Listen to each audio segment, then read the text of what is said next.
I don't think that'd be a very fair fight, though. Let me know if we're Wouldn't live. be. I'm Virus going versus Project Blackwing. Are we live? I'm going to Yes, assume you we're are. live. Why are people Yep, sending you're me live. messages? Yes, people are sending me messages. I'm not answering them. I don't know why people don't get that when I say that. But all right. So, third week debate stream, same rules before. I don't know who's new or who's not, but if you're in the audience, don't message me on Discord because I'm not reading it. You gotta message me on a stream chat. That's the only place that I'm looking at. You gotta go to the stream chat. So if you're in the audience and you're not watching the stream and you're looking at the stream chat where you can message me, we're not gonna pull you up or communicate with you in any way. You gotta comment on the stream chat. Cool. Also, don't come up to debate if you have a bad mic. If you don't check and make sure your mic works before coming up and you come up and your mic doesn't work for whatever reason, we're kicking you down and you are not going to be able to come back up at any point during this stream again. Okay, you can come maybe next week. We'll try again, but that's it. We're not going to because we keep having this situation where we pull people up and they're like, oh, I'm having technical difficulties. Figure that shit out before you get up here. What were some other rules? And if you have to, go test your mic in one of the many other voice chats in the server. Like, make sure that it's actively working with your Discord before you try to come up here. I thought you were going to say test your might, like fucking Mortal Kombat. Test your mic. Go test your might might before you come up here. We don't want bitches in the fucking stream. No. Yeah, only those who defeated Chronica can come up here. That's right. You gotta go break some concrete blocks with your fists, and then we'll let you up. But yeah. So, anybody got any? There's another rule I'm forgetting, right? I think it was like one or two more. I don't remember. Doesn't matter. We'll tell you as it becomes relevant. Make sure you have a side to actually argue about, and don't just come up if you want to talk about. That's true. Crap. Yeah, that was another one. There was a lot of people who were coming up. Last 2 weeks, they came up and were like, okay, what do you want to debate about? And they're like, oh, I want to debate about this or whatever. And they come up and they're like, oh, well, I didn't actually want to debate. I just want to chat. And I was like, get the fuck out. Like, that's not, like, come on, dude. Like, it's a debate stream. We're here to debate. If you have questions, that's what the YouTube comments are for. You comment questions on YouTube videos, and I answer them. I'm also in the Discord all the time. You can message me. If I don't answer, I don't answer, but sometimes I answer. So it just is what it is. But yeah, it's coming up here to just ask me a bunch of questions. That is not what this is for, or to just have like a conversation. This is a debate stream. We're here to debate. And I mean, as it happened last week, after Alden left, Rouga and I started having a debate about what was it, politics. Like this stream doesn't have to be entirely versus matches. It probably will be, but it doesn't have to be. Yeah, it don't So matter. if you guys have a topic you want to debate with Rouga or with anybody, and you can actually debate about it, feel free. Throw it out there.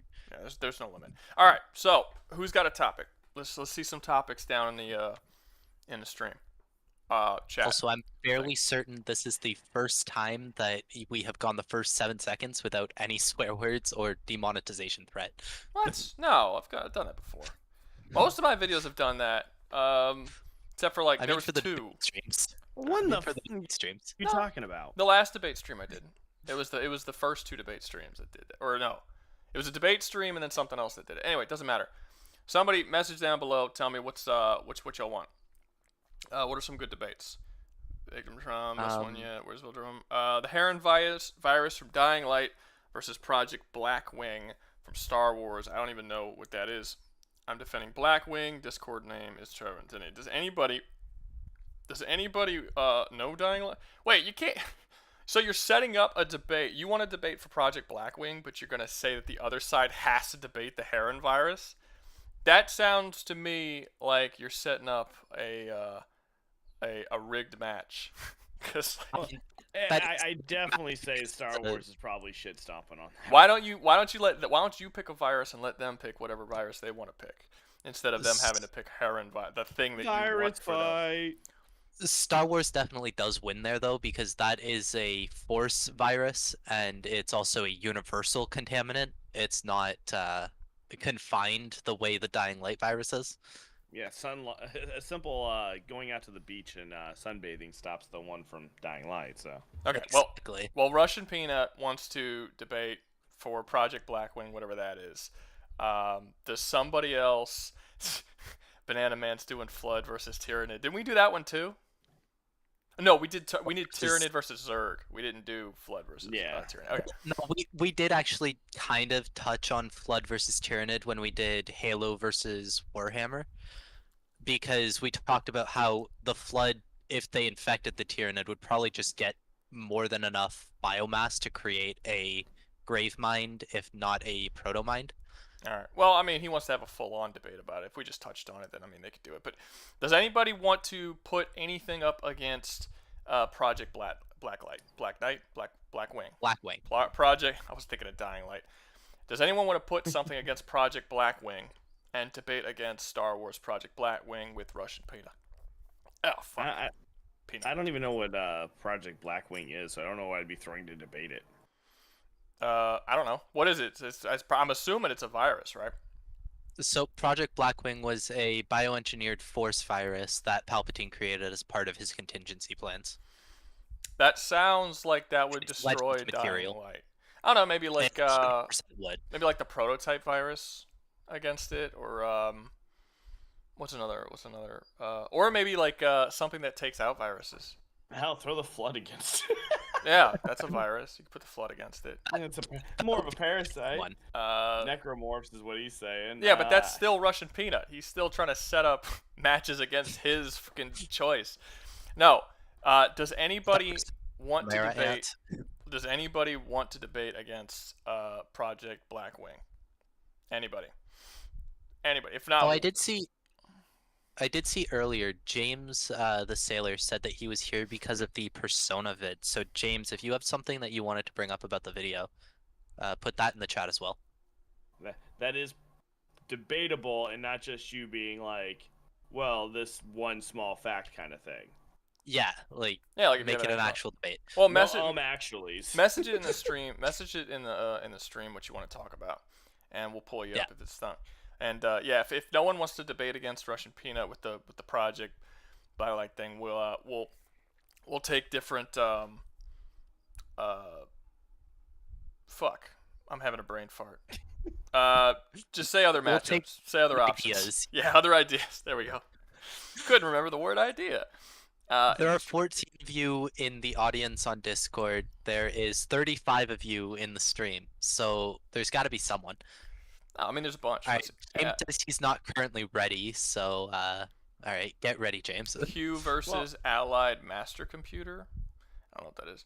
Well, hey, while we're waiting and everything, with your whole persona, only you said anyone who's invisible could just shit stomp all the persona. Then is that what you said in the video? Yep, pretty much. Gotcha. Pretty much, yeah. I really. So does it mean one stalker from the Terminids could just shit stomp permanent or? I'm not saying no. I'm not saying. Well, I'm not saying they could shit stomp them in a fight. It was Master Thieves trying to see if they can rob the hearts of the palaces, and I came to the conclusion like halfway through the video that basically if you have any form of invisibility, you would easily steal the hearts without ever having to deal with any of the people there, because literally no one in Persona 5 has the ability to see invisible people or the ability to turn invisible themselves. So it's just one. You would just walk by everyone the whole way throughout all the palaces. Like it's technically a game where about thieves sneaking into a place and stealing shit that doesn't have an invisibility power at all. And then in Persona 5 Royal, they actually introduce an item called I think it's called Invisibility Veil that does turn you invisible, and it breaks the fucking game. You can literally walk through the whole level. Like, it literally breaks the game in Persona 5 Royal. So yeah, that's basically not even the one dungeon where you actually had to go in and intentionally let the old man see you unlock his door. That wouldn't even be hard for those damn thieves. So yeah. No. The only limiter that I said, the only problem that people would have is there are certain occasions where people can't get through like big massive doors. They need to hack into it. So like if you didn't have any sort of hacking ability, that might be kind of difficult to circumvent those types of places. But a lot of these characters do have hacking abilities because they're master thieves, or if they don't have hacking abilities, they have a partner of some kind. Like Sly Cooper was in the video. I said the Sly Cooper would likely get in very easily as long as he had Bentley there to open the doors up with him. If he doesn't have Bentley with him, he might run into issues when he actually runs into the doors. or the different things where he'll need to hack into it. But with Bentley, it'll be fine. But basically, it'll be very casual for any person who has any sort of invisibility power. That was basically what I was saying. Gotcha. Let's see. Jack in the bow sauce. Nuh-uh. Jack in the box. Any reasonable virus versus Project Blackwing? He changed his shit. You gotta find someone to argue the other side of that. If I knew more about the Call of Duty Black Ops virus, I would do that virus versus that one gets shit stomped. Like, well, don't I both know of you guys know the Flood? Don't both of y'all know the Flood? Who knows Prototype? I think Prototype might be a decent one to try. The Prototype virus, I forgot what it was called. I think it's also called Black something virus. From what? From Prototype. I don't know Prototype. I know you don't know Prototype. I'm saying if somebody knows Prototype, that's another virus that you can use. Bro, I don't really care. I know the Flood and everything, but yeah, it's like meh. I'm not interested in really arguing a Star Wars. Russian Peanut is getting more and more desperate. He's like, I'll argue either side. I'll argue for. I just want to find somebody. I just want this particular debate, no matter what. We got Kool-Aid Man versus Pepsi Man, and the Jack in the Box mascot versus the Burger King mascot. Pepsi Man solos, Kool-Aid Man is better. Do y'all seriously want to do that? If y'all seriously want to do that, I'll bring you up and you could do it. I don't know the powers. Crazy in the chat. I don't know if Calum is. Actually, if we're doing mascots, I would choose Mayhem. Damn. Mayhem. Yeah, I would choose Mayhem from what is that from? What insurance company is that? Is Mayhem? I think he was Allstate. Allstate? I thought Allstate was the guy who had like God's voice. The very deep voice. Yeah, he's also Allstate. Yeah. Okay, yeah. Because Mayhem is the concept of Mayhem itself. Like he just is Mayhem. I would have to argue Sega Santoro against him then. That's not fair. That's a rigged fight. Fair. You're the concept of Mayhem, and I'm the guy who goes stand still against Chuck fucking Norris. Oh. There's like people are just having conversations about the thing and not talking about what they actually want to debate. They're just like talking Anti-Venom is able to destroy viruses. Derek, you should argue with Russian Peanut about a Star Wars virus versus Anti-Venom. I also don't understand what Callum's saying. Stop glazing Star Wars. Like who glazed Star Wars? I don't think Star Wars has actually won any of their He might be the person. There was someone who commented on a Star Wars video earlier today. It was the debate we had between Helldivers and the Empire, and someone commented I think it was a long comment. I might be mistaken, but it was this long comment where it basically talks about how like Star Wars is actually super shitty. At the end, in all caps, it said "Stop glazing Star Wars." That might be him. That might have been his comment. I don't know if that was his comment. I can go look. But it was like 4 or 5 paragraphs long of him just ranting against Star Wars. I would just like to mention. I can go look in your Star Wars video and find it. SCP-682 versus Doomsday. That would be a good one that you could do, Dan. You know the SCPs decently well. I know the SCP is. I'm not super familiar with Doomsday. Voltron versus Godzilla is a cool one. Who wants to do Voltron versus Godzilla? Voltron. Oh, that's neat. I think Voltron would probably win that one, to be honest with you. I think so. Depends on the version that you concept. About the Psyops and John Vatic. But I don't know if anyone knows who those are. John Vatic sounds familiar. Okay. All right. How about this? We're gonna do this a little bit differently. Who wants to debate? Whoever's in the because people aren't coming up with matchups. Whoever's in the comments, the stream comments, just say whether or not you want to debate. If you want to debate, put yes or I do or something like that. We're gonna pick 2 people at random, and then that's one. Banana Man wants to debate, and then we're just gonna have you guys pick your universes, and then we're gonna throw them in there together. Um, the first 2 were Banana Man and Russian Peanut. I feel like this is gonna end terribly. No, it's gonna be great. Okay, now everybody who said yes, Banana Man, Russian Peanut, Just X, Hive God, all these people, just type in what universe you would like to debate with, and then we'll take the two that seems like it would be the best matchup, and we'll throw you guys in there. And hold up, let me open up my notes real quick so I can mark you guys down. Shaggy Santa is still pulling his Dragon Age. I think he was screaming at the top of his lungs about Dragon Age last time too. All right, let's see. Let's see who we got. Dragon Age. Okay, we got Dragon Age. Let's see. Hey, come up with these bullshit power levels for no. Okay, that's still Callum. And Russian Peanuts is Elder Scrolls again. Son of a bitch, those two are added again. Just name one universe, guys. I see a bunch of people naming two. Into the Badlands. Damn, I haven't heard anyone. I like that one. I actually was going to put that in my next video, but I ended up. That's super crazy coincidence. But I ended up swapping it out for somebody else. Let's see. Into the Badlands was another one. Elder Scrolls. The Lich from Adventure Time. Okay, the Lich. Is To Your Eternity a universe, or am I? I don't know what that is, but we'll put it in. To Crazy Nano, just choose one thing that you want to argue about, and then we will we'll match it up against something else. Shin Godzilla. People keep putting two things. Yeah, that's what I was like saying. I didn't just say not to do that. Okay, it appears. Oh, he wants to debate you. He wants to say Shin Godzilla versus the Evolve game that you talked about. So no, because Shin Godzilla would destroy. Evolve's not that strong.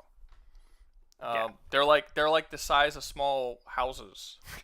That's not really comparable to Godzilla.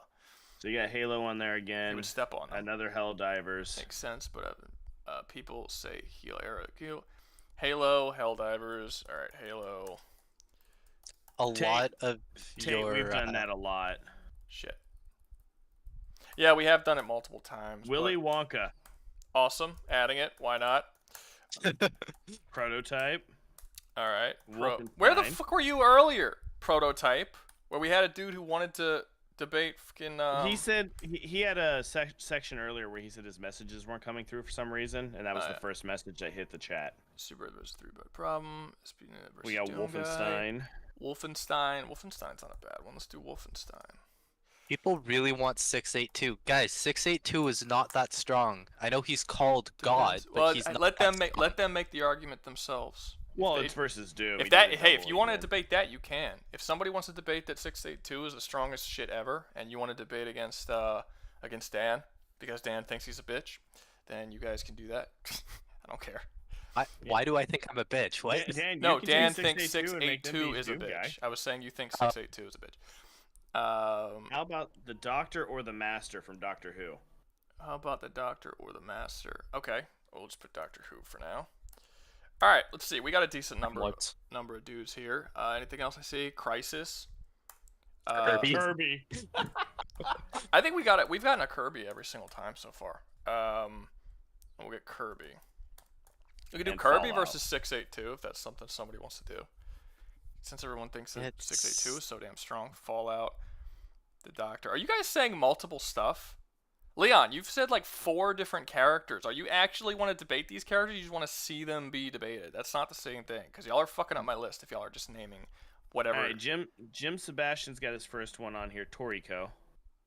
That's cool. Oh my god, Toriko. You mean the guy from the gourmet freaking... Yeah. That is awesome. Toriko was a cool series. Oh yeah, no. I don't think I ever finished it all the way because they didn't finish the Let's anime. see who we got here. Let's see who... Okay. So we got Dragon Age, Into the Badlands, Elder Scrolls, the Lich. That's not supposed to say rich. It keeps fucking auto-correcting me. From Adventure Time. I don't know what To Your Eternity is. Halo, Helldivers, Willy Wonka, Prototype, Wolfenstein, Doctor Who, Crisis, Kirby, and Toriko. What do you guys think would make a decent combination between these characters? Your Eternity's an anime. Maybe. You know what would be really fun? What? The Doctor versus fucking Halo. Because he's got that tech that just like shuts off tech and fucks with tech. And I think that would be pretty smart. Easily... He's got time traveling shit. I think that would be pretty easily a slaughter. It is pretty easily a slaughter. Everyone always thinks that the Doctor is going to lose, and he always fucking wins. He fought the literal satanic devil. I think Kirby versus Doctor Who could be an interesting one. We did that already. No, we didn't. Yeah, we did that in the first debate stream. Did we? Yeah. Whatever. I was gone for that part. Whatever. We could do it again. I don't care. Let's see. What else? I remember he was one of the people who argued for I think Doctor Who. Crisis is probably too strong for Wolfenstein. I think. You know, Toriko versus Kirby, they're both eating machines. Prototype versus Helldivers might be a decent one. Let's see. Prototype versus Flood, since someone said Halo. That could be kind of cool. Prototype versus Flood. Prototype's in a lot of these. Elder Scrolls is such a strong universe. Like that's a hard one to place. Did we actually get the Elder Scrolls and Dragon Age debate last Oh, time? we could do. No, it was too one-sided. We could do Elder It was Scrolls. very Well, since you say that Elder Scrolls is so powerful, we could do Elder Scrolls versus Doctor Who or versus Kirby. Elder Scrolls versus Kirby would actually be a decent matchup. Versus Doctor Who, it's not really fair because There's Doctor no tech back there. with Okay. Does Magic. anyone want to debate Elder Scrolls versus Kirby? Elder Scrolls is broken. I was taking Wolfenstein versus Into the Badlands? That would be interesting. Does anybody want to debate Wolfenstein versus Into the Badlands?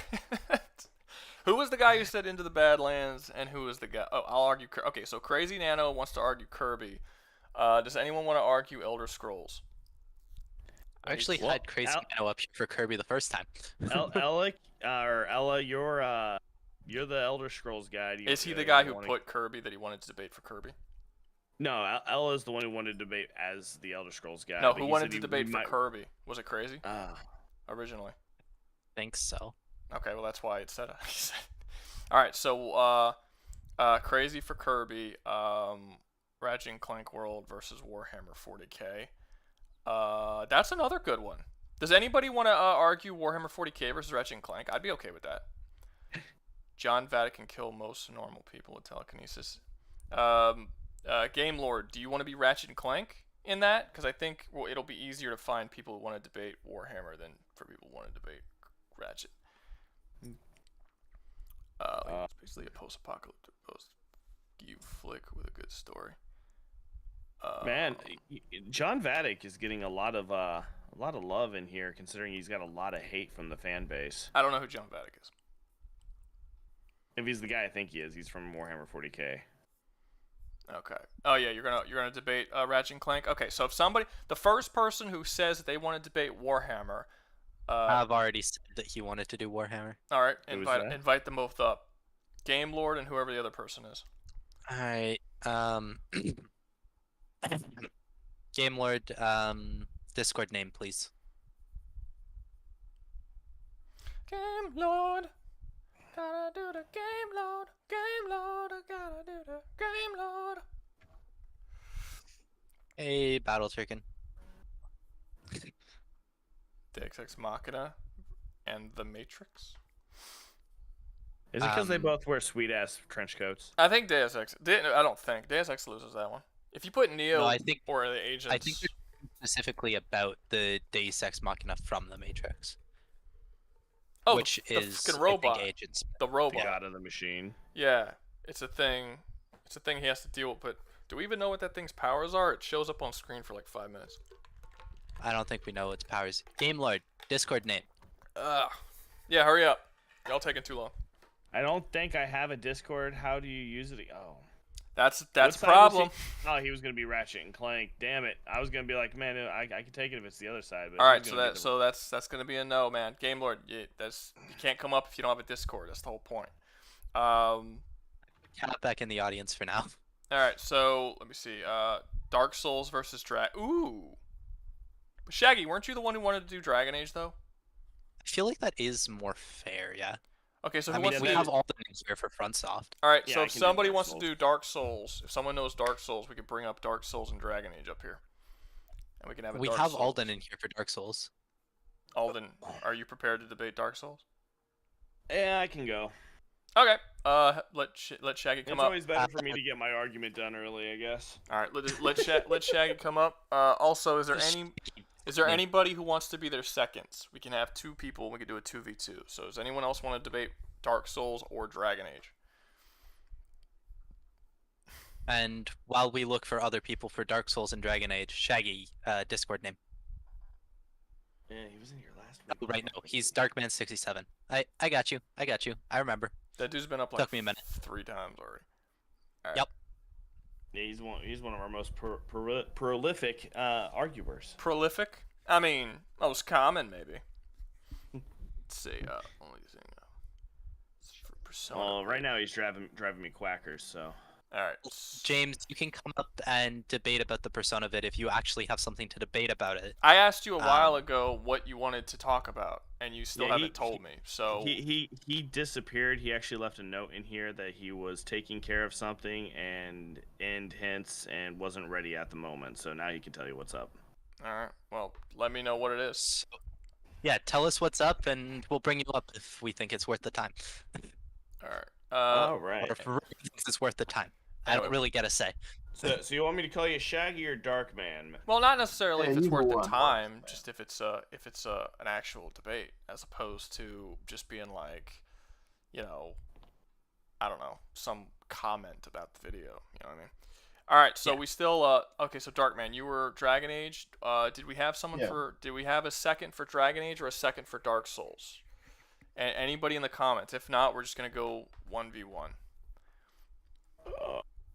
But we're trying to get more people up here at a time, so it's not we're not doing this 2 people at a time. Fact that Sly and Thane will make it through P5, and they actually won't be able to at the very end. Why? Because the god? Because the god shows up? Is that the reason? Yeah, because if that's the case, none of them are fucking making it. Well, that wasn't the challenge. The challenge was just to see if they could steal from the palaces. The challenge wasn't that they steal from the palaces and then fight God. Yeah, because like, no one on that list was taking on God. He had to be taken out by giant Robo Jesus with a gun. It's just the Dark Souls franchise, as far as I'm aware. They're all the same universe, so it would be all 3 of them. It was your But I guess they could decide once they could decide once they come up here. Do you guys want to debate whole universes, or are you debating individual character versus individual character, or what? Hey, either one works for me. Ella, we're already doing Dark Souls versus Dragon Age. If you want to come up and argue for Dark Souls against Dragon Age, you can. But we're not doing Skyrim right now. And one of the few Dark Souls versus Skyrim is just a stomp. Skyrim yeah, it's not relevant. You don't have to say that every time. And they already did that in they did it last week. As much as I don't always agree with Death Battle, they did it with Death Battle, and I did agree with their assessment in that one. Comes from, and they had good visuals. So how exactly are they supposed to take the treasure if they can't get it to manifest? Why would they not be able to get it to manifest? Saw this idea earlier. Which orc from fiction is better? I have no idea what Dragon Age is. That doesn't help. Okay. It helps a lot, man. So is there nobody who's gonna stop asking me questions? Is there anyone who wants to debate Dark Souls versus Dragon Age? If not, we're gonna start the debate. Because y'all are messaging me a bunch of completely irrelevant shit. I don't care if you don't know anything about the series. Do people want to be on one team or the other? If not, we're gonna get started. Ella, that's Dragon Quest. Damn. Sorry. He doesn't matter. He doesn't need to know Dragon Age. He just needs to know one. Like, he doesn't have to know both sides. He just has to know one side, and then y'all can debate about it. No, it's because Ella asked if Dragon Age was that game that looks like Dragon Ball Z. So I was telling him that that's Dragon Quest. Nah, you're good, game. No? Okay, nobody knows it? Alright, then we're going to get started. Right. If somebody comes up and wants to join it and join one of the sides, it's fine. Okay. So, yeah, you guys can get started. Are y'all debating 1v1 or y'all debating universe versus universe? Shaggy, no, you're the one who came up with the idea, so what you got, man? What do you want to do? Oh. We could argue a point in time versus, like, a different point. Like, we could argue, like, the universe at one state versus the universe at different states. So, like, I was going to argue from Dragon Age 3, so Inquisition. So you could pick which game you want to argue versus that. I wasn't going to take the entirety of the universe versus your universe. Well, you still would be taking the entire universe. You would just be taking a particular time period. Yeah, because with Inquisition, technically all 3 heroes are still alive, right? You got your Grey Warden hero from 1. You've got... I mean, It depends what the choice is, but if you have the right choices, then all 3 heroes would be alive at the same time. Yeah. Yeah, I mean, so you got the 3 heroes and everything. Yeah, you're really you're using all the characters from all the games. The only thing you're cutting out is Veilguard. That is true. But basically. So you played Vanguard.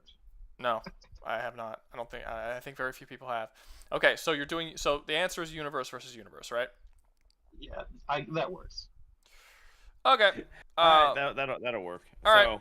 Whoever wants to get started, go ahead. I'm gonna sit here and eat my burger. Have fun. All right, Shaggy. Start it off. What do you want? How you want to do this, man? We could do. I know you want to do universe versus universe, but like that's very vast and massive quantities of time. So like we say can that does all of Dark Souls take place on one land, like on one continent, or is it multiple like continents? It is multiple continents. Technically, Dark Souls 2 takes place on the shores of a different world, of a different country, and you can actually, I think, in one of the DLCs, you actually get to go across the sea to where the giants are from. It mentions the Giants' Land, which is over there. But Dark Souls 1 and 3 basically all take place roughly around the same area, which is where the first flame was. 2 is an anomaly in more than one way. So essentially, when it comes to Dark Souls, it's got a lot of varying power levels, but each one of the main characters are basically roughly the same strength in the end. They're all close to peak Gwyn. So we could I can just boil it all down to everyone who got one of the biggest souls. Huh? I guess we could do main character versus main character. Well, see, I don't think it's going to be very fair in your favor. Yeah, Dragon Age has got some good stuff going for it. You guys have got, you got the Lich dragons, which are basically embodiments of God spirits being inside of a dead dragon, and because of the blight.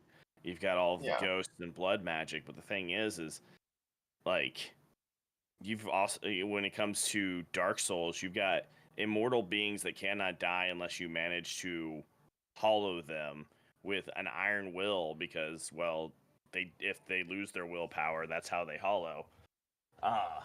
They just keep coming back and back and back, and they've got the ability to swing weapons and do attacks, and they have magic that is on such a high par level that it's like lightning bolts that can blast mountains and shit apart like they're nothing. You've got people that can cast illusions, and I know illusions ain't a power level thing, but essentially all of Honor Londo in the first game is technically in darkness, and the joke character, the big-breasted woman that everyone says nice chest in front of,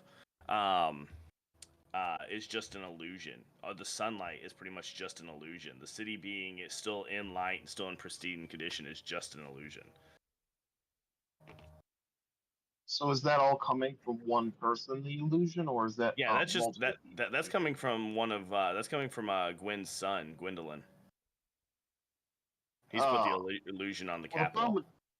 The problem with Dragon Age is a lot of the powers in the gameplay, especially in the first game, would be especially broken, but we've never seen anyone in like cutscenes or in the story have the degree of magic that the gameplay would make you lead to believe that would be the same. For the description. Go ahead, sorry. For the description of the blood magic, the highest tier basically gains you can control your opponent's body through their blood, and it doesn't matter what they think or do. You can just basically turn them into an ally through their blood, through blood magic. Well, the problem with the Tarnished is, not Tarnished. Problem with the, the Chosen Undead, or with any of their, reiterations, the Ashen One, the Rekindled, or the Unkindled, the problem with these guys is, after they die the first time, they basically become beef jerky. They're basically walking mummies. Well, mummies don't have blood in them. They, you exsanguinate them. They basically become walking corpses until they, you know, and I don't know if you ever look at them, they are clearly devoid of juices. So would they be dead at that point, or They're are they? considered undead. Well, then that brings, because there are necromancers in Dragon Age. Oh, there's necromancers in Dark Souls also. In fact, they control the skeletons, but so essentially what happens when you go into the Dark Souls franchise is there were several spirits that were picked out of the first flame. You've got Gwyn's spirit, which is the most powerful one. It allowed him to basically become the god, the Zeus of his pantheon. You know, cast lightning bolts, strike down massive dragons that can't be hurt in any other way. One of the souls gave Nito the power over death, and he can cast miasmas of death that can literally kill anything, including immortal dragons. And then you have the third one that was known about that was given to I just went brain dead. The witch Izalith, which she tried to, when the first flame was starting to fade, tried to copy the first flame, which is literally what made everything go from being complete dark and the dragons ruling and nothing being able to die to mortality existing in the entire existence of all, you know, the entire how existence works and how beings survive and live. It changed all of that, and it created the god race. It created the freaking Silver Knights and with their powers and shit. When she fucked that up, she created the Demon Flame, which just started spawning demons out of everywhere. But she casts a lot of fire magics, pyromancies in the game. And then you've got the fourth soul, which the other gods didn't know about, which was picked up by a guy named the Furtive Pygmy, and this is called the Dark Soul. You know, he said it.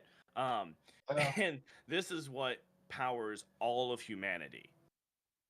And it's also what makes all of humanity immortal. The humans thought that Gwyn putting a curse on them is what made it so they couldn't die. But it was actually the Dark Soul that made it so they couldn't die. And the Dark Soul was so powerful that it actually, Gwyn feared humanity even though they were considered the weakest in his armies.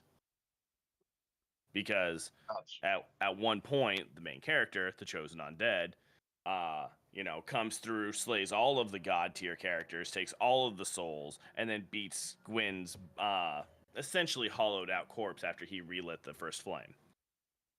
Okay. So, from what I hear, it seems like a lot of the characters in Dark Souls are especially susceptible to corruption. They can get corrupted. Actually, there's kind of a form of corruption. There's several different forms of like corruption. You got your poison corruption, you got your deathblight corruption.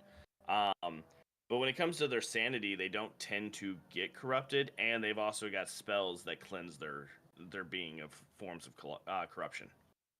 So I don't think the blight's going to really affect them so much. Now, if you literally, the best chance you have against fighting, and I'll just say fuck it, let's just bring up, the Chosen Undead or even one of, the Unkindled Tarnish. Your best chance to beat these guys is to completely destroy their willpower. And I mean completely destroy their willpower. And the problem is that in their games, they go up against gods. They go up against things that have slain gods. They go up against heroes, ancient. They go up against hollowed creatures. They go up against the embodiment of death.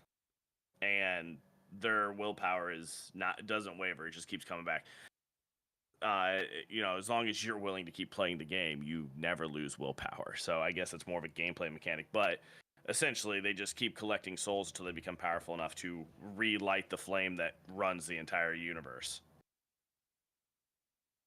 Well, the problem with that, I agree with that assumption, but say that with the archdemons, right? There's like a specific reason with the archdemons. The reason the wardens can kill them is because they're tainted, right? So, say one of these guys kills an archdemon, what's stopping the arch? Because I think, and I'm not sure if this was retconned from the first game. The reason that they need wardens to kill the archdemons is because if any old person, any normal person killed an archdemon, that soul would go into the person who killed it or to a nearby darkspawn. And the reason that they need the wardens is because they're tainted, so they can't transfer to somewhere else. What's stopping? So, is there any way that they could become tainted like how the wardens are, or would they just immediately cleanse it? And if they did cleanse it, what's stopping the archdemon from rising again? Well, the thing is that you're talking about beings and creatures that absorb and eat souls like it's their breakfast. Well, Sorry, with the I'm archdemon, responding to that someone would. in chat like an idiot. Oh, Alden, don't worry about the chat. I got the chat. Just do what you're doing. But no, with the archdemons and everything, I might have gotten a small Dark Souls thing wrong. Moloch was actually somebody who was in my in one of my live streams at one point when I was running the first game, which is kind of funny. But no, essentially, I don't think if the soul leaves the body, I'm almost certain that you're just going to be used as fodder to power up whichever one of the soul's characters you're bringing in. Because they like I said, they just whenever they kill something, they take their souls and they use them to level up. The souls in Dark Souls is literally what people are running around powering themselves up with. so does that mean they are masters of soul manipulation, or is that because they just have the habit of doing that? It's just something that they do. Is it Well, you're because no one else trading. in the I would world say has? masters of soul manipulation because you're literally trading the power of someone else's soul in order to increase the power of your own soul. So that just indicates that they could kill an archdemon if they got close to it. I don't think they Another have. problem that I Well, I mean, your archdemons are in dragon form, and the lightning magics that were created by Gwyn were powerful enough to strike stone-covered light dragons out of the sky, and you know.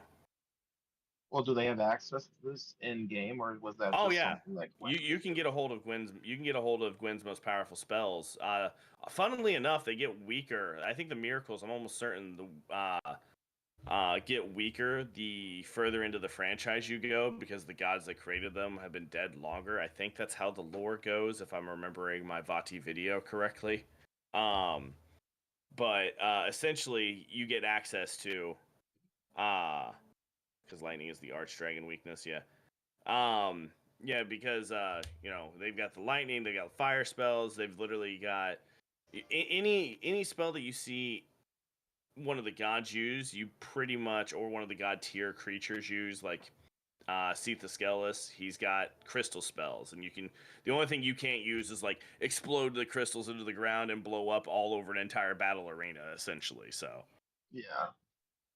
So they've got ranged options. I mean, hell, they've even, if they have to, they're just going to whip out a bow. But I mean, some of the most overpowered builds in the games were still, jokingly, a lot of people got mad at it. But, if you just want to easy stream the game, you just cast freaking sorceries at things. Okay, so what I'm hearing, I have a conception about Dark Souls. Is it true that Dark Souls takes place at the time that you play the game in a world that's kind of dead? On a Like there's no decline. grand army. Are there still grand armies, or are the armies mostly dead? There's a butt ton of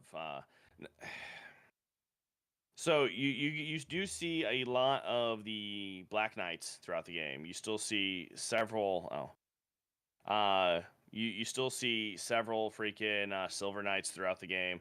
There's no force the size of some of the armies that were in Inquisition. I'll give you that. But a lot of the armies in Inquisition are, let's face it, fodder with a few heroes. That's true. A lot of the armies of just the men, I would argue, would fall in that category. So like if we're gonna bring like all of the troops, I mean, like, you've got giants in the Dark Souls games, you've got, obviously you've got the gods, but I just figured we were going to be bringing like your heroes up against just the one dude kind of thing, maybe. But I was just giving you some power levels for it. All right. So, and also another thing is with the Dragon Age guys, they're never alone. So you would have to bring in all of the companions as well. Oh And yeah, I mean, if you most of the companions vary that's from it, that's level it. to I'm level. calling in my blue buddies. Okay, I'm bringing in 3 more. No, 2 more freaking Dark Age heroes to go up against your 4 companions. That's a gameplay mechanic. In game, if one of the main guys wanted, they could bring all their companions on missions. It's Well, at the beginning of the final mission of the first game, you fight with all of your companions you gain throughout the game at the beginning of the final battle. So canonically, if the warden or Hawk wanted, they could bring all of their companions to fight. The main reason you only use 4 is it's a small group and it's a gameplay mechanic, well, I mean, not more. if you want to be a dick, if you want me to be a dick about it, really, technically, when it comes to Dark Souls lore, anyone who's getting summoned in, including when you summon Solaire, is actually coming from an alternate dimension where all the same shit's going on. In fact, I believe Moloch might be able to back me in the chat on this one. I'm not 100% sure, but I believe that Solaire is actually like the hero in his own world if you do things right with him. So like essentially anyone that you're bringing in, so like your blue buddies, as I joke, as I was joking about, are just people coming in from other exact mirror dimensions, essentially. So if say me and you were playing Dark Souls and I summoned you into my world, technically you came from the mirror dimension of my world, if you will, over to mine to beat the crap out of that boss over there real quick, and then when you bounce out, you disappear, and you go back to your own Uh, reality where I could go over and help you fight that same boss that just respawned. Okay, so another question. Well, I played Dark Souls a very long time ago when it first came out. I thought that was like with Solaire, it's like only specific fights. You can't bring him out every fight, right? So, Or what's Solaire's almost in every fight in the game if you can find him. There's like maybe he's in every main fight. Like he is at the Gargoyles, you can summon him in there. He is at Onstein and Smog, you can summon him there. He's at the Fire Centipede, you can summon him there. Like he is almost in every main fight, and if you do his would quest he? line correctly, he is you in a different world. Yeah, so I was gonna say, wouldn't that be an exception and not the rule? Because he, if you do it right, is basically you in a different timeline, so it makes sense he would be following the It's both same a steps that you would be. Oh yeah, I know about that, Moloch. It's basically a no, he is the stand-in for the hero in a world where the chosen undead doesn't exist.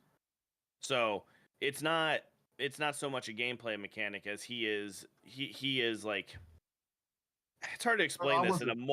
multiversal freaking annoyance like some of the Souls lore is, but essentially everyone who ever played the game is the chosen undead in their own universe, and you go to other people's universes to help that chosen undead in their universe take on whatever you're trying to take on. So from not even a gameplay mechanic but from a lore mechanic, you can call in it's like when the doctor from Doctor Who calls in all the other doctors to do one main event kind of thing. You call in everyone to kick the shit out of that one guy over there. You So I know, it's always a thought it was like you can only do one at a time, but in lore you could summon as many as you wanted. yeah, oh yeah, that's gotcha. Yeah, Moloch's over trying to help me keep some of the lore straight on it, which is kind of funny. But no, so honestly though, dude, like I've played Dragon Age, I've played Dark Souls, I platinum Dark Souls 1 recently. I'm working on 2 in June.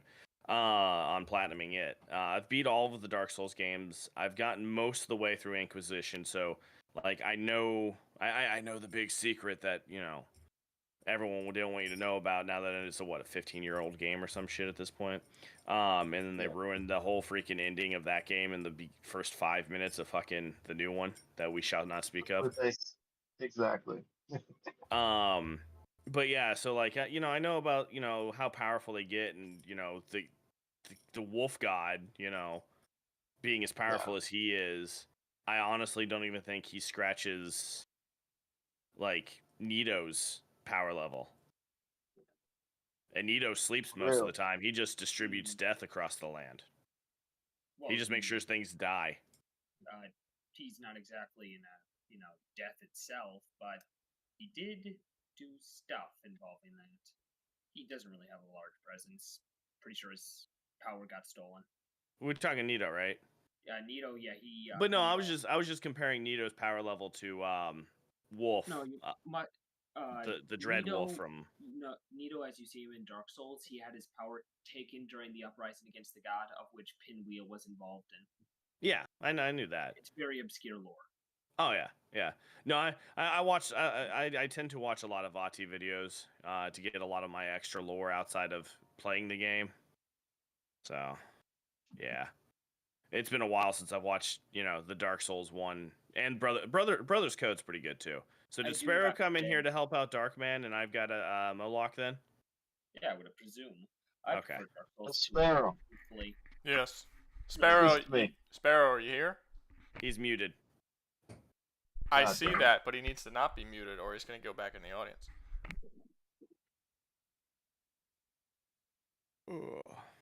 See, from a lore perspective, and from what I've played though, Shaggy, like, I like you got some pretty powerful gods over there, but like, any of the Souls protagonists are just used to fighting the gods of their own realm. Technically, the strongest god was the Witches of Izalith, or whatever the frickin' main one was. The bed cursed seed bed or whatever. No, that's the Bed of Chaos. The whole thing is a bit weird, but technically that's the strongest one, since technically it survives until Dark Souls 3, but it gets stopped in Dark Souls 2. Gotcha.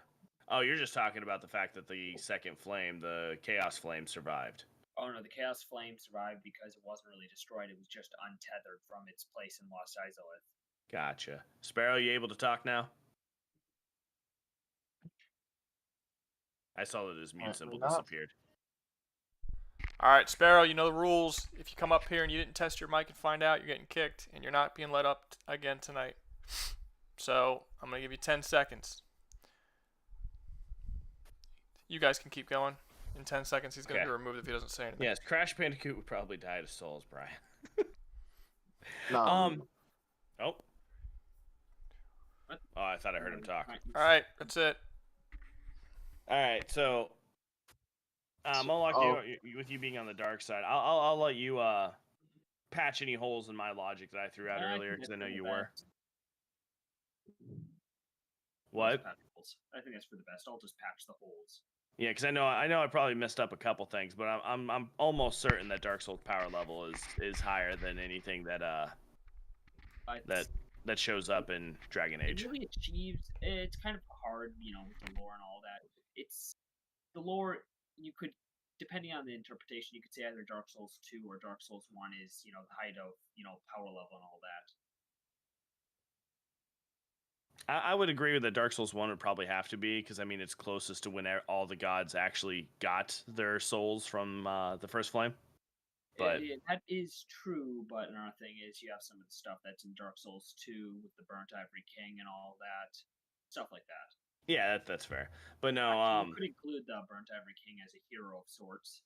I mean, technically, you can include all the guys who decided not to light the final flame in the third game too as heroes. They just failed to make the final sacrifice. Of anything of note, that is the sputtering of embers and ash. Nothing of real note. Too far faded. Gotcha. But let's do our focus attack real quick on Shaggy here. Let's take down this damn. Just because I brought up Asterion because I wanted it to be a 2v2 if they were both here, but Sparrow's not here. So Asterion, if you could not like double team Darkman and just like kind of help with information with Alden, unless someone else can come up with Dragon Age. I don't want to boot you for no reason. I mean, I'll let you up here, but I don't want you guys to just gangbang this dude on stream, You usually have to pay extra for that. I get it. Yeah, man, I want my cup. I mean, if Shaggy consents to it, would it be okay then? Yeah, if he's okay with it. I'm fine, man. It's all good. Wait, aren't you the guy who did last time? Yeah. Yes, Asterion, you and Shaggy have gone at it before. You embarrassed me last time, man. I'll just be quiet. No, but well, the whole point, you got a lot of impressive magic, but especially in the first game. I'm just saying they have how pop like with in the first game you had mental stuff. You could like that with the highest. I forgot what the tree was called, but it was like you could control an enemy through their mind and use them on your side. So how powerful are the mental protections in Dark Souls? I could actually say something about that. Yeah, go ahead, because I'm not 100% on the. I just know that they've got very powerful willpower. Well, the thing is that there's a difference of willpower between one who has been chosen as known as undead, because there's a difference between a human, those who have not yet risen due to the dark sign upon them. The dark sign only appears after you die once, and that only comes with the starting to the end of the flame. And those that are known as undead tend to be more protected against the abyss, and the abyss has highly corruptive effects, but it's only effective specifically against humans due to the fact that as humanity run rampant. I forgot about the abyss, so yeah, I would have been able to bring that up. Yeah, so I would assume that they have higher than average mental protections, but that is due to the fact that the abyss is specifically a counter to undead. True. So yeah, a bit higher, and I remember. Doesn't that ability like wear off after like just a few seconds? You don't like keep them as your ally, right, Shaggy? Yeah, it doesn't like last forever. It lasts Yeah. for like at least 10 seconds. But I'm not sure if that's a gameplay mechanic or if that's a lore thing. Like, there have been cases where in I think a couple of missions you learn that the reason someone's been doing stuff is because they've been mentally manipulated. So I'm not sure if that's just them doing it multiple times or if it's them just continually doing the same thing. Gotcha. No, I'm pretty sure that if they get their hands on somebody for long enough and they keep casting, they cast strong enough spells of binding and whatever on them, it makes sense. Because I mean, like hell, most of the elves are held around in those slave collars and shit, and they do the bidding of the Yeah. Televentor, I believe is what their country is. Tevinter. Yeah, Teventor. I added an extra L. My bad. It's all good. But no, yeah, you got an entire society of mages. We've got technically the Chaos Witches to be our mage counter. I would argue that there's just a significant. Well, not all mages reach the levels of the high tiers. I just would argue that there are significantly larger number of mages in Dragon Age than there would be in Dark Souls. I could agree to. Mages do you say? Their entire humanity's entire starting city is literally just a city full of mages. But the thing is, I don't think they have the same caliber as Dark Souls because we have Sith. Seath. Wait, is it? Yeah, Seath the Scaleless. Seath the Scaleless and whatever the one right below him, something I don't know, Crystal something. But anyways, they his fucking very specific. Yeah, that is a very specific high caliber mage that could be a counter to a large amount of mages. And plus, he made himself undead, and good luck figuring out where his what his secret is. Himself undead. Well, if you want, he made himself immortal in a separate way than the other dragons. Fragile crystal. Yeah, but I mean, how are they going to know about this if right off the bat? Like Logan, who is like the highest lord master of the entire realms, is the one who discovers this particular thing. We can't consider him an equivalent mage if we include the immortality, due to the fact that when he had obtained that immortality, he was driven insane due to whatever that specific crystal did to him. Yeah, that's fair. That's the problem with timelines and stuff with all that. But we've also still got living dragons like Midir running around, and Midir's the only one you can really count on. The rest are. What about the one that starts with a K? You got to shoot down with a bow. That that is Calamite, and he is quite literally against everyone else and would not work with anyone.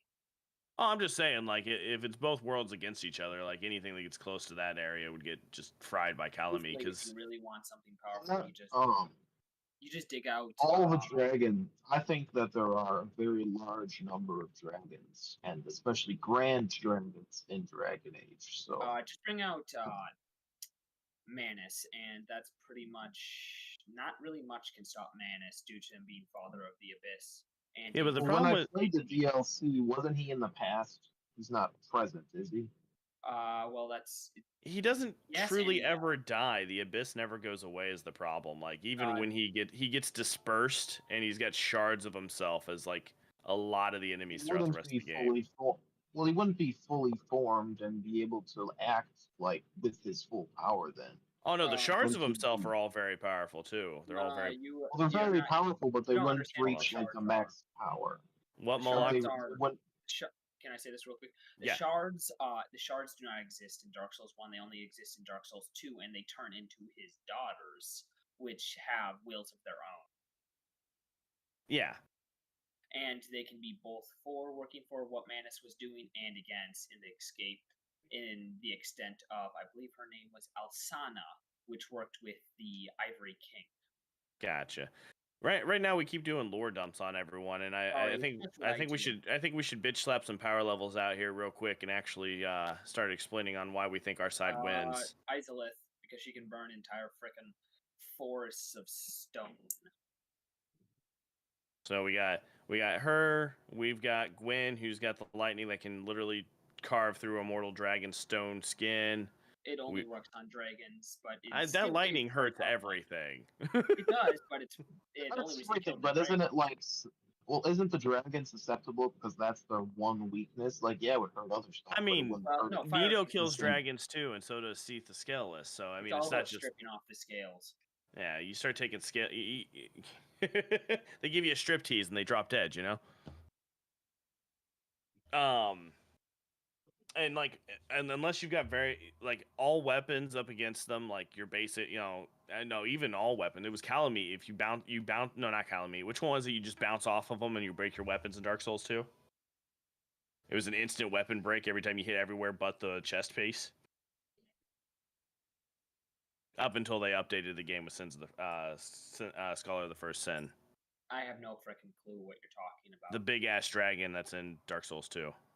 Was it a dragon that was in the Ash Lake zone, or what are you thinking of, Calamite? Because that's really the only two I can think of besides the one that's in Dark Souls 2. Dark Souls What about? 2? Isn't that really big dragon? Sign.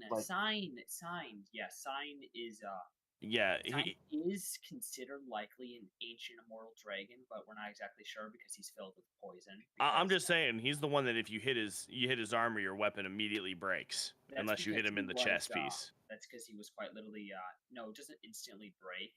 It did. No, I'm talking about OG Dark Souls 2, not Scholar of the First Sin. It was supposed to be when you hit it, your weapons and armor degraded because when they fixed it, everything still degrades rapidly fast when you fight him. Gotcha. But essentially, we got big ass dragons that fuck up your weaponry. We've got it also breathes the equivalent of toxic gas. We've got Medusa in a poison pit that heals herself the more poison she ingests. We've got, and these are just our basic guys running around. These ain't even like the heroes, which by the end of the game, literally when they relight the flame is what keeps like their cycle going and how their existence actually exists at that point. They're forced to. I mean, one of the two endings in the first game was walk away. So you must understand when Gwyn actually sacrificed into the flame, he tied the very existence of reality to that flame, so that the world can never truly pass into the next age, or it will be constantly rekindled. It can never be put out. It can only be relit. So it must fade into ash and ash, which is shown with, Gale.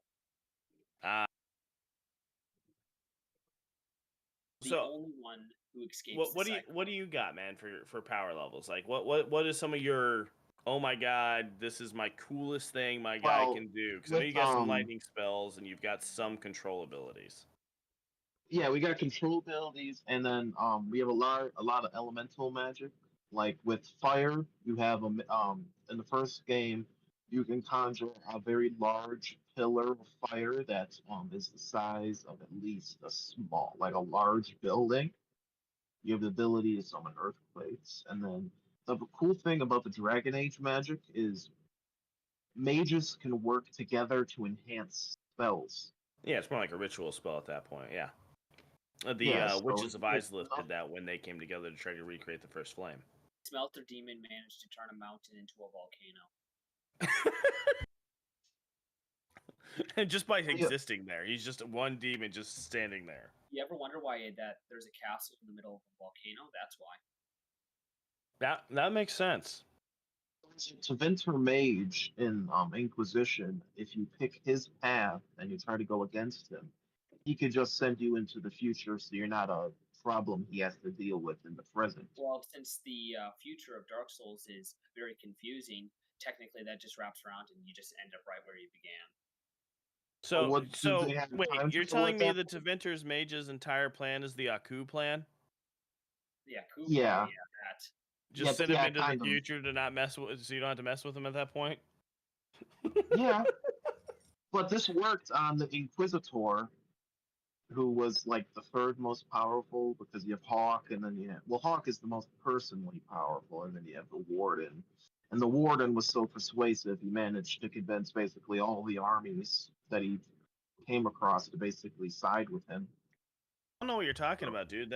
That new game came out. Everything you did in the first 3 games doesn't exist anymore. The Blight's all the way up to the far north now, man. It doesn't matter anymore. Oh, my bad. Let's go back in time. But... That's just me being a dick. I'm sorry. I won't do that one again. Nah, it's all good. I tried playing that. That was horrible. That was So we all agree that because they shot themselves in the foot, we just give this one to Dark Souls, right?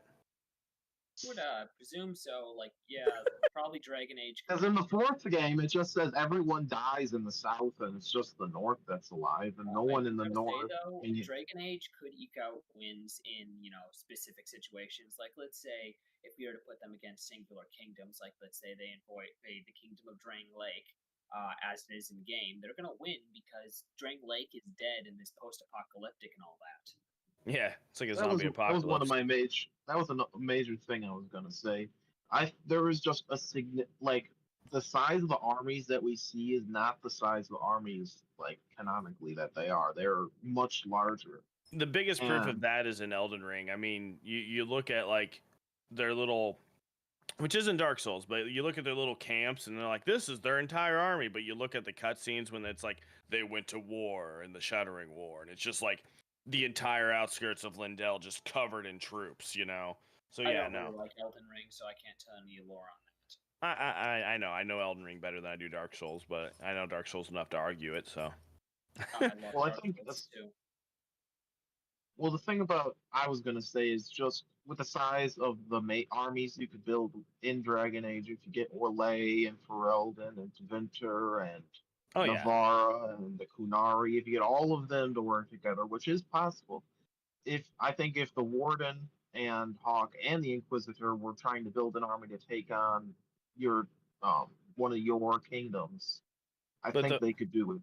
Again, like Moloch said, the problem is you have you have to build up this massive army of all these other kingdoms, and the thing is that's to take on a way weaker threat. Corvus or whatever his name was, doesn't have the power. He's got that orb which gives him a little bit of an edge, but like he doesn't have the same power as someone like the Witch of Izalith, who literally just goes, hey, you see that entire stone forest? It's gone, So Aldia might be able to win against that Inquisitor or whatever the guy you're talking about.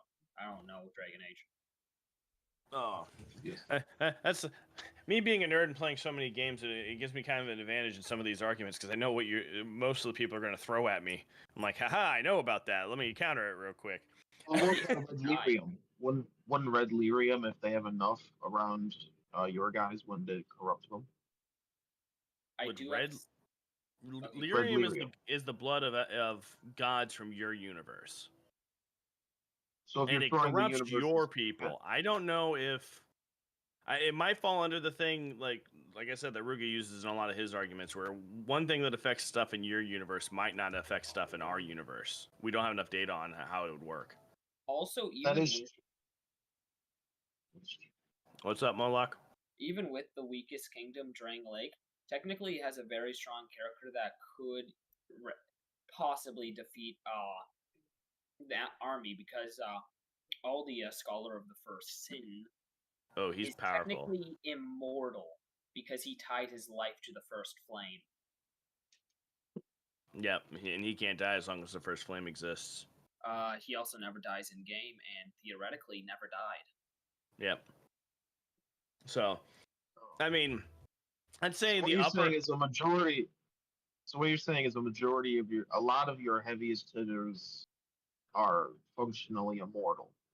Only Aldi is functionally immortal. I'm pretty sure everyone else. Well, what about the main characters? Didn't she The say main earlier that character- They have a level of immortality by the fact that they can keep coming back as long as they don't lose their willpower. Actually, let me rephrase that. 2 are technically immortal. The main character of Dark Souls 2, after he obtains every crown, can prevent his hollowing. Everyone else, technically, eventually, will succumb to a true death, in which they fully hollow and their soul leaks out of their vessel, in which then they are nothing but a soulless vessel, and then they can be killed permanently. Unless you're a shirtless dwarf blacksmith, and then you survive from game 1 to game 3. That's because he probably didn't die that much, and he has incredible amount of willpower. Oh no, I was just being a smartass, dude. I like to do that sometimes. So I know, but it makes sense. Smithing probably keeps him occupied. yeah, and well, see, the thing is that the only people that actually 100% hollow, as per lore, are people who lose their way, their purpose. I mean, let's face it. If you're the guy, you know, if you're one of the guys who think you're going to be the hero and you're actually just the plucky sidekick character, and you go in and you get killed a few times, you're going to lose your willpower very quickly. But if you like are 100% sure and you know that this is your purpose to exist, yeah, you and your willpower, like with Andre, his whole purpose is to make weapons. He can keep track on that purpose. He does that purpose. That's why he's that's why he doesn't fucking hollow, because his will sticks to his one purpose in life, and he doesn't lose his purpose. That's why Gale died. He lost his purpose. No, he finished his purpose. Yeah, see, that also does it. And then therefore he hollowed completely. I mean, everyone's favorite fat onion boy freaking hollows out and dies because you save him too many times and he gets depressed. Yeah, it's also his daughter came along and she ain't even undead. Yeah, but so I'm saying this is my take on it. I don't know if you agree with me on it, Darkman, but I'm saying because of the just overwhelmingly higher power levels that the Dark Souls characters have, yeah, you've got more people, but I mean, there's only so much cannon fodder can do in a fight. I think we just have way more like hard hitting, like field clearing at the same time. Because I think the biggest thing that happened in any of the Dragon Age games happened at the beginning of Inquisition, when the Rift first formed and blew up and took out an entire monastery with one thing, one magical explosion. Yeah. And a monastery inside of a mountain getting blown up is nothing compared to half that mountain getting blown up. An entire forest made of stone getting blown up by fire. Well, I still hold the point that if this Vinter Mage sent you into the future, what's to stop him from just doing that continuously?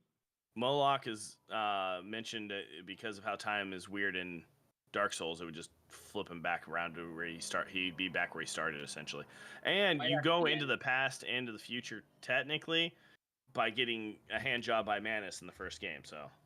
Technically, due to how the whole thing is, technically, by being thrown into the future, you'd end up in the past. Because of how the cycle of relighting and all that shit works in that game. The problem with time is it can't move forward in the same way due to the flame, messing with things, because it can't advance beyond the age, so you can't really be tossed too far into the future. This is if it happens within the bounds of, the actual Dark Souls universe. If you, were inside the Dragon Age world, it would be very different. Yeah, you can get tossed in the future, but then you just threw someone more powerful than yourself into the future with a spell, and now he's just gonna take over your future while you're either not there or already dead, so he doesn't have to worry about you. Well, the thing with that was the reason that he did that was because he was serving, Perfius, the main guy of Inquisition, and when you're thrown into the future, some of your other companions that you had with you at the time are in jail cells. And it says that he took over the entire world, which means that with enough time, he beats Warden and Hawk and all these other very powerful characters. And this was I only wouldn't, like, I wouldn't really say Hawk is too entirely powerful, especially just depending on which one of the classes you chose to go with on him, I guess. But like, also with Dragon Age, canonically, there's not a specific class that you are, so it just depends on how you want to play it. So. well, I was just going off the basis that I thought we were doing positive. So we're gonna finish this up. Yeah, no, I don't think we're gonna get anywhere because Darkman's got his tossing you into the future stuff as his win condition. But like when it comes to straight power, I think Dark Souls takes the cake. I think our dragons are stronger than their dragons. Their Lich dragons or whatever they're called, I think could be taken out. And because it's just them and have their soul inhabiting a body, I think it's just free lunch for our protagonists. Presumably, yeah. You know what? I'll concede. I agree. I think that under very specific conditions, there are in possibilities. a few places, you got a few wins. Yeah, we have a couple wins, but I would say by and large, I would say that Dragon Age is just. Honestly, I think the more interesting fight would be the armies of Hollowed versus the Blight. That could be interesting. That'd be more of a endless war. Yeah, the Darkspawn versus the armies of the fucking massive armies of Hollowed people. Not Hollows. Do it versus the Abyss, and it would be a bit more interesting. Which infectious virus? Which infectious thing from which game is better? That would be pretty fun, man. But no, I think you've got. I think it's like a 70-30. Very specific chances you guys would win. We'd just win more often because we got higher power levels. I can take that. I can live with that. That sound about right to you, Moloch?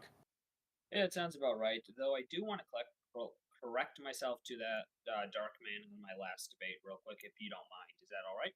Oh, I can set it out. Yeah, as long as Rouga's okay, it's his channel.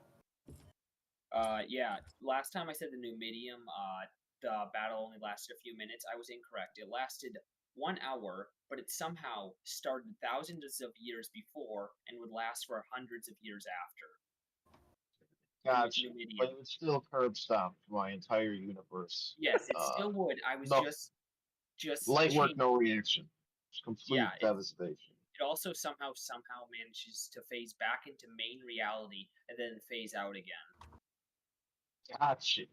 Just need to hit me even harder. Gotcha. All right. Good one. Okay. Yeah, that's it. Sign on. All right, cool. So, who's next?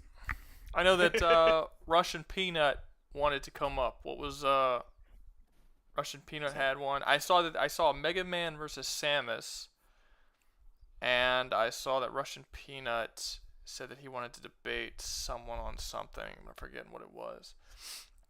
Russian, if you're still there, comment below what it was.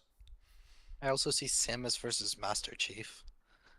That would be very one-sided. I just like the Monoyome version of it. The what?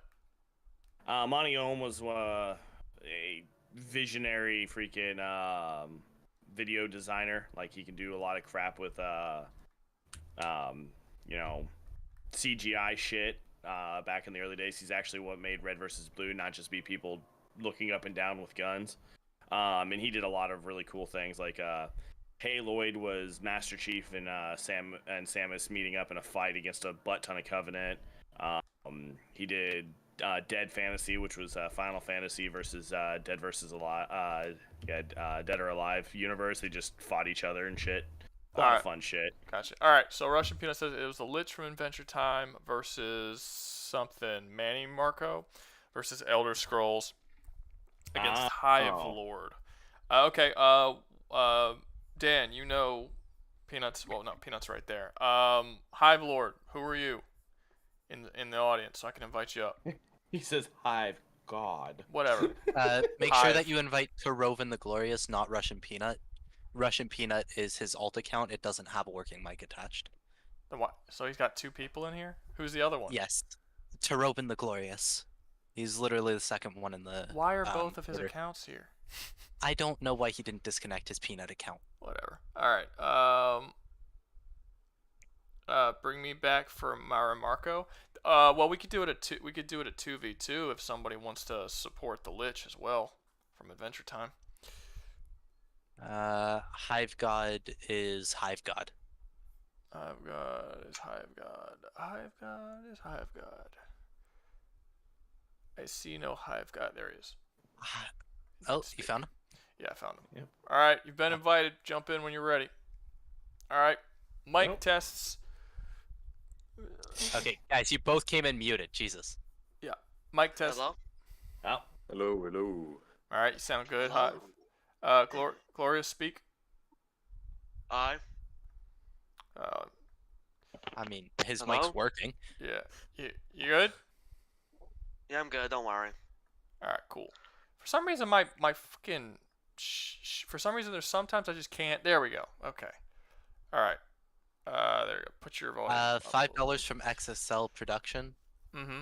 I am back. Combine versus Helldivers Galaxy. I'm sorry for the constant spam. I can wait when ready. Gotcha. Okay. I mean, we've done that debate twice, I think. Twice. I mean, I guess we could touch on it again. I'm trying to get away from doing the same debate over and over and over again. But, yeah, I mean, if we got time, we'll let you up. Okay. XSL wants to help with Lich, and Moloch can help with Mannimarco, apparently. Oh, Oh, there's, great. okay. Moloch was just in here. Whatever. Invite him back up. Hey, Make he it was two. more like a lore guy to fill in holes. He was my patchwork. He wasn't really an arguer. Alright, Moloch, and who is the other one? that's XSL thinking help Production. Blake? XSL, what's XSL. your name up here? Oh, it's right here. I see it. Yeah, it's XSL. You've already been He's- invited. Just jump in. No, he wasn't invited. He had his hand raised. Oh, There's a right, difference. right at the green thing. Hey, Okay. Rouga, how would John Rambo handle Captain Price from COD or Solid Snake from Metal Gear? $5 donation. He would kill them all. Wow. He would I feel like brutalize Rambo both of them. wouldn't kill Solid Snake. I feel like the two of them would get along. Oh yeah, I mean Rambo does. I mean, we're talking about if it's just like, maybe they're on two opposite sides of a war or something. But yeah, I still kind of stand by the idea that Rambo is as perfect a soldier as can there be. He's just As kind there of can be. he's just kind of amazing at all of the fucking soldiery shit that you can be amazing at. So He's even just a bit PTSD, a little bit. yeah. Like, I mean, look. When you look at it, like, did Solid Snake ever wipe out 200 dudes by himself in one battle? I don't think so. Rambo has. Like, I'm saying in terms of, like, human-level characters. I'm aware that there are superhuman soldiers who could take on hundreds of dudes. But Rambo's not superhuman, supposedly. Well, I mean, hell, Solid Snake is even freaking superhuman, man. He's got those nanomachines in him and shit. Doesn't matter. No, I'm just saying, like, he still falls It's into not the relevant. superhuman level. It is not relevant. Rambo shall dominate. No, I mean, like I said, there's like, I don't think he's beating Commander Shepard or Master Chief or anything like that. But I think if you put him up against, like, normal humans who are shown to have normal human level shit, I think Rambo's pretty much winning all those. Hey, Rick, I gotta apologize, though, man. I gotta bounce out early today. All right, get the So. fuck out. Nobody wants you here anyway. Fucking go. Thanks for letting me debate, man. You're No, awesome. fuck you. Get out. No one wants you here. Go. Alright, Leave. Aw, I donated money. Get the fuck out of here. Go. Thanks for the $2, bitch. Get out. No, I'm kidding. All right. Wow. You guys Mic can start. You guys can start y'all's debate whenever. Just do the mic checks and all that kind of Which stuff. Mannimarco are we talking? Well, Asterion, hold up a sec. XSL, go. I thought we were doing like the Lich versus someone else. Yeah, Yeah, alright. Marco. So your mic's good. Oh, sorry, this was a mic check. I'm very sorry. Yep. Alright, you guys are doing Mannimarco versus Lich from Adventure Time? Yes. Yeah. Alright, Yes. go. Do things. Okay. I'll assuming you can- let you start. Hive. Okay. Alright. You let me start here? Yeah, I'm letting you start. Don't worry. Alright. So, to start off strong here with the Lich.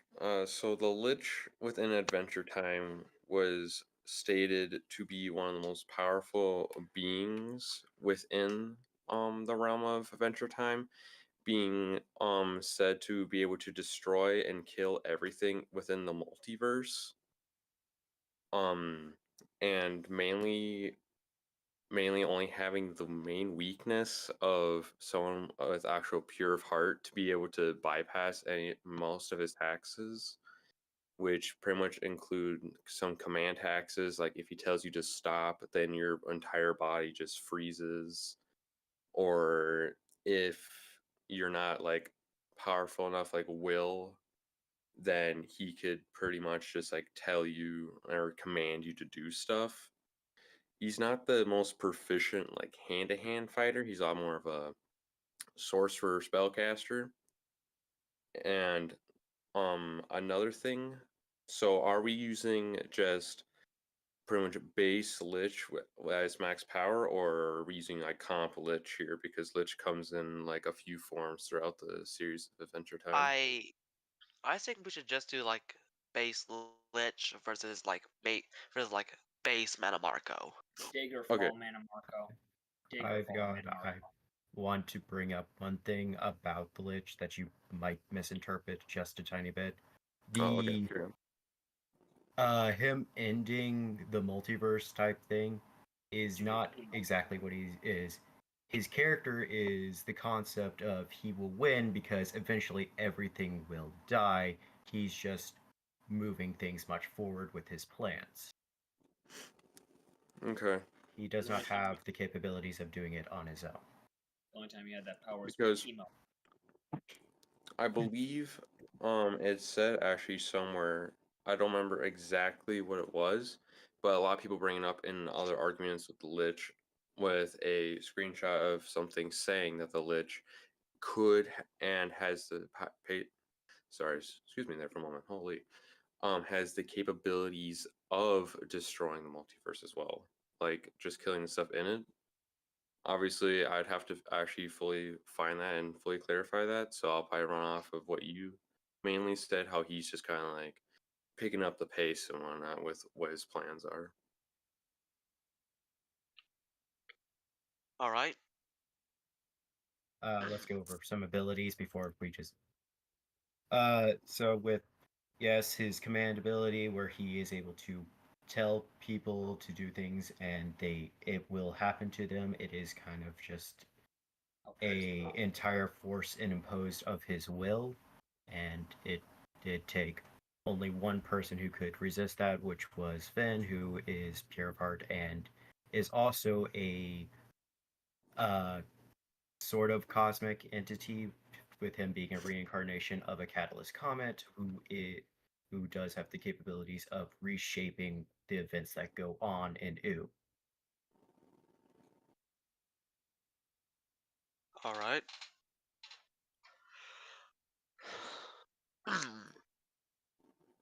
Well, Alright.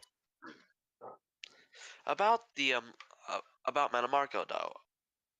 Okay, so Mannimarco. Okay, I think Mannimarco does in fact have a way to count hit the Lich's commands. Lich. Yeah, Lich. He's a lich. Yeah. Okay, so first off, Mannimarco, when he was human, was able to resist the tortures. Basically, he was able to resist Molak Ball's tortures. Glorious. Torturing him. I know I've told you this a couple of times, Yes. dude. You have got to talk faster, man. You're boring the tits off of everybody. Oh, sorry. You Sorry. talk way too slow, dude. I'm gonna have to stop letting you up here if you can't like get your words out. Sorry. I'm sorry. Basically, Mannimarco was able to resist the Mannimarco was able to resist Molak Ball torturing him for like years, if I am correct. Molak Ball being the Lord of Domination, basically the god of it. Can I speak for you? This would probably be sped along by that. Yeah. Molag Bal is the Daedric Lord of Domination and Rape. He is lord over the realm of Cold Harbor, which, is Yes. under his domain, in which he imprisons thousands and millions. He was able to resist that and eventually would plan revenge against Molag Bal, in which Yes. he attempted a ritual that would planes meld Nirn with Cold Harbor, in which that he would claim domination and ascend as a Daedric god over that very realm, and nearly succeeded. Yes. And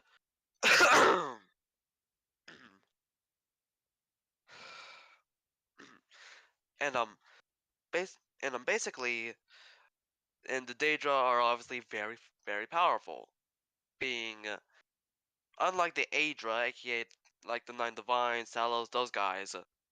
The Daedra have are at their full power, and because they didn't help Lorcan create the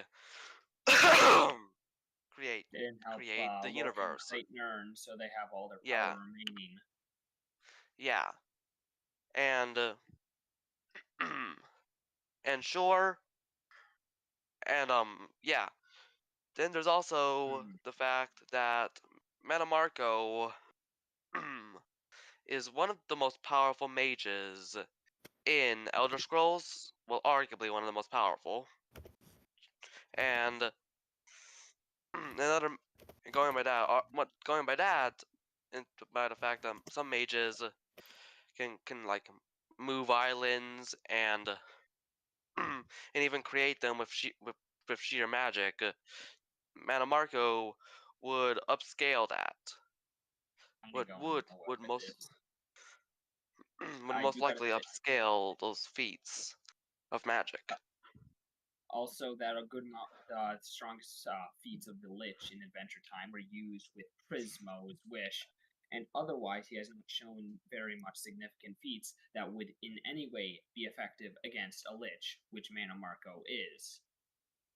An undead ability can be really used against another undead with, You got any counter to what I have said? Well, within the showings of Adventure Time, no, he does not have the capabilities of destroying a universe. That is obvious, because he requires help for that and requires items to do that. But you have to take into fact that who he rivals within Adventure Time itself. He rivals primordials, which are beings that can casually rip apart planets or blow them apart. He rivals another primordial called I hope I'm saying Hudson Abendir, who is a ruler of an entire universe with reality warping capabilities and is able to devour souls. And Hudson Abendir himself has said the Lich is his only rival within this universe. So the Lich would have to. True, but that feats contained within the universe, as shown what is in it, I have watched all of Adventure Time. The Lich has not shown significant enough feats that would rival Mannimarco in amount. Can I bring something up real quick? Yeah. So the Lich actually has said himself that he's actually succeeded in killing multiple like universes by himself. As when he returns after, eventually it was technically in a different thing where Finn wished for a reality where Lich was not there, but Lich was there anyway.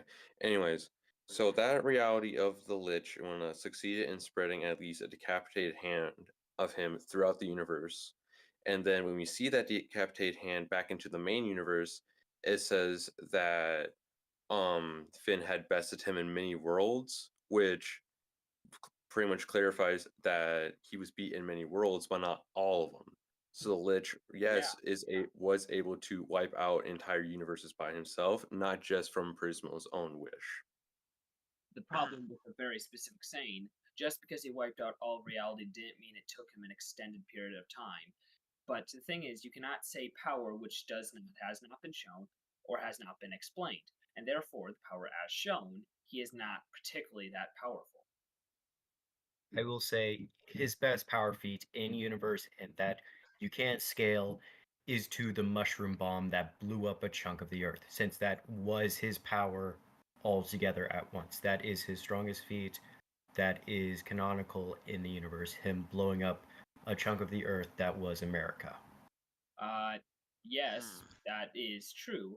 But Mannimarco tried to meld reality with another realm in order to become a Daedric god. That's a bit and higher on the totem and pole. also and also in the future, he did somewhat succeed in becoming a god-like figure in the future. Yo, he did become a god. He didn't Yeah, succeed in becoming a godlike figure. He became a god. He became a god yeah, that exists within a moon yeah, to the same level as one of the 9 divines. yeah. Well, divines, not 9. Talos is probably stronger. Yeah. And with the Necromancer's moon, which is basically Mannimarco in his god form, being basically an infinitely sized construct, to put it simply. He also he can also try he can somewhat read the future too. Yeah. And yeah. so does the Lich have like anything that can like like counter some of the stuff Mannimarco can do? I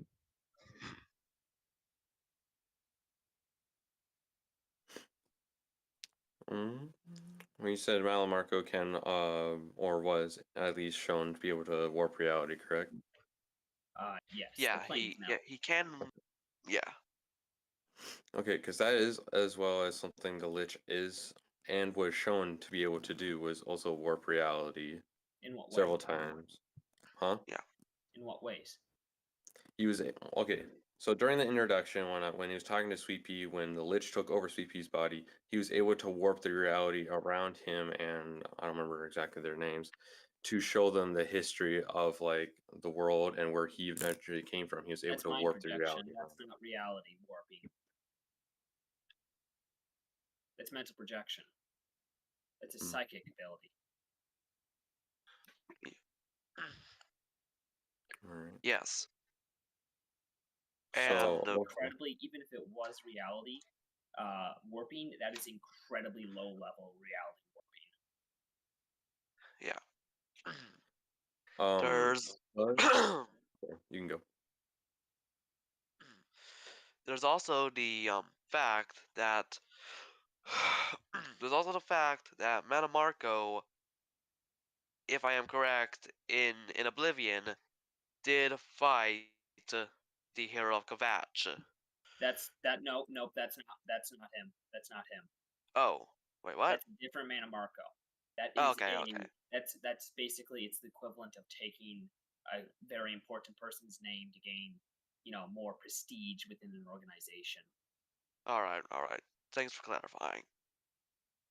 There's no way it can be him. He would have to be a Lich. True. So I will say there is probably one thing the Lich can do. I'm not sure how well Metamarco's defenses is against this, but the Lich has horrible tendency for how much he does get killed and destroyed.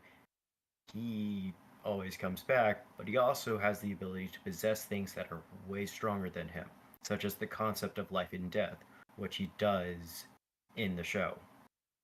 When does he do that? I don't remember him ever doing that. It was when it's Obsidian. about, I believe it was like the very like last season of the original Adventure Time thing. I don't remember entirely. It was during the future series where they were discussing where they were showing the future of Finn and Jake after they die and they leave Ooh.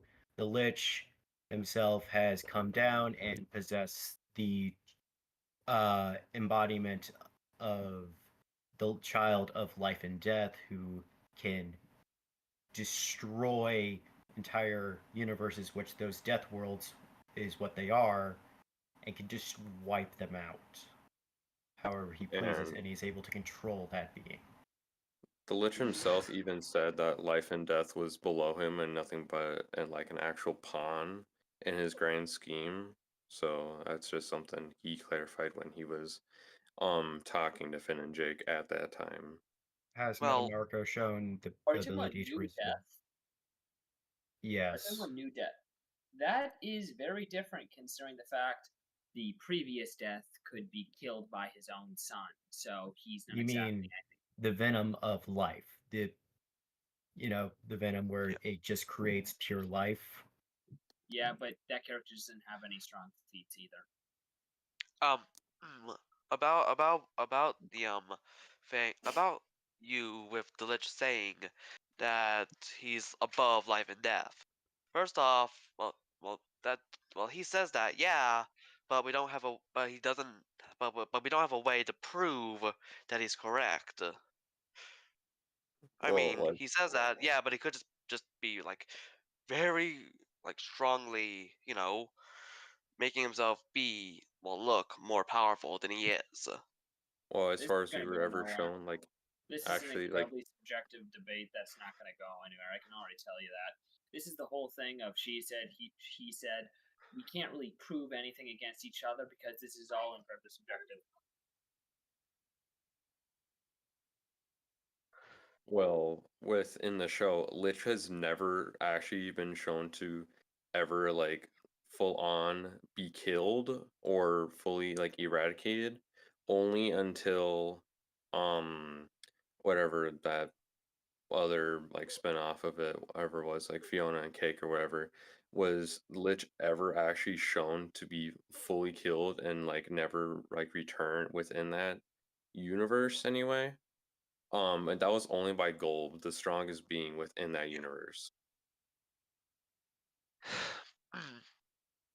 So Well, him saying that like he's both life and death isn't entirely out of the question, but I'm not I'm not saying that it's out of the question. I'm just saying that it's not reliable.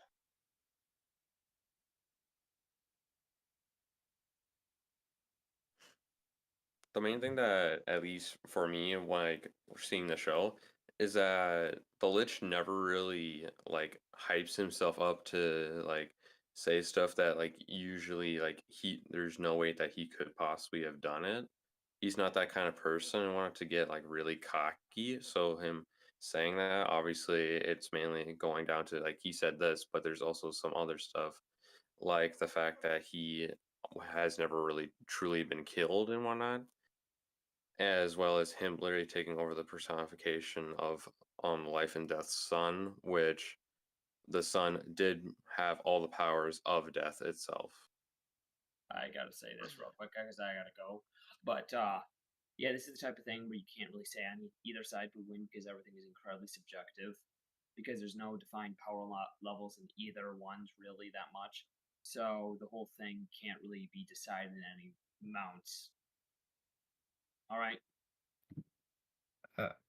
I will say, based on what you have said and what I have been looking through as we've been discussing through Elder Scroll lore, it does seem like Mannimarco has the capabilities of being able to either just seal the Lich away or just be unaffected by what the Lich is able to do. I'm not so sure about the possession of what the Lich has been shown to be able to do, and the Lich not being able to just come back after death, but I do believe that the Lich has no power to be able to do anything substantial to Mannimarco. Mannimarco, not Malamarco. Sorry. It's okay. Yeah, chances are it'd be a type of thing where Mannimarco has to constantly reseal the Lich, but otherwise it's kind of a whole thing where neither side can really kill each other. So pretty much it just go like a draw for like all of time, pretty much, because Draw for all of time. It'd be like how Billy defeated him to begin with. Yeah. Him just having to be constantly resealed by someone stronger or yeah. with the items. Okay. So can we agree on that? I can Pretty agree on much that. it's a draw until they're the last ones pretty much remaining. And then, well, I don't know exactly what would happen to Lich. I don't think he'd become more powerful if he were dead. So, still be He'd a just draw. be stagnant. He is a machine that will just stop working if he doesn't have a way to win. Now I think about it. In that case, Mannimarco would eventually lose. Due to the fact that Mannimarco would be eaten by Alduin in the next Kelpa. And Eventually, the Lich would win. Basically, it's a draw until the end of time as we know it. Alright. Yeah. Yeah, which is the entire character of the Lich. Yep. The Lich would win eventually, but at that point. All right, guys. That's it for the debate. 100% of people are tired of listening to you guys. So we're moving on to the next one. All right, goodbye. Yeah. We're gonna just put a poll up, and there's 12 votes. Nobody has said no. So Yeah, you guys. All right. So we're gonna move you guys back down to the audience and invite the next people up. Have a good day. All right. I got it, Rouga. See you. All right, go ahead. Okay, what's the next debate? Let's get some people up here who feel passionate about something. We need some passion. And I know that. Oh, there was no vote when you ended that. There was because the guys I just kicked voted no for themselves.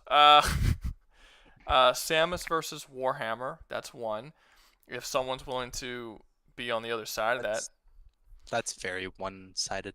Cavsora Generation 0 versus Horizon. Toriko Earth versus Viltrumite Invasion is interesting. Did we talk about Prototype? No, we didn't talk about Prototype yet. All right, so all I need, the first one that I get is where I got two people that agree they want to debate about something. I'm letting them up. So anybody want to cover Warhammer? Anybody want to cover Viltrumites? I don't care, but y'all gotta figure that shit out in the comments, and we'll invite you up. Reddit mod versus Discord mod. I'm both, so I defy the expectation. Omni-Man versus... Y'all keep giving me different matchups. Two of you guys need to agree to a debate. Okay, Russian Peanut will do Warhammer. Fine. So Crazy Nano and Russian Peanut. I keep inviting the same people up, but they're the only people who are actually like coming together to make debates instead of just giving me matchups that nobody wants to debate them on. You guys, when there are debates going on up on the stage, you guys in the comments should get together and like make a debate that two of you want to do. So afterwards, I don't have to keep asking you guys who wants to do what, and then y'all give me just a bunch of matchups that no one cares about. Like, y'all need to come to an agreement about... They're still doing it. Look at that. Mass Effect versus Dead Space. I'm literally saying right now, stop doing that. Cause... Find people to debate with you. Like, actually offer or put your position out there and see if anybody else wants to take the opposite position. See if somebody will come debate with you, because you can't have a debate with just one person. All right. So, thank you. That was... not obvious at all. I'd love to debate, but okay, whatever. All right, so who said they were going to take Warhammer? Russian Peanut versus Crazy, and Crazy wants to do Samus. All right, Samus versus Warhammer. All right, I don't remember their names. You remember their names? Yep. Dude, Literally Glorious. I'm sorry, Glorious.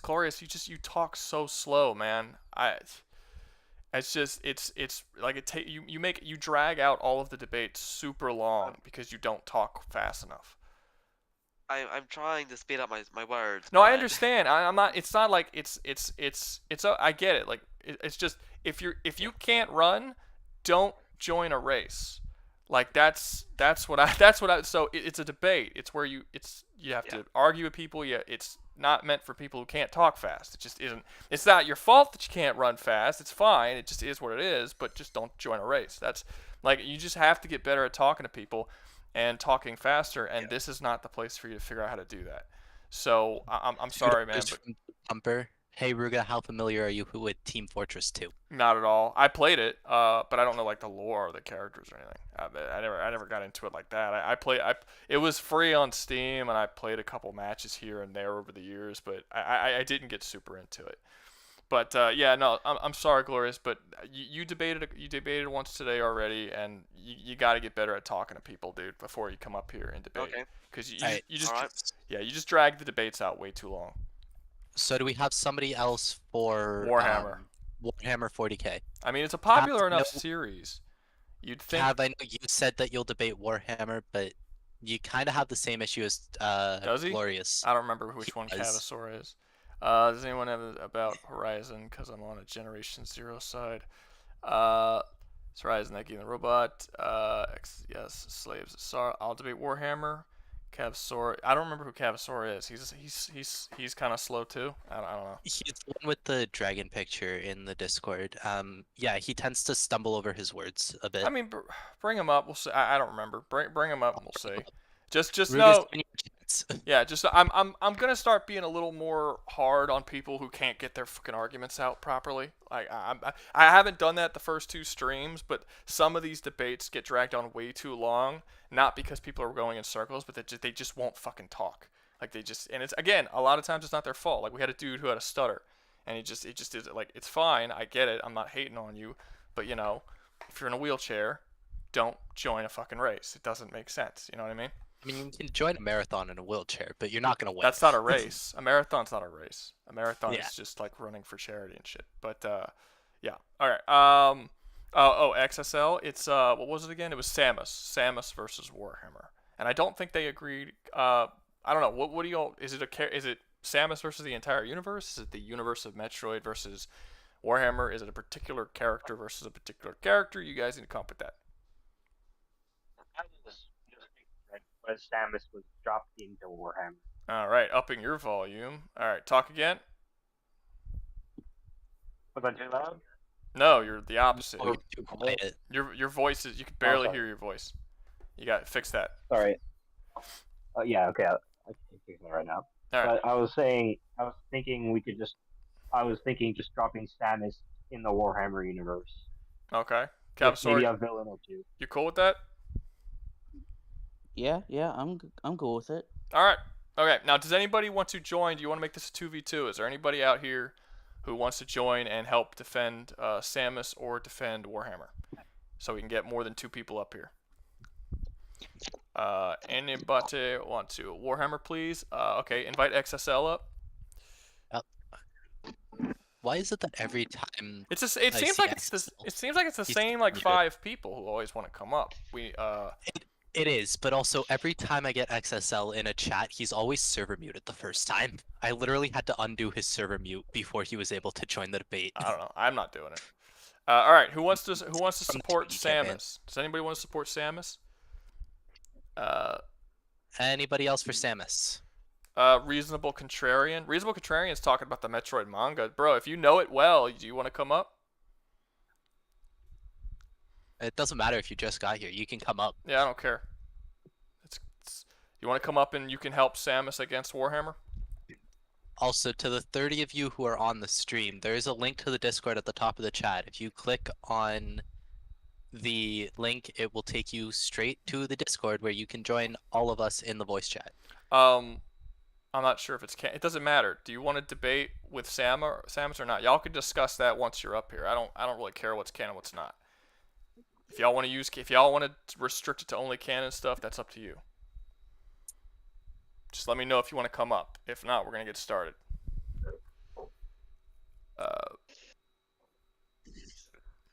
I can help with Samus. Okay, whoever the first person is that gets me their name so that I can get them up here, I'm gonna Skull let is them in here. I sent him an invite. in. All right, Gold Skull, join. Go ahead. I am Gold going Skull. to go see if your invite link is actually working because Big G just said it didn't let him join. Hello. All right. Hello, Jesus. All right. I don't know if you got to get close to welcome. your mic or what, but you're echoing terribly. I can't do it from here. I have to do it from my phone. Is the Discord link not working for anybody else, or is it just? Hold up. How about now? How about now? That's better. Much better, Gold Skull. Don't worry about checking it, Rouga. I got it. Loud and clear. All right. All right. So I'm on Samus' side. Fuck it. I can do it. Okay, cool. So yeah, you guys just talk amongst yourselves of what you want the actual debate to be. Seems like Crazy just wants to do Samus in the Warhammer universe, see how he'll survive. And I guess y'all talk about it. Honestly, that's a little vague. I'm gonna be honest with you. I think it's vague. Like, are we gonna drop her on a planet full of Chaos Marines, Tyranids, Orc invasion? Come on, you gotta like narrow it down. I mean, you I could don't have her think on a we- ship that just Okay. like opens up a portal and just appears in the middle of the Warhammer universe out in space somewhere, and just be like, okay, how does she interact with people? But that's more of a conversation, not a debate. So you got to come up with like what would be a debate. Okay, so here's what I'm thinking. Samus is just flying around in space doing bounty hunting stuff, and then suddenly portal opens up, she goes through, boom, she's in Warhammer. That's not a debate though. What's the debate topic? That's not a debate. That's a conversation. Yeah. I could A see. debate is like, oh, I don't know, can Samus take on a bloodthirster or Yeah, something? can Samus if Samus goes to war with the fucking Imperium of Man, can she survive? Like that's that. Like, give me a debate topic. Oh hell nah. Okay. Samus would Yeah. not survive the Imperium. Well, it's up to Crazy. Yeah, What that's a- this was Yeah, your no, idea. honestly- What did you want your debate to be? I wanted to see like how far would she go in a fight against like say You want your that's standard but that's not a Marine. debate. That's a conversation that you want to like.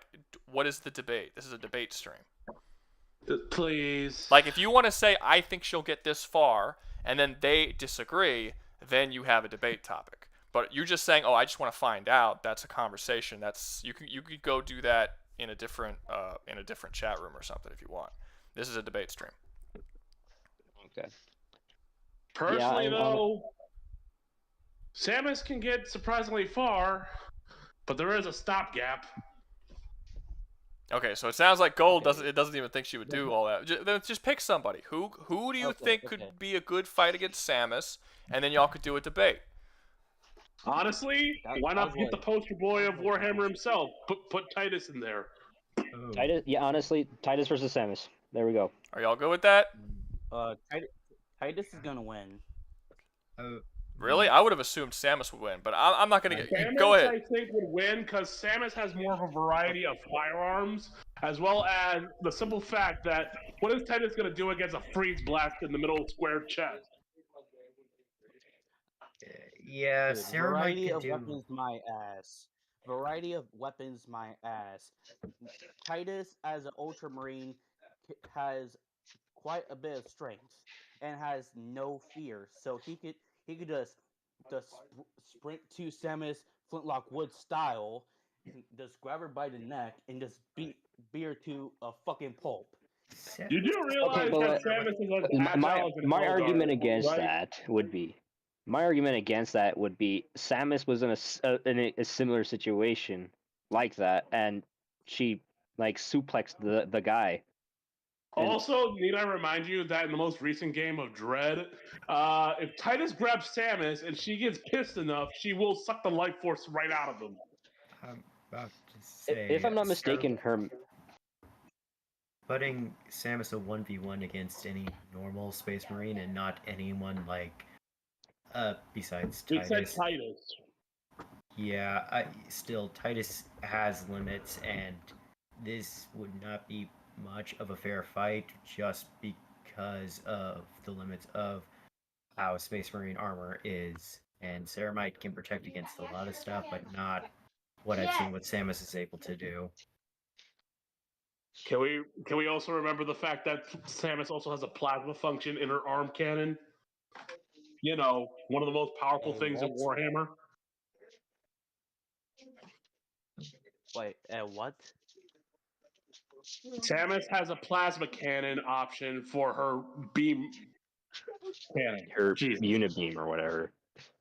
Yeah. Well, hang on. So like Rouga said, when it comes to power scaling, like one corruption may corrupt in their universe, but most likely not in a different universe, which could also be applied to what you're saying. The plasma Plasma cannon, is plasma, yes, though. very powerful. But hey, hold up. So plasma cannon, yes, in Samus's universe of Metroid, is very powerful. But in Warhammer, it could be different. No, plasma is plasma. Still, I'm But, not like- trying to do anti-feats. I like Titus, but he, again, he is only a Space Marine. And It's Samus has done a when it lot. comes to a 1v1 and you're giving Samus a plasma cannon and give Titus his plasma rifle, I'm sorry, but that plasma rifle is unreliable as hell. And plus, it is prone to explosions, and Titus's only win con in that scenario would be to overcharge, but Samus, I believe, is able to dodge stuff faster than what Titus has been able to dodge.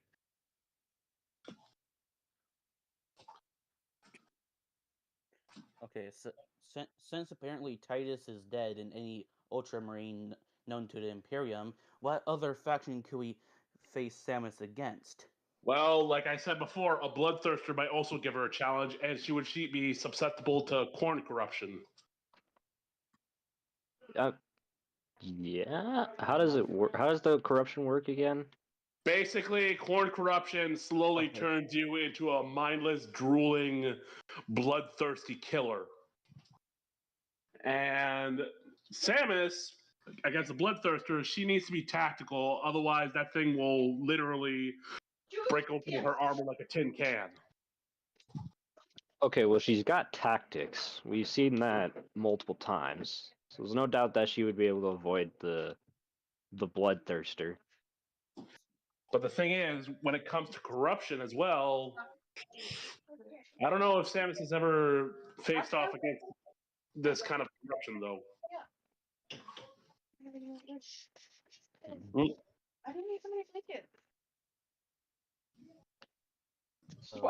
talking in the background? Hey guys, look, whoever has something in the background, you gotta move to a different room or tell them to get out or mute your mic when you're not talking.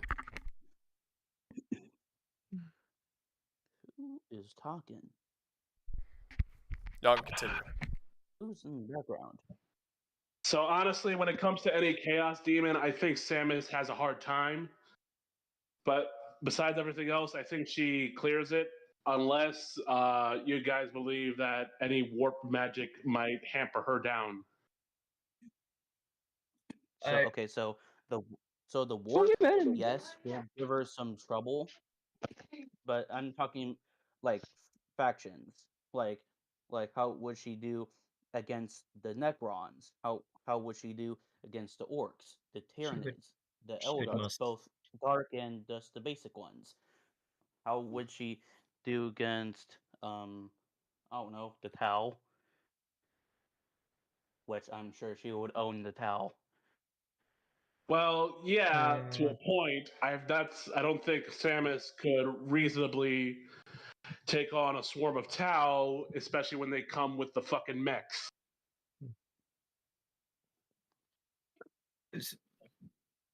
So wait, what is the debate now? Is it just how far she would get in each faction? I was trying to make a debate, but this man just keeps going on, and I'm like, Crazy. Give us like. Look, guys, what look, faction- okay, we're about to move on to something else. The Please. debate, y'all agreed that it was Titus against Samus. Is that not what it is? Yes, It was. Okay. It was. Who went off topic? I don't know. I think it was someone. Doesn't else. matter. Stick to the topic. Okay, it's Titus versus Samus. Go. Personally, I think Samus wins just due to the fact of variety of weapons and the fact that if she gets pissed enough, she will suck the soul out of Titus. Not gonna lie. And not in a fun way either. You can't forget that. Actually, hang on. Actually, the warp isn't really similar to soul sucking, so that's probably. Soul, light force, whatever you want to call it. Since Samus is part Metroid, she can basically just absorb that energy and take it away from Titus.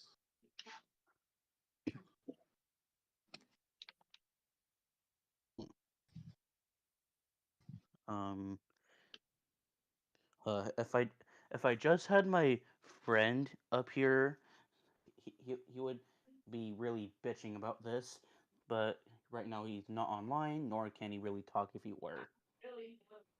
I will say Titus has probably one win con, and that would be the using a power sword against her, since those do not ignore durability.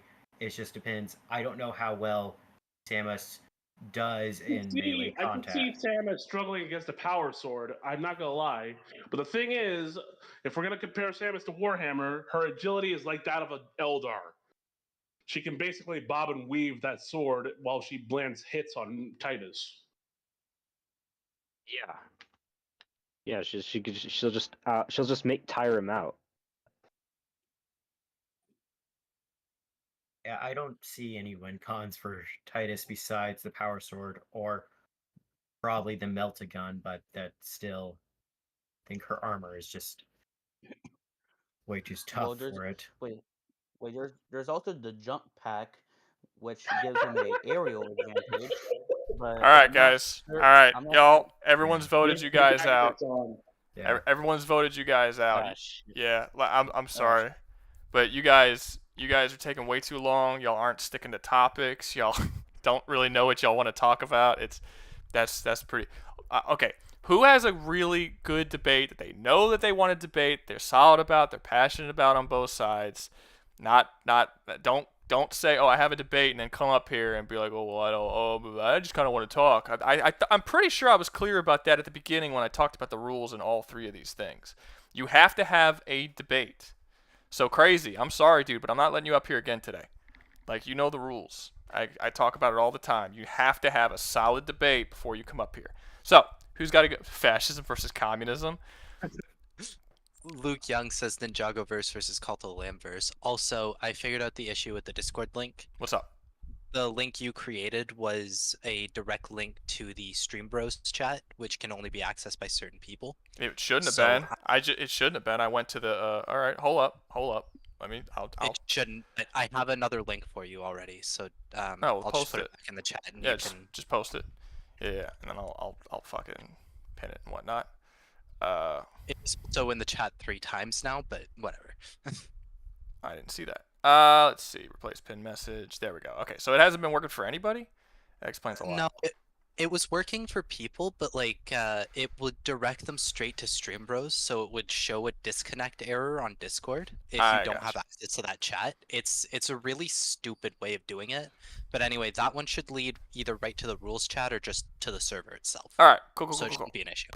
Best movie of all time debate battle royale. I actually like that idea. I'm not gonna lie. Where everyone picks their best movie and then just debate. Actually, there's no reason why we can't make this a 3v1. I'm sorry, not 3v1. Like a 1v1v1 or a 1v1v1v1. Yeah, Have multiple people. I'm not against that. Let's see, best movie of all debate. I'm not against that either. It's just it doesn't seem like it would work out with the people that we have had so far. Then that's why they get kicked. That just is what it is. If the topic's not interesting, we move on. I wasn't doing that the first 2 weeks. I'm gonna start doing that more often because these are I don't know. People aren't listening when I give the rules at the beginning, and in the description there are pretty clear rules about what the rules are when you come up. All right, let's see. Best movie ever is Shrek. You said that you would get ideas for a 1v1v1. I say a lot of things. I'm great at communicating. Okay, best movie in my opinion was Endgame. That's rough, man. That's a hard one to defend too. That's gonna be a hard one to defend for sure. Wonder who could Prototype be debated Best movie against. is Pixels. Best movie is Pixels. I think it's probably be easier to defend than Endgame, to be honest with you. It'd be easier to defend an Endgame, but it's still not an easy defense. I can't even talk. I haven't fucking seen Pixels. Best movie I love was Megamind. Okay. So what's an actual debate that you guys have? Redemption. What's it? I'll debate Lord of the Rings as the best movies. I'll pick the last one if I'm limited to one. I wouldn't argue with that. I wouldn't argue with that. I think that as a movie series, I think Lord of the Rings probably is the best. Peter Jackson's Lord of the Rings is amazing. In terms of a whole series together. I wouldn't say that any of the individual movies is the best, but if you take a whole series across the board, I think that's probably the best. It would take Although I would have to argue that Return of the King is better than Two Towers. Two Towers was phenomenal. Wait, you think that Return of the Return? Okay, yeah. Well, I mean that's fine, but I even before all of the prequels and sequel trilogies and stuff came out, I do not think the original Star Wars trilogy is better than Lord of the Rings. I don't think it even comes close. No. I don't think they're comparable in any way. But a lot of people like that's the big conversation. What's better, the Star Wars trilogy or the Peter Jackson's? I don't even think that shit's not even debatable to me. It's like Peter Jackson's trilogy is so much better. That is just like a straight up stomp. Like Yeah. I don't understand how that's a debate. Yeah, The best is Wall-E. Yeah, the my best movie is Falling Down. My problem is if you had a debate on what's the best movie series and someone picked Lord of the Rings, like what would you even pick to go up against it? What, the fucking Dark Knight trilogy? That's not gonna touch it. Like what No. series could you even Harry Potter? That's not a bad series, but that's not gonna. It's not a bad series, but it's very poorly written compared to Tolkien's works. I think and it Peter gets Jackson worse. It gets worse as the works series very well. goes on. I think it gets worse as the series go does. on. I think it started off okay. So actually, I don't think 1's great, but I think it kind of peaks at 3, and then 4 is not bad, and then it kind of goes worse and worse after 4, and they just kind of get But I think 4 and 5 are probably the peak of the Harry Potter series. A lot of people say that Prisoner of Azkaban was probably the best movie I still in the think franchise. it's the best. Yeah, I'm gonna be boring. It was actually it was created or it was directed by a completely different director. That's why it's a much They all are. darker tone movie. No, but they all are. At the first, other than the last 3, like originally the first, second, third, fourth, I think are all directed by different people. And then they got David Yates to do like the last 3 or 4 movies back to back. And I think each of those movies got progressively worse. And I think a lot of the reasons because you didn't get any more people. Like they should have just keep swapping people. It's the same thing they did with Mission Impossible. Tom Cruise said that he wanted every single Mission Impossible movie to have a completely new director because he wanted them all to feel unique and different. And that was a good idea because each movie was very much its own thing. But like the last 3 have kind of all been made by the same dude, and I kind of wish they go back to doing it like there's a new director for each one, because they were all like, everyone says that Mission Impossible 2 wasn't that good, but like you can't, like, Mission Impossible 2 is completely different than Mission Impossible 3 and 1 and 4. Like they all felt, I don't know, I liked the movies. I think most people believe that it peaked. What was the one after Ghost Protocol? 5th one. That's the one where everyone's like, Mission Impossible peaked, and then they just took that director and kept him on for all the future movies. And I think that kind of shows in the last movie that came out, even though I do think it's good. Wouldn't you have loved to have seen like Order of the Phoenix directed by the same guy who did Prisoner? Because I feel like that would have turned out to be a much better movie at the end of it, or Half-Blood Prince even. I think fucking Prisoner. It would be so much better. Oh god, director's name. He's French. He's French-Canadian. Shit, who directed Dune? Somebody in the comments. He directed Dune. He directed the Blade Runner sequel. He's directed Prisoners. Denis Villeneuve. Denis Villeneuve. How, you're Canadian? You can't pronounce that? Denis Villeneuve. He's French-Canadian. You're pronouncing it wrong. No, that's how he pronounces his name. It's Denis Villeneuve. That's how he says it. Well, he's not actually French Canadian then, because the way his name is spelled, it would be Villeneuve. No, he's well, you didn't pronounce it Villeneuve either, but he's French Canadian. He was born in Canada. He's French. French is his first language, and he kind of speaks English, sort of, not well, but yeah, his name is what I've heard it pronounced is Denis Villeneuve. But I don't know. Maybe his last name is pronounced a little differently than I'm saying it. But I know his first name's Denis. It would be Villeneuve. Villeneuve. You're a terrible Canadian. How are you a terrible Canadian? I don't. I'm not terrible. It's just not coming across properly because it's a voice chat. Okay. You're not even saying it in like a French accent. Anyway, doesn't matter. I actually am saying it the French way. You're saying it with a super American accent. That is not a French accent when you're saying. You're not like, well, I can't do a French accent, but I'm not Canadian, so that's reasonable. Monty and the Holy Grail. Okay, let's see. Godzilla King of the Monsters was probably the best Godzilla movie. 13 Hours is probably my favorite. Y'all still talking about the best movies. Come on, let's get another debate. I am going to bow out for a little bit. Thanks for having me debate. No problem, XSL. John Wick. Oh la la. Oh la la. Oh, John Wick. No, oh la la. Shit. Back to the Future. I think he's referencing Back to the Future. To be honest, the Shrek movies are better. Like I said, The Arbiter versus Django Fett. If someone will debate it with you, it just depends. All right, so who wants some people? Come on, yeah. What I tell you guys are supposed to meet up in the comments with each other and come up with debates while the other debates are going on. You had that fucking Doomsday 15-minute boring ass debate going on, so you had plenty of time to come together and come up with something. Ninjago versus comp. Didn't you say that you just said Ninjago was like multiversal? Cult of Lamb's not even close. There's no one who can even destroy the island they're on. It's not a fair fight. Okay, Reasonable Contrarian wants to debate Arbiter. Gold Skull, I'm assuming since you put Arbiter first, you wanted to debate with Arbiter? Yeah, Gold Skull says I'll defend Arbiter. Okay, so there's two people who want to defend Arbiter. Does anybody want to bring up a debate that's not Django Fett to go up against Arbiter, since we already have two people who want to defend Arbiter? Who wants to put up their person? Defend Django. Who? Doug Pumper. Doug Pumper? Okay.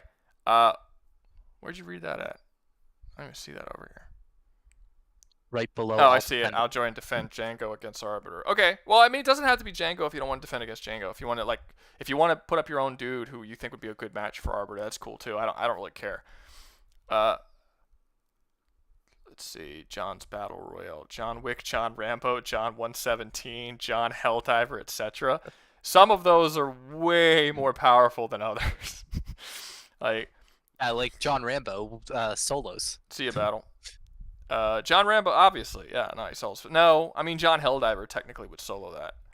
Oh, 100%. Because he's a meme character. He attacked a planet of Tyranids and then fired a shot. Yeah, yeah. All right. So, okay, so we're good. Invite the two Arbiters up, if you know their name. So that is Gold Skull and Contrarian. Contrarian, I need your Discord name.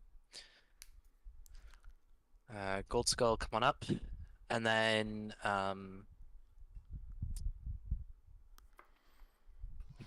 Doug, were you it said so that you wanted easy, to my do... friends, were it so easy. Mm-hmm. Doug, you said that you wanted to defend Django, so I guess I'll get you up here too. Contrarian, I still need that name. Still need the name Contrarian. Here we go. Hello, Doug. Hello, Gold Skull. So you're defending Django while I'm defending Thelvadami, aka the Arbiter. Yep. Cenozoic.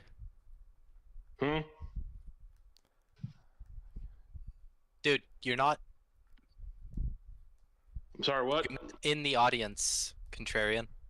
No, you two are fine. Just, Contrarian, you're not in the audience. I can't invite you up to the stage if you're not in the audience.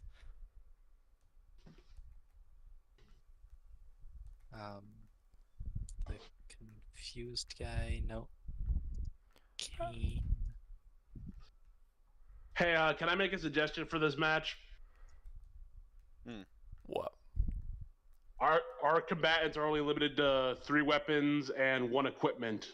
And, well, can we just agree that both our equipment includes a jetpack? The link is pinned to the top of the chat.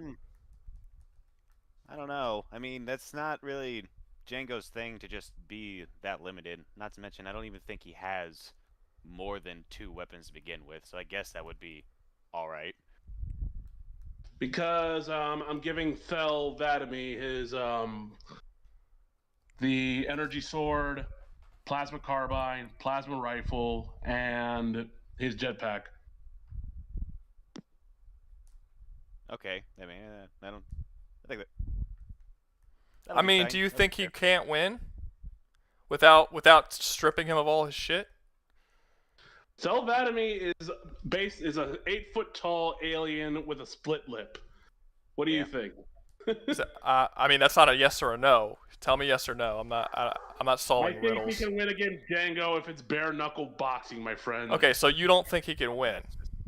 I think he can win. I think he can win.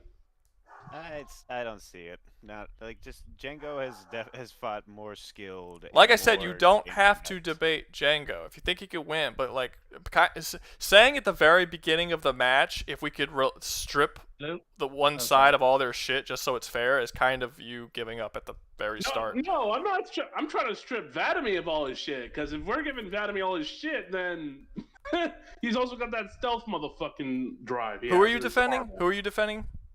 He's The an Arbiter. Arbiter. Okay, so you're the trying to Arbiter. strip the other. Yeah, so you're admitting defeat because you're trying to strip the fucking. You're I'm trying not to. admitting defeat. What the? Look. Hey, this is really simple. Why are you're defending Arbiter and you want to strip the other side of all their shit because you think that Arbiter can't win without them stripping the other guy of all his shit?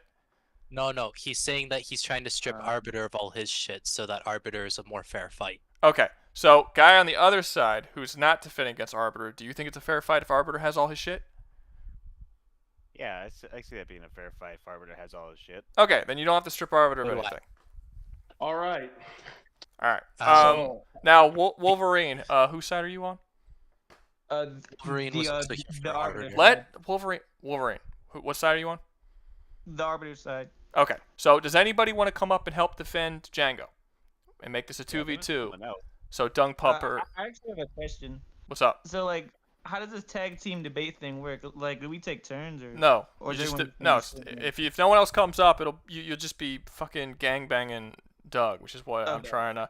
I mean, that does sound fun. All right. I guess bring up Kavzora. Kavzora. Alright. Yeah, bring up Kavzora. He says he'll debate Django. Make sure you guys know something about the characters and y'all aren't just coming and then be like, oh, I don't know anything about Django. All right. Cool. Everybody good? All right. 2v2. Everyone's got all their shit. All right. Get started.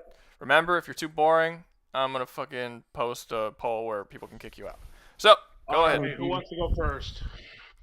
I mean, I'll start. I'll go first if it's cool. Oh, never mind. Yep. All right, you can go next. So, the way I see it, Django Fett has got this on Arbiter. For the simple fact is that they are both warriors who have been trained in combat throughout their entire lives. Django Fett is allowed to go all out in his training and his gear, where Arbiter is not limited to his armor, which is a weaker variant of equipment and shielding than what most elites would have, which immediately tells me that he is vulnerable to his basic weapons and any other weapon he can bring to the fight. All right. So, yeah, and given the fact that he just has his jetpack and experience with Jedis who just have outright telepathy, able to outmaneuver them, I don't see what the Arbiter or Vlad himself can bring to the table that would be able to just catch Django Fett off guard and be anything new that he hasn't handled before. Question: Has Django faced off against anyone invisible? Invincible? Invisible. No, invisible. Invisible? That. Yeah. Yeah, I'm certain that he has the ability to detect cloaked people. I don't know if that's on hand or in his ship, though. I'll check that real quick. If that's allowed. Am I allowed to research some stuff? I mean, I don't care. I want to research. I would prefer you not like take the time to research and just have that shit up already if you can. But no, I mean, I don't care what you do. It's not like I can confirm. If In it's my quick and opinion, I snappy, it think doesn't matter. Damage is too like physically superior to Django for him to He really is be. Self-Atomy is superior to Django in many ways. For one, he's about 8 feet tall. Yeah. Yeah. That. He's also a lot stronger. I think his arsenal is more deadly, at least like when it comes to taking out human foes, because plasma does some intense burn damage, which even gets through like enemy ships. So I think like all the pieces of armor, I mean all the spaces where he's not completely armored is like going to get melted through, like mainly his joint areas, like his elbows, knees, stuff like that. And he does have a headshot weapon, which is the carbine. That shit is lethal. And also Django and Boba's jetpack is very wonky. Like if you hit it with like a pea shooter, it's gonna fuck up. And Thelvadam actually has a homing gun. The plasma pistol homes in after doing a full charge shot. So if he strikes that once, I see the jetpack being like completely useless. Although there is one thing I gotta give Django though. The lightsaber is better than the energy sword. I mean, it's better, kind of. Hang on, but but, it's not gonna matter. Django Fett doesn't have a lightsaber. Yeah, I wouldn't even give him that. No, he does have a well, I think actually Boba has a lightsaber, not Django. Yeah, Boba might get one, but I don't remember Django ever getting his hands on one. Boba has one, not Django. I think you're talking about Mandalorian and his dark saber. That's no, a no, way no. worse weapon. Boba Fett actually does have a lightsaber. He's talking about the Star Wars Legends continuity where he like duel Darth Vader with it. It's a green one. My bad, y'all. Oh, Okay. Yeah. So Well, yeah, that's probably like a one-time thing. oh yeah, I'm it going off definitely is the a thing, movies. but he still has it. So. I'm honestly going off the movies I've seen. Oh, the movie? If it's So- movies, then oh my, the Django's dead. He has like Yeah, I'm hardly we, any sorry. we gotta feats. use the books. He's dying immediately. Like Fel's gonna shoot him Bro, down, if and he he's was gonna blowing shoot up him. with book against book, Thel Vadamy killed 2 Spartans by himself. And Spartans just shit on Mandalorians in terms of I physicals, still and don't. honestly, skill. I don't see how any of the Halo characters just compare to the Jedi's because they outright have telekinesis. Like Oh no, it's no, no. not a very powerful thing, but it's a very maneuverable and difficult thing to work around. Not and not to mention with Vlad's weapons, I don't know how if whether or not they could go through the thick parts of the armor that Django has. I don't remember the name of the Mandalorian armor set, whatever they call that. Oh, it's called Beskar. Beskar, thank you. But Yeah, but the thing is, it doesn't need to. It doesn't need to. Plasma splashes. So like, even if he like hits his chest plate, right, it's going to splash all over his joint areas, and those aren't guarded. Like they just have like, it's not cloth, but you know, some fictional cloth or whatever the fuck you would call it. It's going to melt through his limbs, and he's like his arms are literally going to fall off. well, I don't think that splash would be enough to take his limbs off. Like that's not Why not? I mean, Jango Fett has gone up against people with blasters as well, and those yeah, they're but Star definitely Wars bringing. blasters aren't plasma. Star Wars blasters are like particle based beams. They're not plasma. Wait a minute, hold up. I know I'm defending Arbiter, but I thought both sides were using plasma for a second. Well, both. I mean, should. I mean, do are you we doing guys like want a an correction? thing? Yeah, Sure. please. Yeah, Star Wars blasters are absolutely plasma. Thank you. They're plasma. Yeah. They Because both they're have particle-based equal constructs. weaponry. It's Always just has I feel been. like Thel Vadamy has the better shit because, well, besides the carbine and the plasma rifle I'm giving him and everything else, have you guys seen a And the Needler plasma Super pistol. Detonation? Say that again. Have you ever seen a Needler Super Detonation where you get 7 needles into someone with a needler and it explodes? Yeah, Yeah, I've seen that in game. Are you but sure that's that not Star too Wars blasters are difficult to plasma, avoid. Ruga? Yeah, I'm sure we had a conversation about it recently, like within the last Because I week, swore I read that they were and particle-based. we looked it up, and they were plasma. Okay, fair enough. I probably read something that was outdated. Well, the needlers would not be too hard to avoid. People like enemies on foot can easily outmaneuver those, like in game and in lore. And Django's not only on foot, but able to fly rather quickly with his jetpack. And in regards to what plasma damage can do to him, there are shields that both not mercenaries, mercenaries, now the bounty hunters, what bounty hunters and Mandalorians have, but mostly what they show are like these little wrist shields that they have, but there are also other deployable shields in Star Wars. I don't know how applicable those would be to giving him to though, but they would be able to handle the weapons that Vlad is bringing. At the very least, the weapons you gave him. The only weapons I could see being difficult, even then, I wouldn't see being difficult for Django, or just being like fuel rod cannons or anything that are heavier like that. But again, he's too maneuverable and can easily just be in the air the entire time. Well, that's true, but they also have a homing effect. Remember, in the Mandalorian. Hold up. I'm gonna have to stop you there, my friend. Fuel rod cannons do not have homing.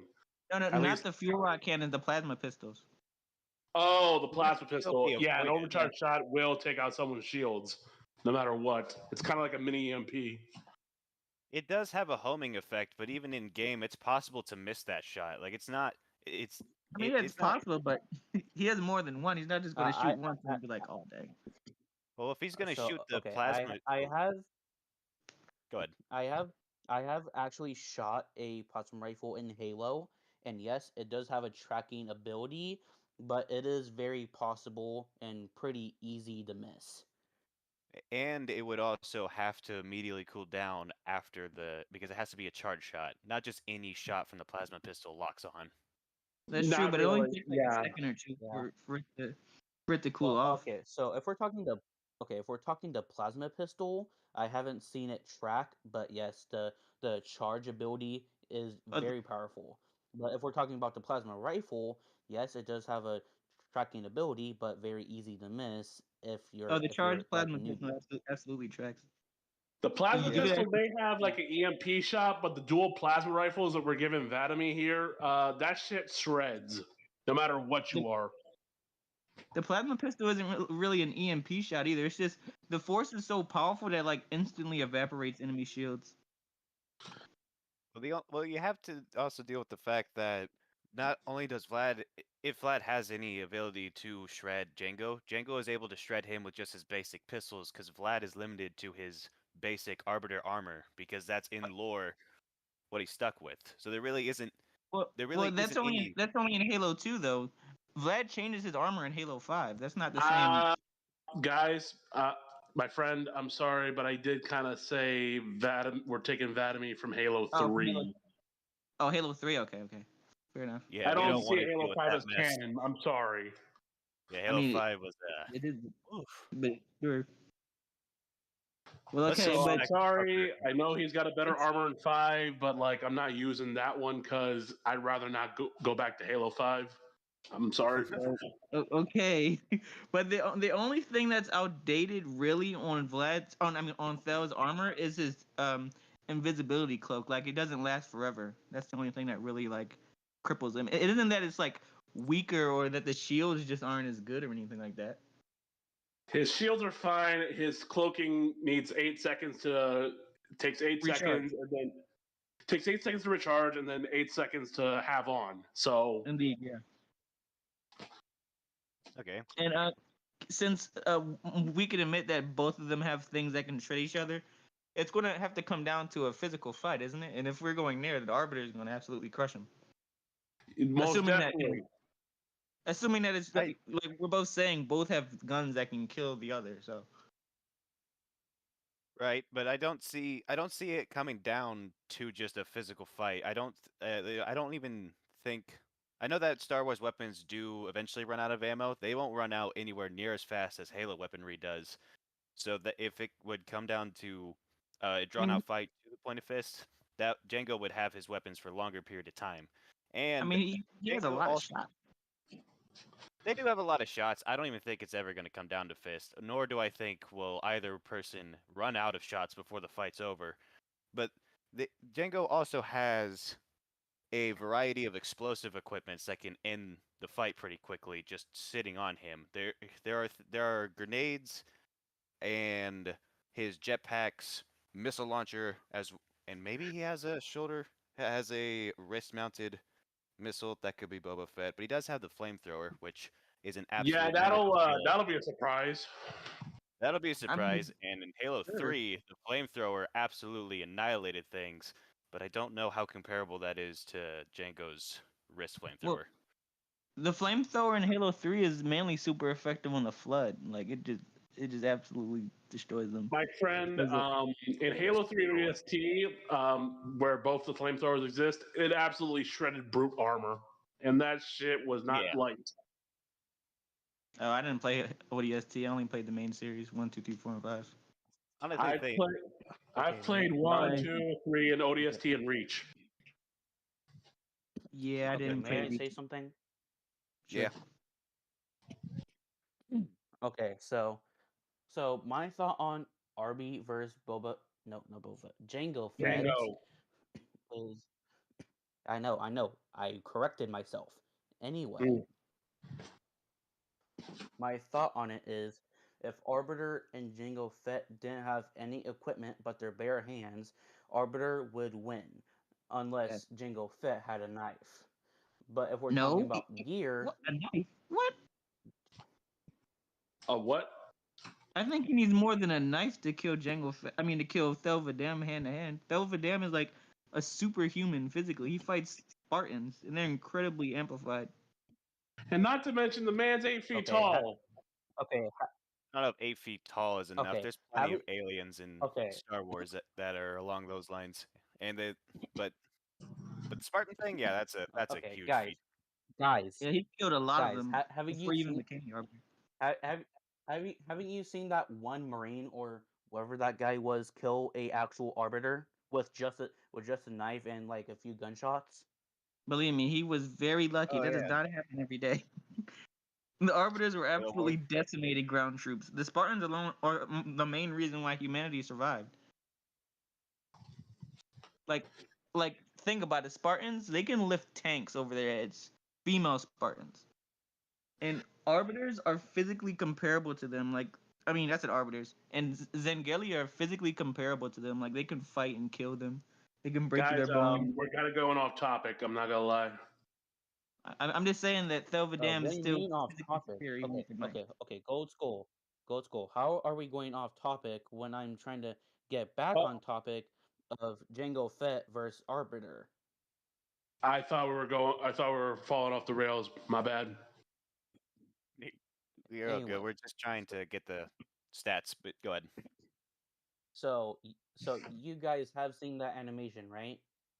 Yes. Yes. Very rare instance, and with a Marine killer Okay, Zengeli. So you guys would agree that Django Fett, if lucky, keyword Very lucky. Oh yeah. Exactly. Like could kill Arby with a knife, and yeah, just a knife. Maybe if he's that like has But drunk. You have to actually take into account that Django Fett has been trained from a young age in all forms of combat, including unarmed combat. And once again, Star Wars has aliens that are the size of Arbiter and bigger, which Django Fett has gone up against. I don't know how well he has thrown hands with them, but since Arbiters include especially in Halo Wars 1, an even bigger, stronger, more aggressive Arbiter was able to die to a knife. Granted, he let his hubris get the best of him. A knife did him in, and a knife is not the kind of weaponry that Django Fett's bringing with him, especially if we just take into account the materials that his melee weapons that would old have. Arbiter is pretty featless, especially when it comes to skill. Like Arbiter was one of the top ranking soldiers of the Covenant before he was seen as a heretic or whatever. He was a golden Arbiter. Let me say this so we could have some other people come in here and debate whatever. Okay. All right. Without gear, Arby wins. With gear, Django Fett has an advantage. In agility, sure, but I don't think he's more skilled because being able to kill a Spartan, Spartans are super soldiers, all trained from the age of 6, and not only martial arts, but also every form of weaponry, advanced mathematics, tactics dating back to ancient Greece. Well, you have to also take into account how a Spartan can die, because if you look at Halo Reach, many different Spartans died to many soldiers in many different ways. We didn't see how Val actually took on those Spartans. It did say that he got more than them, likely but shot them. Exactly, and that's the thing. He could have easily stabbed had the them. jump on them. It could have. We don't know if they went head to head against each other. We don't know who saw who first. We just know that if something went down and he won, we can't really just give. We can't really give him just the whole stats of Spartan 2's being defeated because we didn't see the fight actually occur. We absolutely can, because there have been instances where random elites fight Spartans in sword combat and are able to keep up with them in physical strength and speed. And we know that Spartans are enhanced both physically in strength and speed due to their augmentation surgery. So they're definitely comparable. It isn't like Arbiter just jumped all the Spartans with a bunch of other elites. And that's how Thelvadam is at least comparable, if not equal, to John 117 himself when it comes to physicality. Guys, What's up? Suck a bread. I did say advantage, which means I didn't say he would win. So now, taking from what I said, without gear, RB wins. with gear, Jingle Fett has a advantage. I didn't say he would win. I said If he wins. advantage.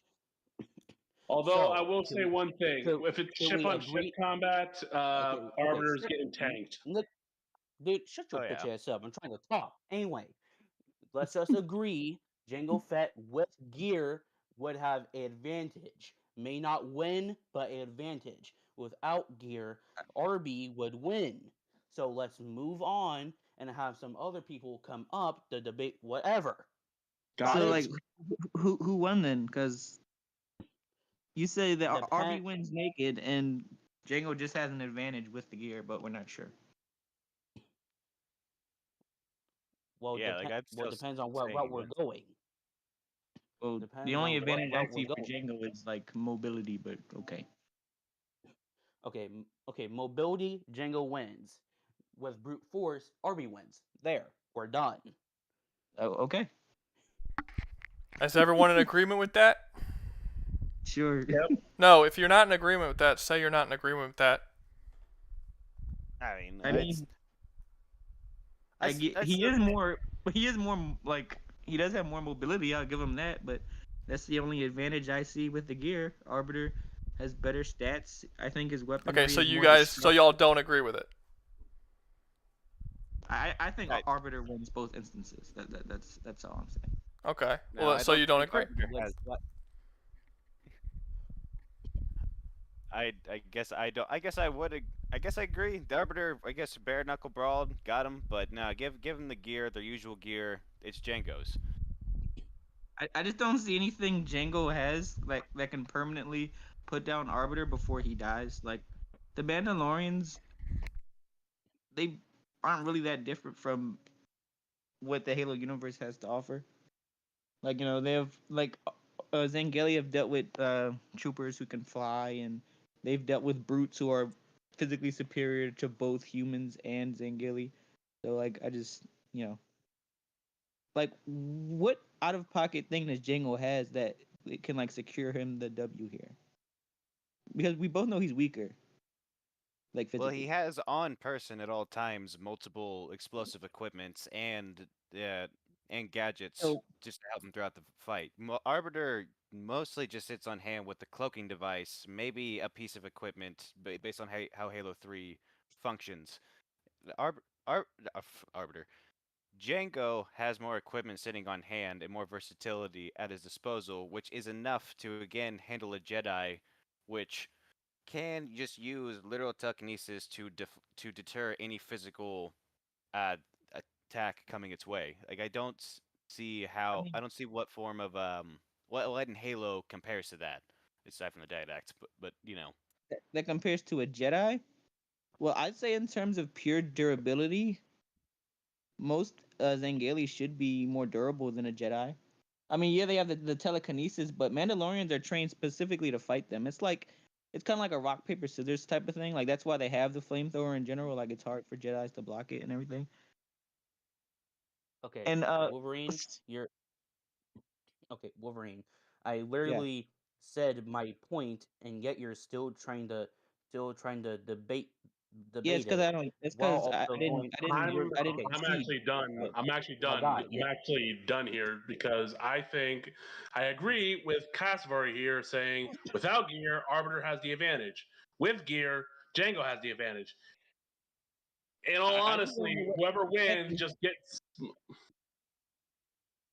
Okay, like Gold Skull said, what I literally said a few minutes ago. So let's be done. Wolverine, shut your bitch ass up because we're fucking done. Kavsora, you don't get to control which way these debates go. If he doesn't agree with you, that's the point of a debate. You don't get to say, I already covered that, so you need to shut the fuck up. Now, if he still disagrees, you have to debate him, or you don't have to. You could leave. But you're not controlling what his opinions are or how he's going to debate or where the debate's going to go. This is my stream, not yours. Okay? Okay. Sorry, Rouga. My fault. Anyway, Wolverine, tell me what you disagree with. I just want to know what piece of tech that Django has gives him the absolute win if they were to battle when geared at the same time. That's all. Okay, so Django Fett does have a jetpack, Right. which gives him a aerial advantage, but Yes. that doesn't really stop him from getting shot down. Yes, and that jetpack is very wonky. But It got hit by a stick and it like completely killed Boba Fett. What stick? What do you mean stick? In the Return Oh, of the Jedi, he's when talking Boba Fett about hit him from with the episode spear. 6 when he got hit with the Yeah. freaking staff by Han Solo while drunk. His jetpack just went wonky and talking sent him about head Boba first into a Fett? canyon. Yeah, Boba This Fett. Boba Yeah, but Boba Fett and Jango Fett have the same jetpack. You know, that's his armor. Well, I That's mean, you Jango's could armor. could easily accept Boba's circumstances as that same tech aging over time. I would agree, I but don't his know. jetpack also malfunctioned against Mace Windu. Like that's why The jetpack didn't malfunction against Mace Windu. He got stamped on by the fucking bull thing in the arena. Yeah, I know. it Yeah, got I know. stamped. See, that's the thing, right? It's another It got instance in which stamped the on by that jetpack thing. just gets screwed. Like it's just. But that was a it's not very whole durable. space rhino coming down upon it that made it non-functional. I don't I know he see stepped on what. it.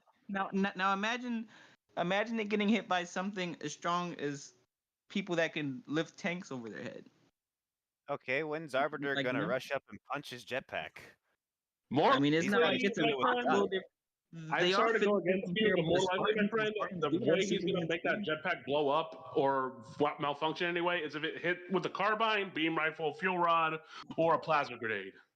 Or that, yeah.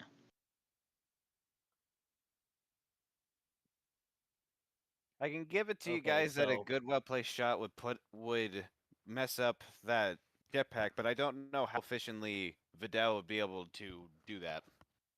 He would just shoot him. I mean, it's We not just shoot hard. him and He's an excellent shoot him. shot. Zangelis have to be a marksman. I mean, Well, okay. Okay, so in Halo, the grunts are piss babies. Yes. The chicken like ones. Oh yeah, jackals. The jackals are great marksmen, which are are literally PTSD if you play legendary on any game. Hate the fucking beam rifle. Saying Healy, yes, have brute force, but are very loyal when it comes to their culture.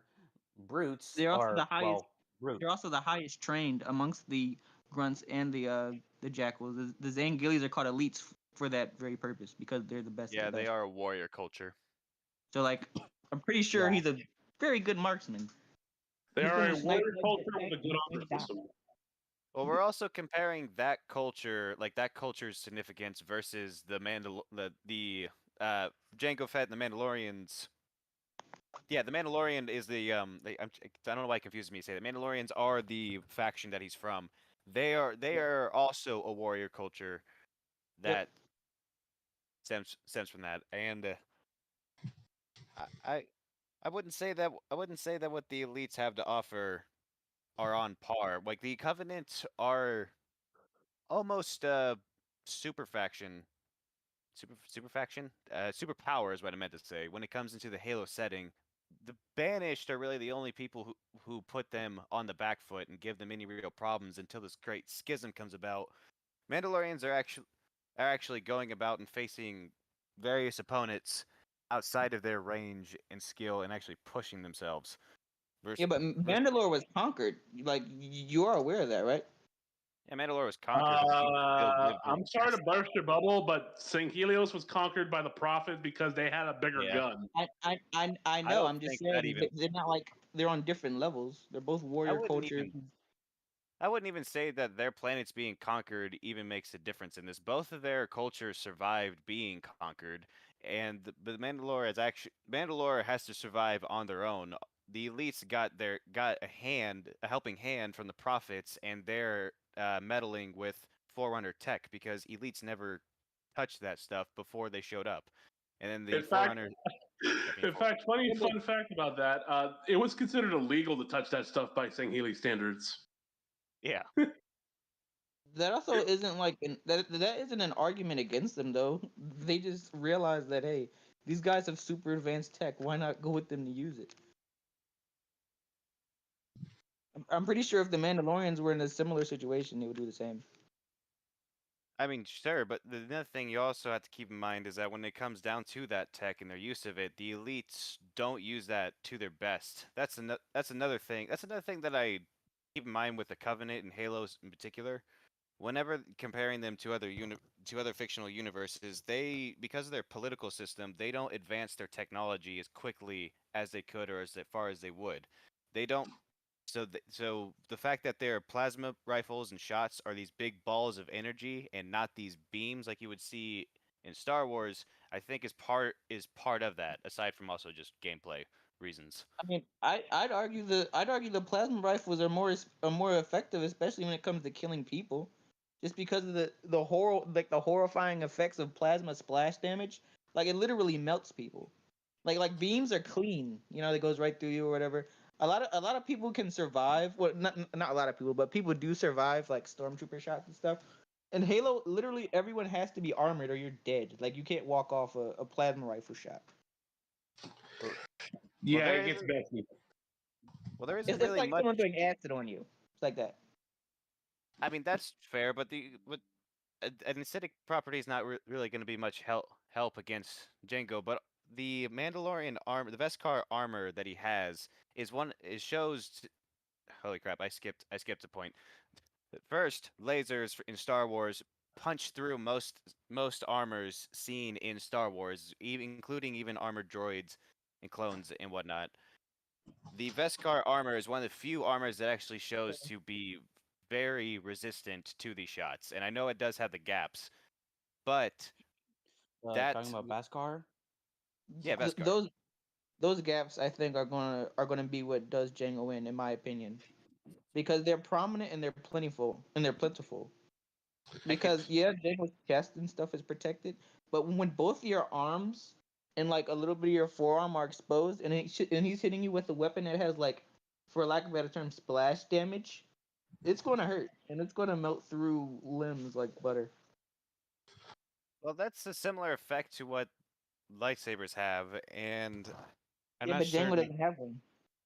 I know he doesn't have one. What I'm just saying is that his Beskar armor has had to. Yeah. I'm gonna hop off because this is starting to become a more conversation than debate. So Okay. He left. No, I booted him. Go ahead. All right. So he's had to go up against. He has had to go up against lightsabers before, which have a similar effect.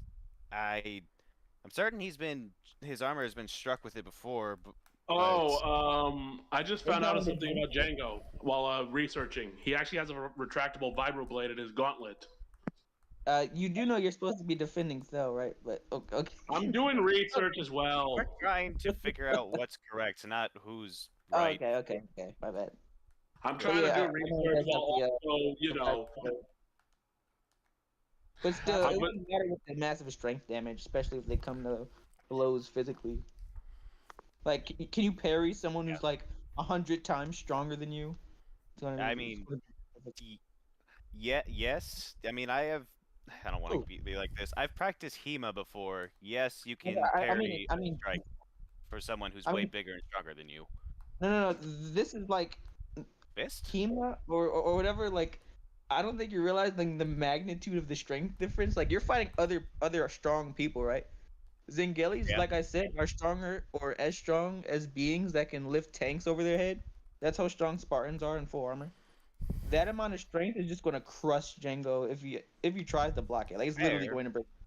But this wouldn't turn into a fist fight. This would come down to. I know. I'm just saying about the fibro blade. If you say, well, he has the fibro blade, it's gonna be a sword fight. Then, is what I'm saying. Yeah, that's fair. I could give that to Val. If they were gonna sword fight, Val is much better at sword fighting. But in terms of just fighting an unhonorable, dirty tactic bounty hunter, like in a range combat, I don't think that Val would do the best against him, because Django has had quite the long history of hunting down many skilled fighters for just money. That I don't think Val exceeds in any field aside from just strength. Well, Spartans are also skilled warriors, like I said. who have been trained since 6 years old to be the best killers in the world. That have literal like decades and decades of combat experience and Well, that knowledge passed on to them through Well, Earth's that's history. in the context of the world. Django's opponents are in the context of a galaxy, and there are still plenty of opponents in the Covenant that just physically give Spartans a run for their money. Brutes, just in general, physically. Oh yeah, I agree. I agree. Yeah. I You think know, a brute would destroy a Mandalorian though, easily. I mean, physically, but those guys are brutes. Physically, yeah. Like, you know, they could easily be outsmarted. But the Val, on the other hand, yeah, it's just Brutes also have more destructive weaponry, but yeah. Like the Honestly, brute I think Val takes it like at least 6 out of the 10 times, but I can see where you're coming from, my friend. At least. I mean, I don't think he's gonna like. I don't think Django's just gonna roll over. But Django's not going to roll over. It's going to be a bloody fight think between Val's them, gonna but I kill him more think times than Arbiter's going to win either way. The only thing is, the only time when Django Fett could win is if it's ship-on-ship combat. And let me tell you, a Banshee Yeah, ain't beating the Slave 1. Ship on ship combat, Django's gonna stomp. all right. Well, we're starting to go a bit around in circles. So, I got you. Y'all done? Y'all came to a Yeah, conclusion? I'm done, Rouga. Yep. All right, cool. Thanks for coming on, guys. Take All care. right, man. I'm out. All right. Let's see. All right. People say they want a Mark versus Jin debate. From Invincible? Well, guys, y'all gotta go. Like, y'all are done. Oh, oops, sorry. Yeah, for Sorry, some keep it reason, a down. lot of times it doesn't let me bring up the fucking menu when I click on them. There we go. Yeah, don't worry. I'm still here. I was playing Mario Kart while they were doing that. Not even gonna otherwise lie, I wouldn't bro. have I'm playing, like, people were talking about Pac-Man in the comments, and I started playing Pac-Man World. Like, it's a PS1 game. I kept wanting to jump into that debate, like, because I actually have a lot of knowledge on Django and on Arbiter, No, and you like I could've kept wanting joined. to jump in, but You I could've. didn't want to because I didn't want to like unbalance it. So Well, I actually sent a few messages in the chat asking like if you wanted someone else for Django, but you never saw them. No, I wasn't looking at them. All right, let's see. Good debate. People like it. Okay. Let's see. It was Jin versus Mark. Is what it was. I actually think that's going to be pretty one-sided. But who wants to do those? Put your shit down below. I don't know who was looking at that. I saw that whole conversation happening. They had 4 people ready. All right. So, all right, the confused guy. Game One got his Discord working, so he actually can join us now. Nice. Go for it. Get in here, man. Let me see. Who's the confused guy? I don't see him. I got him. All right, get the confused guy. Who else? Jim Sebastian, are you one of the people?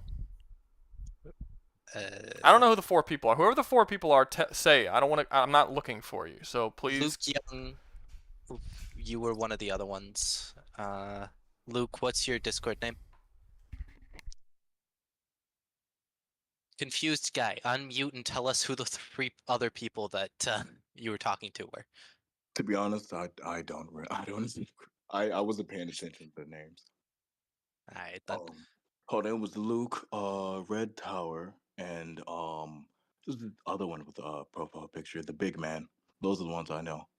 All right, Big G Man. Need your username, Red Onryu, I think that, or Red Eyed Onryu, something like that.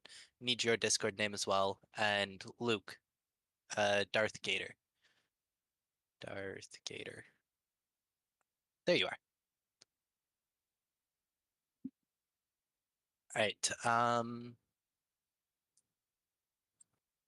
All right, Jim. What is your Discord name?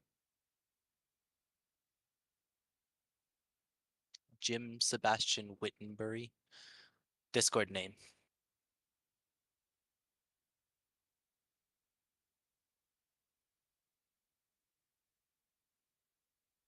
Guys, this information should be easily accessible.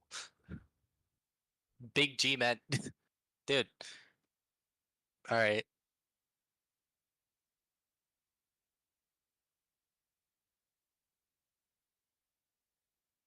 I like the people who have the same name. The 25th Joy is apparently Red Tower on Ryu. Hello. All right, that's good. Gator, did we do a mic check?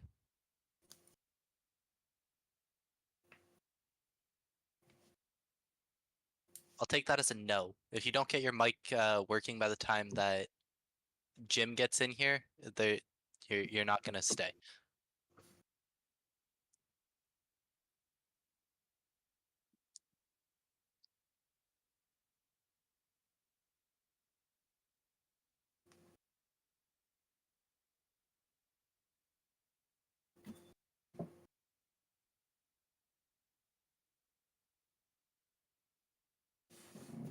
Hey, can you guys hear me? There you go. All right, Weird, what's going on? Jim, I'm giving you another 10 seconds. It's just Jim. Okay.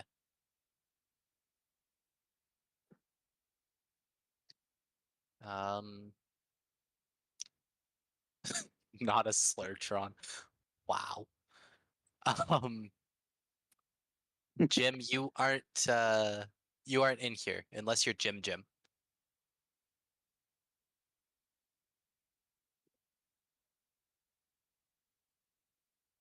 Oh, there you are. All right, Jim, mic check.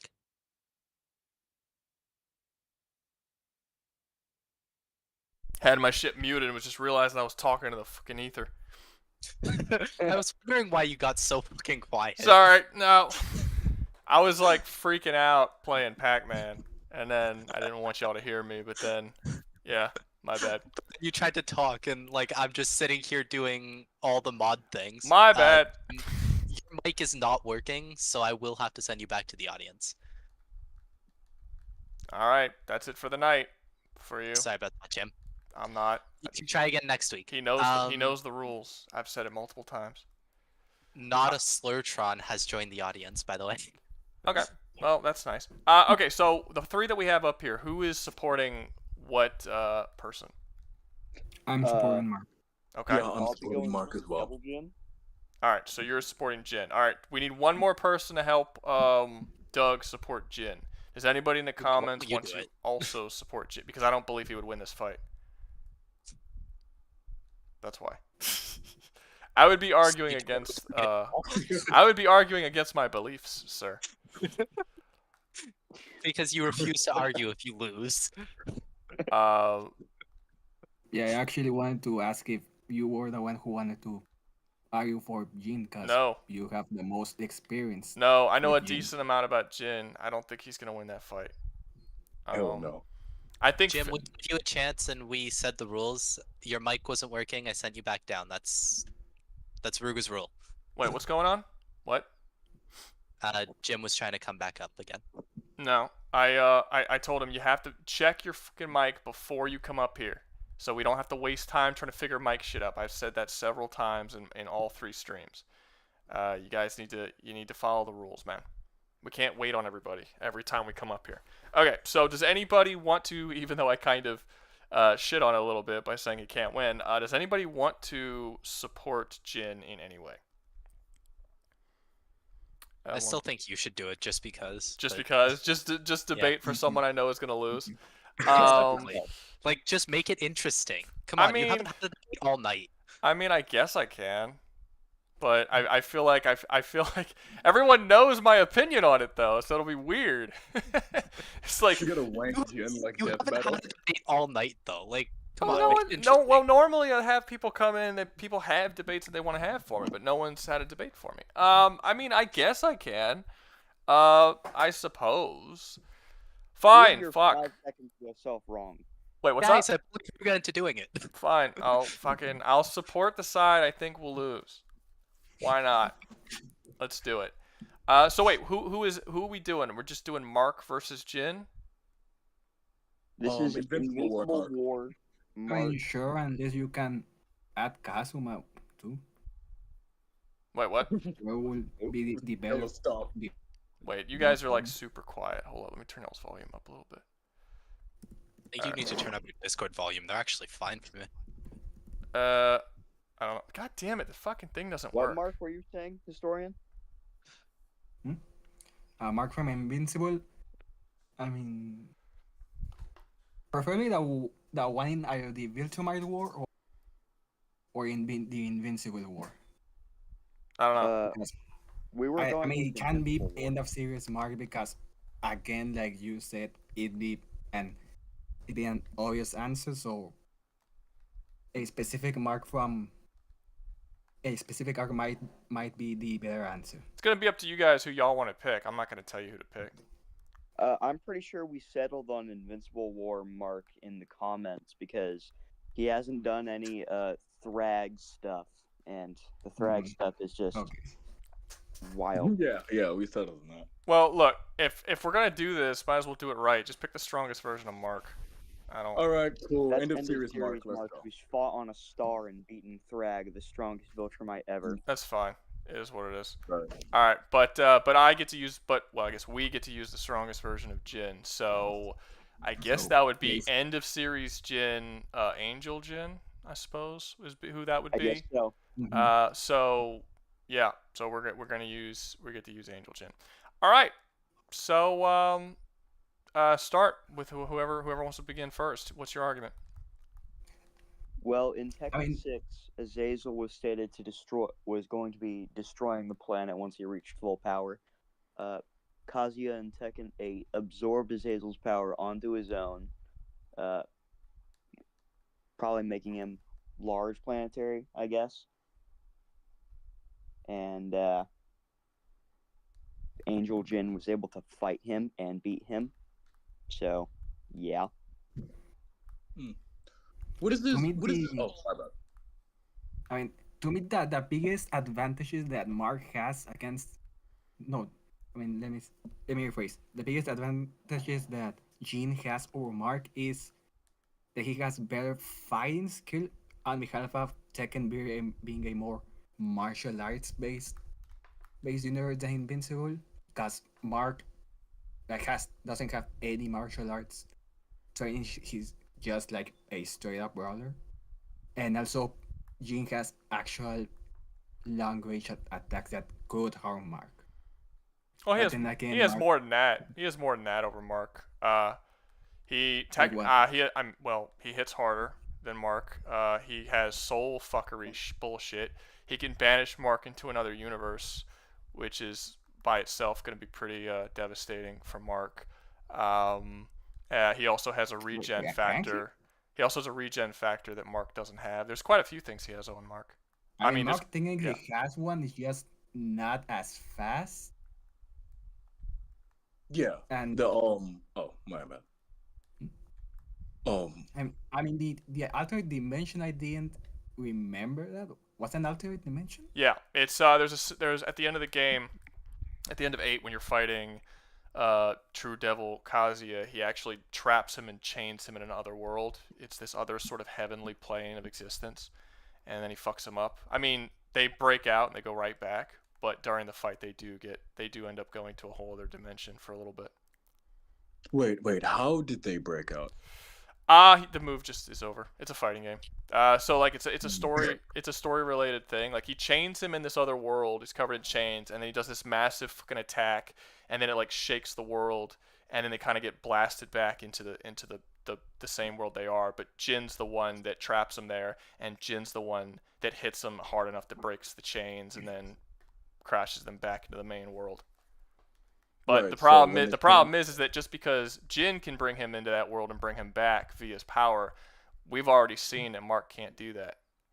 Mark has no power to escape and go back from different universes. He needs portals to do that, like when he was trapped after he killed Angstrom Levy. He doesn't have any abilities like that. Yeah, he also there's a lot of the soul fuckery. Now I'm not gonna go so hard on the soul fuckery because that's mostly Kazuya's thing. Kazuya likes to fuck with people's souls. But I also argue that, I mean, to an extent in Invincible, it's kind of shown that Viltrumite specifically have enough physical stats to somewhat nullify most hexes. Like, Well, if they have physical stats and they're nullifying things, that means the thing they're nullifying is not a hex. The whole point, Yeah. the whole what a hex is that it nullifies physical ability.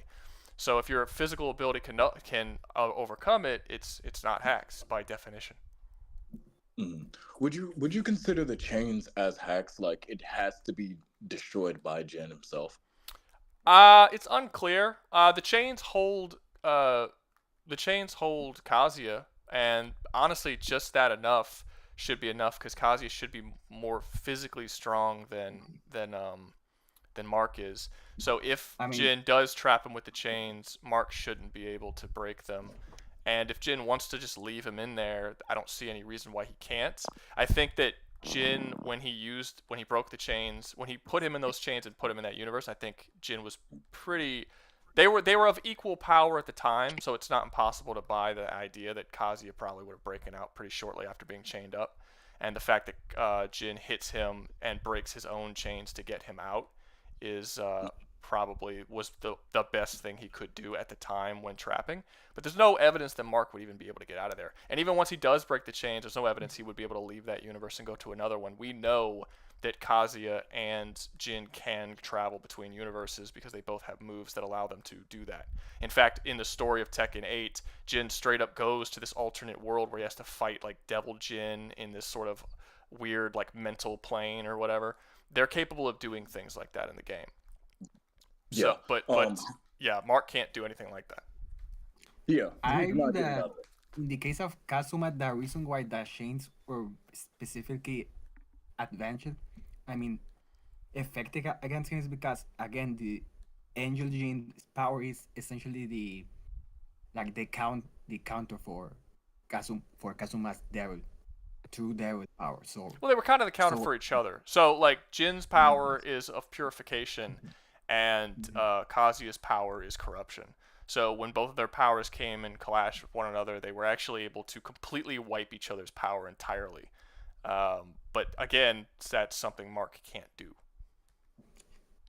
Right. Yeah, Mark itself isn't like air or something like that. So how much damage will he actually receive from those powers? Yeah, there's still a lot. Mark, physically speaking, Jin's more powerful than Mark is. Yeah, if there would be nothing for Jin to purify or corrupt or anything. Well, it doesn't matter. He still hits really hard as shit. Yeah, it doesn't matter if he can purify or corrupt. The purification corruption thing isn't really relevant. If we were using Kazuya, it would be a lot more relevant because Kazuya can literally fuck with Mark's soul and can actually corrupt him and fuck him up. But with the purification, I've been calling him Kazuma instead of Kazuya. Sorry. No, you're good. But since we're doing Jin, Jin has the ability to essentially remove any power that was granted via darkness. Essentially, any sort of dark or evil ability he is capable of purifying. So, like for instance, if we put him up against, I don't know, what would be a good character? Akuma. Jin should be able to purify Akuma's powers, and he would not be able to use the Hade, whatever you fucking call it, devil murderous intent move or whatever. Yes, Satsuno. That's not Satsuno Hade. Thank you. Yeah, that's not really relevant to Mark in any way. So the purification powers are essentially going to be useless. What's not going to be useless is his regeneration abilities, is the fact that he's more powerful, the fact that he can lock him in another universe.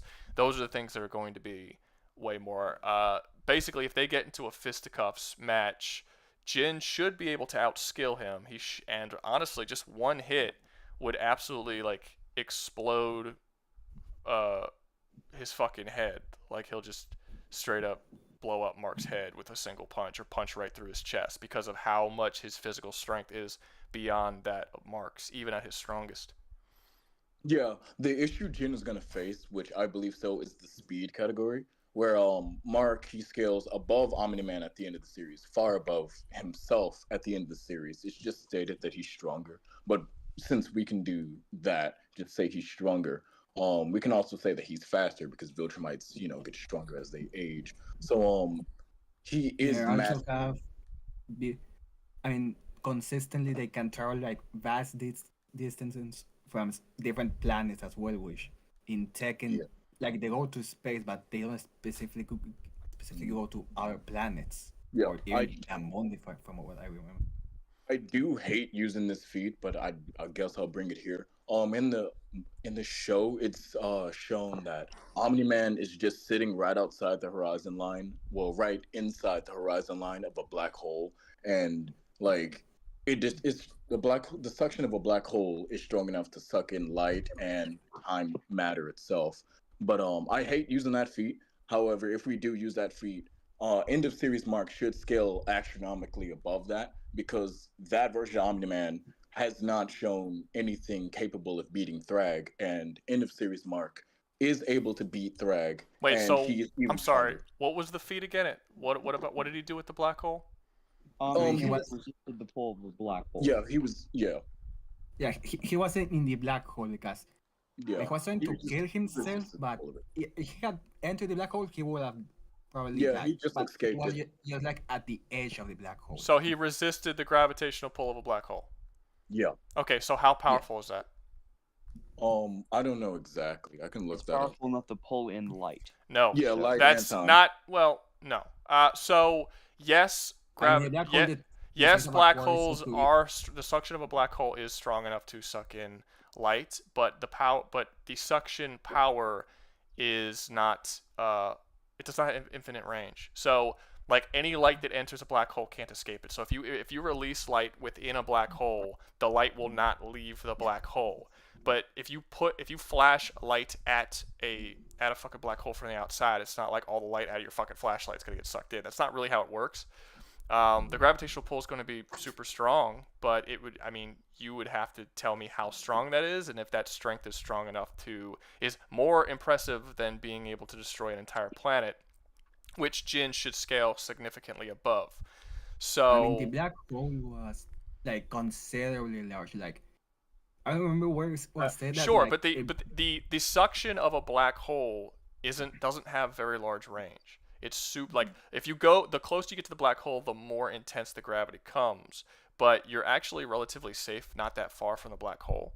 So I mean, people always like to use this kind of stuff, but the fact of the matter is that Omni-Man at his strongest with two other people had to struggle together to break a planet that was falling apart. So you could use this black hole and try to say this feat, but you don't have a clear indication of how strong this even is, and we do know that the planet is a pretty strong indication of how strong those characters are. So unless you're saying that he's significantly stronger than when the three of them blew up the unstable planet together, which was like almost killed all three of them, like are you trying to say that this black hole feat is above that? Because if that's the case, I mean, how strong was he? How did he gain that extra strength? Where did that come from? Because you don't have a legitimate level for where you're putting this strength at. You're just saying black hole super impressive, but you're not saying how impressive it is or if it can even really compare to Jin's stuff.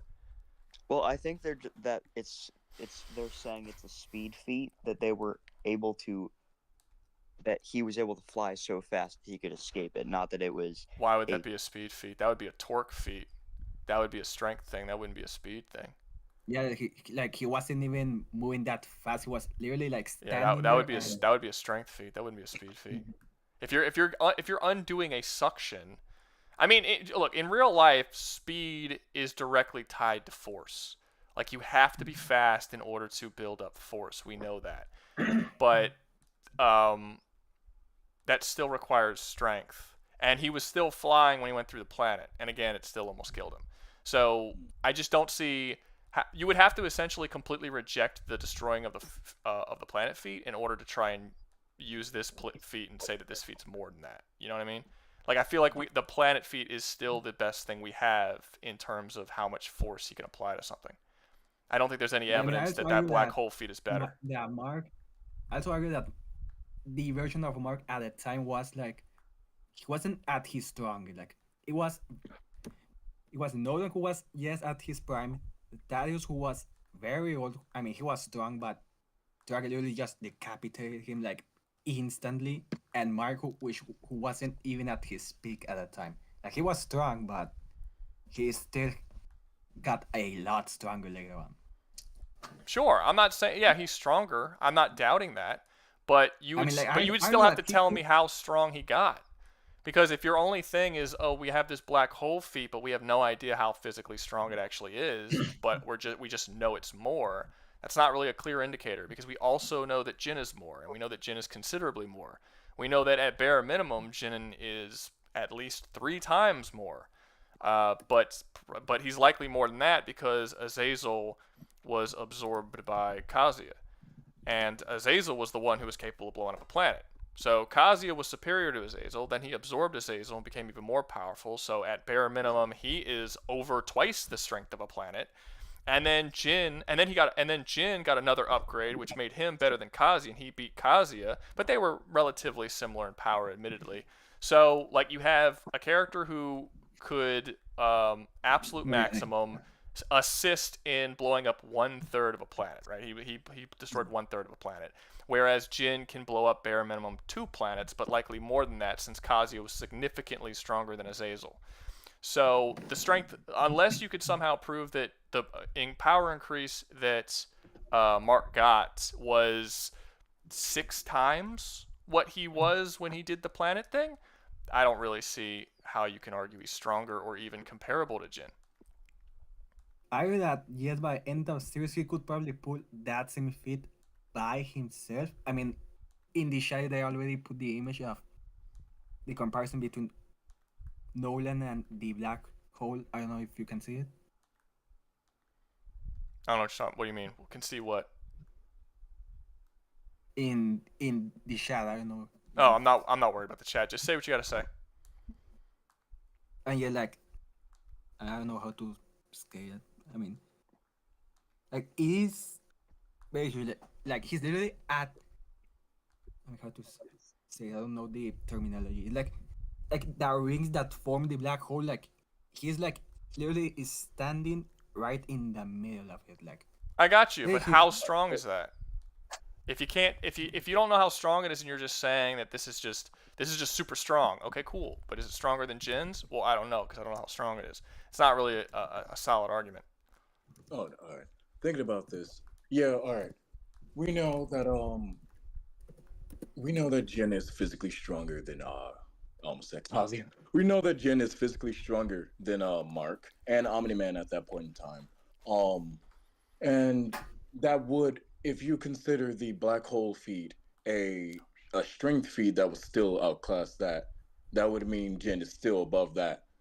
Because we do know for a fact that Omni-Man is weaker. It took well, like you said, it took 3 Viltrumites who nearly died destroying a destabilized planet.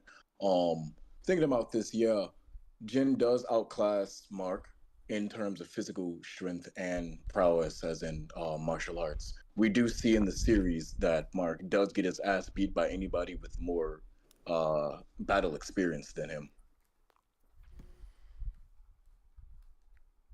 Is that an argument? Because so far it sounds like you're saying that he wins. Going into this, I didn't know much about Jin, but now what you're telling me, I'm like, yo, okay. Because I thought I could make a solid argument about Invincible because of the like his traveling to the moon, Earth, blah blah blah, faster than light speeds. But you're saying like even if we like just lowball Jin, he is immensely comparable and stronger than Invincible himself.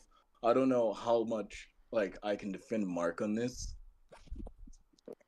Got you. The biggest defense I can say right now is that, I mean, has Jin fought like anywhere near a sun, like you're like near the surface of a sun for like an extended period of time?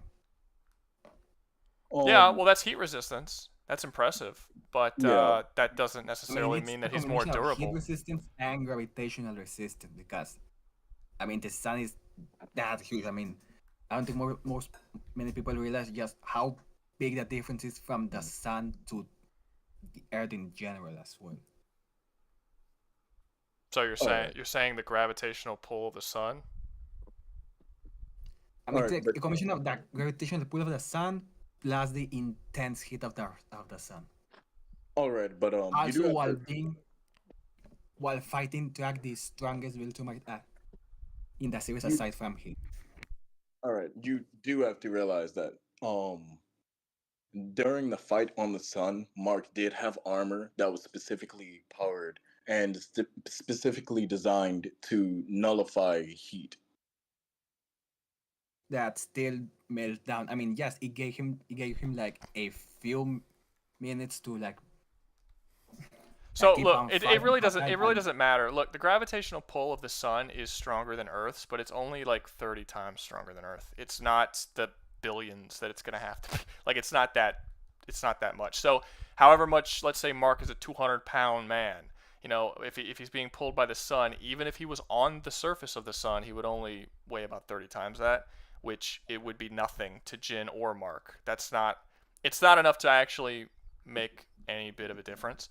And as for the heat, that's impressive as a heat resistance feat, but heat resistance doesn't necessarily mean that he's more durable. I mean, you could say the same thing about characters like fucking Ace from One Piece or Human Torch. These characters can survive on the surface of the sun as well because they just have a really high heat resistance. It doesn't mean that they're physically more powerful or more durable. The thing could I wouldn't still say he one could shot. survive considering that he literally died from a magma person. No, punching but a he hole died through. from a magma person who also had hockey before hockey was even properly explained what it was or what was going on with it, and it was Ace and Akainu. Devil fruits work a little oddly. He won because his fruit was superior to that of Ace's. We don't know how hot it was. We could say that it's the same heat as normal lava, maybe. But anyway, it doesn't matter. It was just an example anyway. I'm just saying a character who has fire powers, who has higher heat resistance, you can replace it with anyone. Just use Human Torch if it makes you happy. But yeah, but that doesn't mean that he's physically like strong. In reality, it kind of does. Because in order for something to be that heat resistance, your atoms have to be so dense that they don't shift very easily under the pressure of heat. That's why the heat resistant things in our real world are also the heaviest and have the most mass. Like tungsten, I believe, is the metal with the highest heat resistance, but I think it's also the heaviest metal and like the hardest, or it's one of the hardest. So I get that that's the way it works in real life, but that's not the way it works in fiction almost ever. So we can't really. That doesn't really matter. And I mean, it could. I mean, Invincible is the. I mean, in terms of different fictional universes, is the one that has the most like correlation with real life physics. But I mean, obviously, yeah, it's still a superhero universe. So, but I mean, I get the correlation to real life physics part because when someone's stronger than another, like so astronomically stronger, and they run into the other person invincible, they kind of just go splat. But like then again, it is still fiction. I wouldn't say like they're 100% correlating because faster than light travel is like a thing in the invincible universe, and the universe doesn't just implode or something because nothing can travel faster than light in our universe. Yeah, I wouldn't use the argument. I wouldn't use the argument that that it has good physics. None of these series really have good physics. Can But I just say that when you guys were talking about speed, I thought you were gonna bring up Omni-Man traveling to a different galaxy in about a month. I thought you were gonna bring that up, not gravitational pulls. Yeah, I don't know what the gravitational pull is not a speed feat. I mean, it's the combination of strength and probably durability feat, but I mean, it's force, I suppose, but honestly, it doesn't necessarily have to be speed. It could just be torque. You know, they're like it doesn't. I don't know. It's not really a speed feat. It's not proof of how fast. Honestly, I don't think it's proof of how fast or strong he is, but it's definitely not proof of how fast he is. Well, I mean, to use real life physics here for a minute, which I know don't really apply in superhero universes, but in order to escape something with a super strong gravitational pull, you need to pass the escape velocity. So it is both a feat of speed and torque. because you need to have enough of both in order to reach that escape velocity. And to escape a black hole, like Omni-Man did to escape the event horizon, he would have had to break the escape velocity of the black hole. Why would he have to break the escape? Why would he have to go that fast? Why can't he just have higher torque?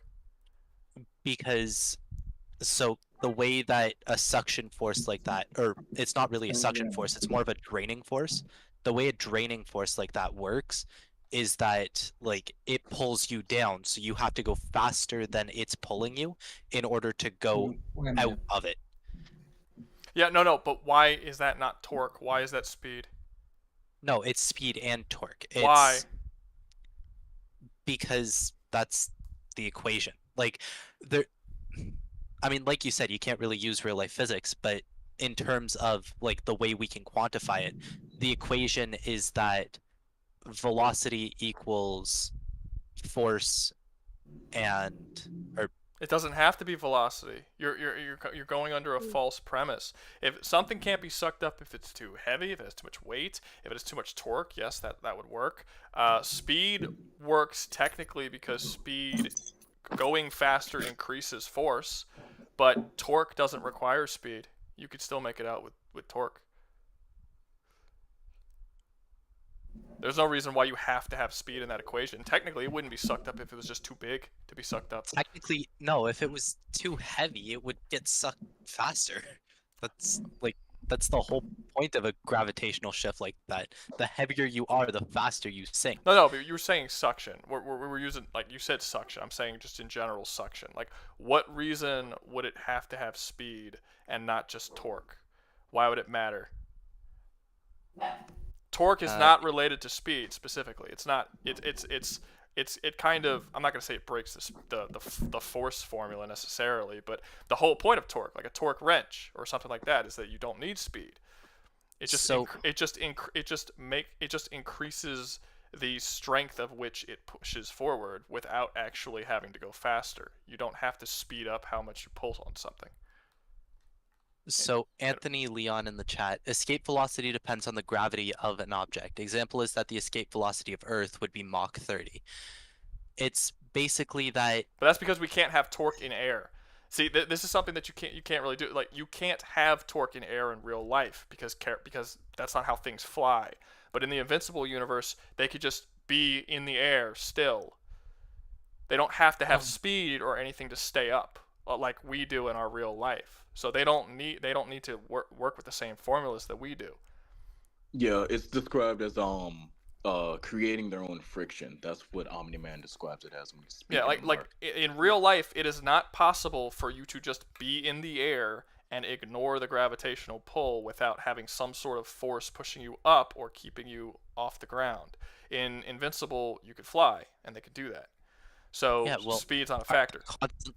Aren't they constantly using their energy to keep themselves in the air? Like the way that they go down. It's not Dragon Ball Z. Purposefully. I think that what they say is smart atoms, like that's like their justification that Viltrumites have like an innate ability to control smart atoms, which are the ones that made them able to do all those insane feats of strength and their powers. I'm not super versed on Invincible, but as far as like I knew, in order to like come down from the flight, the Viltrumites have to purposefully relax all of their muscles, which means they are exerting some kind of force to keep themselves in the air. Yeah, we do see a struggle, like in panels. I know it's an expressional feat, not a feat, an expressional example. The artist always draws them in angry faces, whatever. But in the comic, we do see that it does stress them and it does physically strain them when they're trying to speed past one another or at least charge towards. Yeah, because it's like force. It's like straining a muscle to go forward. Yeah. Sure, but again, it is not. You're making up something that's not actually introduced within the series, which in real life you have to put a force downward to push yourself upward. That's how flight works. Yes. That's not something that we ever see. It's not like if you pass underneath fucking Invincible while he's in the air, you get forced down into the ground. That's not how it works. There's no evidence that that's how it works. Alright, that's a good point. I will just be quiet now. Okay. Like Yeah, it's a fictional. Like I said, this is you don't need technically if you throw like in real science, sure.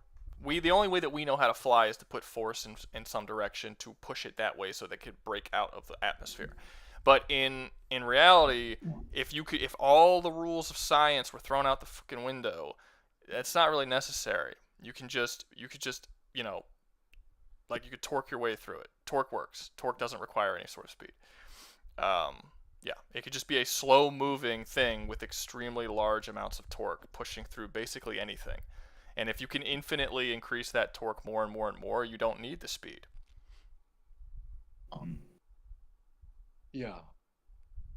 And that seems to be something that they can do with their flight. If you just keep increasing your output more and more, eventually the speed is going to go up too. No, that's what torque is. No. Torque is just revving an engine and not expect some of the power to go and move the engine. Because you're talking about an engine. Like you understand what torque? You understand what torque is, right? You can have something move from the ground to the ceiling at the same two different objects can move from the ground to the ceiling at the same speed, but one have vastly more torque. One will hit the ceiling and stop, and the other one will hit the ceiling and then push through and break the ceiling and keep going, even though they're going at the same speed. That's torque. We can do that. We can't do it via flight, but we do that. That's what the concept of something like a torque wrench is. The fact that you don't have to pull it quite as hard. Like for instance, this is a good example. If you have a wrench that's 5 inches long and you pull it, and you pull a certain amount of force in that, and then you have one that's 5 feet long, and then you pull it at the exact same speed, you're going to turn the bolt much easier. You're not going faster. You're using more torque because you have more leverage. It's not a speed thing. Speed's not relevant.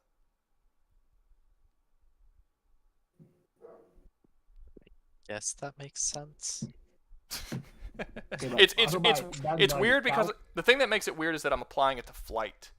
Because it can't be applied to flight in our real world because we don't have the scientific technology to figure that shit out. But when we're talking about characters flying in a way that flight specifically. Wait, what's up? How would that apply to Jin's flight specifically? It doesn't apply to Jin's flight. It doesn't apply to Jin's flight. It applies to the flight of Invincible characters. Because Jin has wings, so his flight would actually, his flight doesn't follow physics either because he could fly through space with wings, which shouldn't be possible. But in Invincible, it doesn't, like, how do they fly? Their bodies don't turn into rockets. They're not shooting downward. They don't have propellers. They don't have wings. They just float. They just go where they want freely with no real force being applied to the opposite direction of wherever they're going. They can essentially control their movement freely. And that's. I think it's the same logic in the way that how does Superman or Wonder Woman or how does any of the superheroes who don't have any like telekinesis or wings or special equipment to specifically fly like.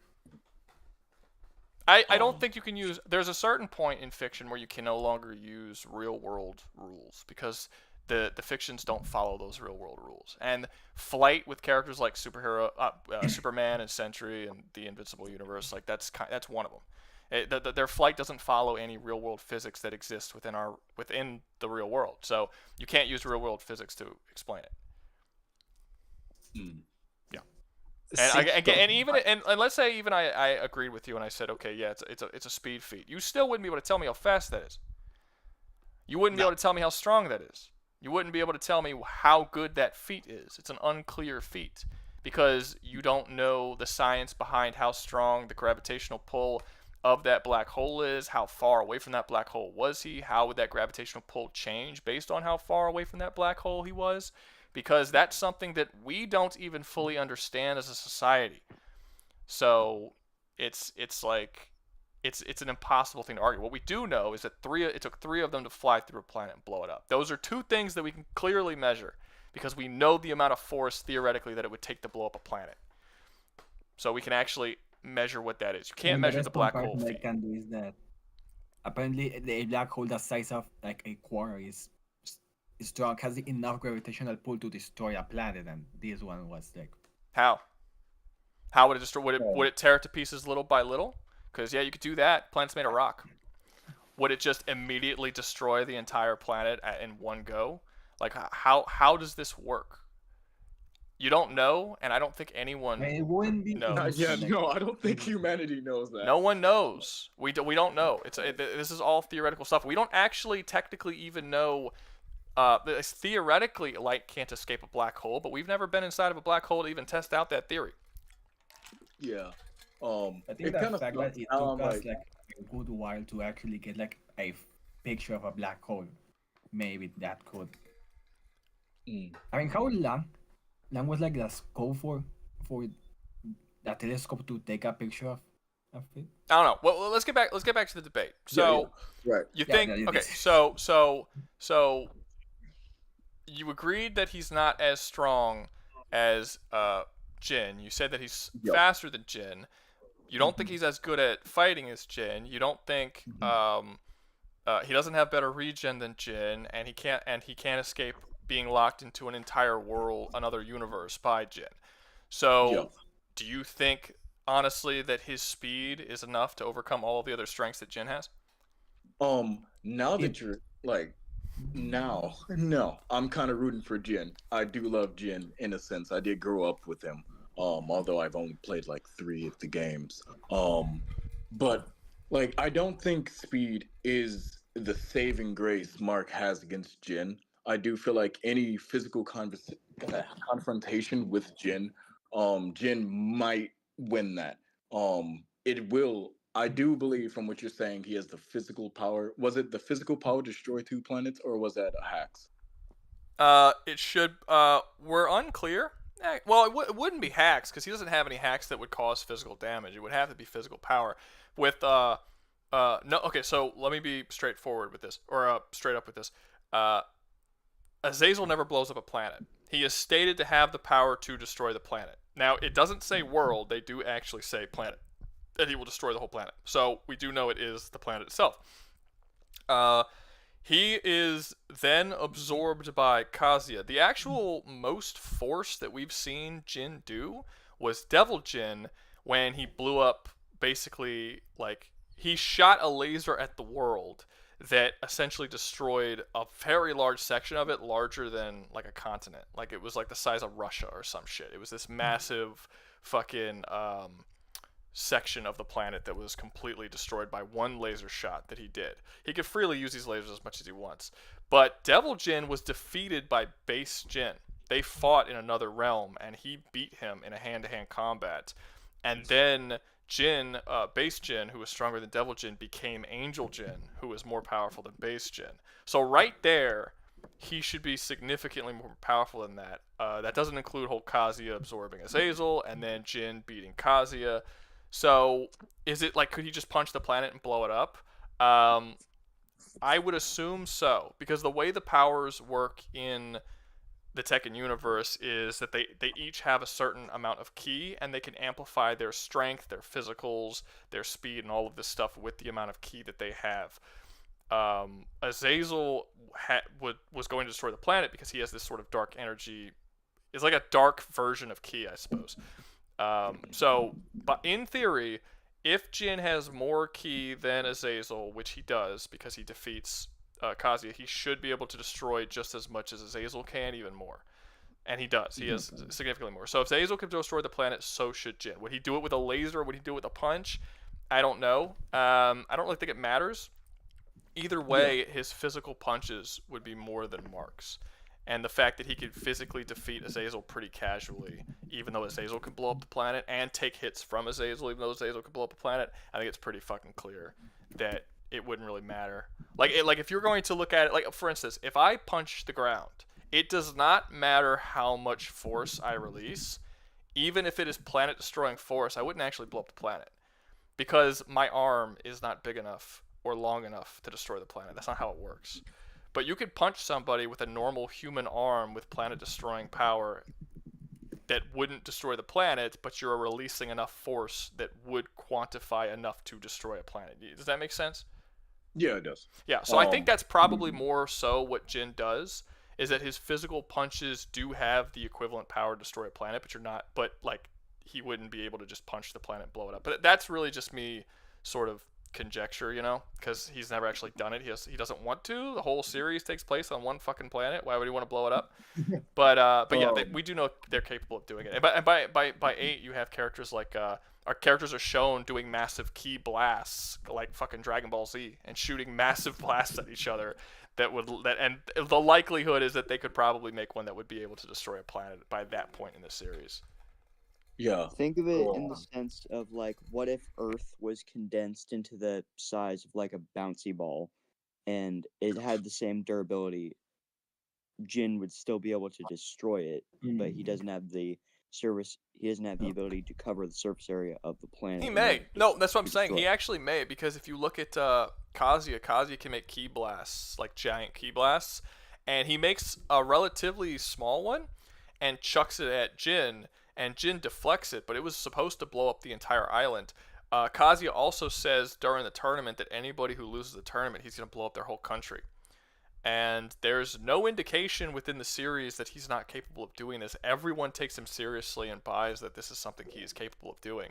And it seems like it's something he could do very casually. Again, he doesn't actually blow up any countries, because you end up finding out that the tournament was just a ruse because he wanted Azazel to come out so that he could absorb his power. But that was even before he had absorbed Azazel's power. He was like, yeah, I'm going to blow up the countries of every person who loses in my tournament. And it was like, holy shit. Sworn he said that he was going to do that with the Mishima Saibatsu's nukes. No. He doesn't actually say how he's going to do it.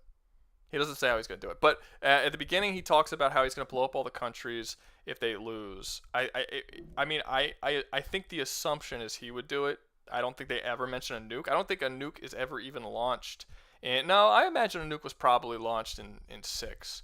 Because World War III happens in 6. But it doesn't matter. The most powerful weapons that the Mishima Zaibatsu use don't hurt the strongest Tekken characters. Their strongest weapon was shown to be completely useless against Devil Kazuya in Tekken 7. And true Devil Kazuya in Tekken 8 is significantly more powerful than that version. It's not even close. Mm-hmm. So, I'll admit, Mark does lose in any physical confrontation. I can see one win con, and that's if he plays it like a like a Tekken player. Kind of keeps coming back and going in for blows. But it is proven that Mark can punch harder than his durability. When fighting Conquest, he was able to land a blow that blew out his entire right arm. Everybody can punch harder than their durability. That's everybody. Like, if you punch yourself in the face, you'll hurt yourself, right? No, I mean like the instrument's durability. As in he punched Conquest and the entirety of his forearm was just annihilated, essentially. I think it's possible most people could probably do that too, to be honest with you. I just think that people don't really punch that hard. But I think most people are probably capable of that. That's more of a theory, though. Like, I think I would be able to break my forearm if I punched a concrete wall hard enough. So technically, yes, but you have a subconscious limiter in your brain. Every human does, even those born with abnormal psychology, have a subconscious limiter in their brain that stops you from doing too much harm to your body. But with training, you can overcome that, and with most martial artists actually have especially if you've devoted your life to martial arts, most martial artists have overcome that pretty easily. You can also overcome it with adrenaline. You can overcome it if you're put in a life or death situation. I mean, normally, yeah, if I'm just like, hey, dude, I bet you break your forearm, then like, no. But usually put in a situation, people could do that, yeah. Right. So I do see this going like, Mark does destroy himself trying to punch Jin. I don't feel like, you know what? I'll ask this. What is Jin's durability? Like, is it equivalent to how much he can produce? Because because the power system works very similar to the way that Dragon Ball Z does, where it's their key levels. They increase their key levels, and their key levels increase all their physical abilities. So their physicals, their durability, and their strength would all increase with their key levels. And Jin has the highest key levels in the entire series. And he should have of equivalent durability. We know guns are basically worthless against any Tekken character. which is why nobody uses them. Like if you, Makes sense. there are characters who are shot in the face, and they Heihachi just catches a bullet with his teeth and just spits it out. Like guns don't do anything to them. So yeah, their durability is insane. Also, like if they're capable of punching that hard, like if Kazi was capable of punching hard enough to blow up a planet and then punches Jin in the face and Jin's fine, obviously Jin has the durability to deal with it. Mm-hmm. So it's like it kind of has to be that way. Yeah. I mean, was he punching him that hard when they were fighting face? No, he's trying to kill him. I don't think they were holding back. Yeah, they were trying to kill each other. And, they're not like buddies. Will like that force still be like? I don't say like recoil. I don't know the specific terminology. Like when that force of that punch be still felt like on Earth, or will it be completely, or did Jin like completely absorb it and tanked it? I don't know what you're trying to ask. I think he said, would it be absorbed and tanked? Like, was it? Because in Invincible, there's this character named Omnipotus, who is said to be capable of destroying like the Earth as well. I mean, he goes as far as to say that like if he can absorb his entire universe, he will be able to like reshape the Invincible universe as well. But he didn't, and if he did, he didn't fight Mark. Because then that would be a completely different statement. I'm saying because during his first fight, Mark was in there, and I don't remember how much energy he had.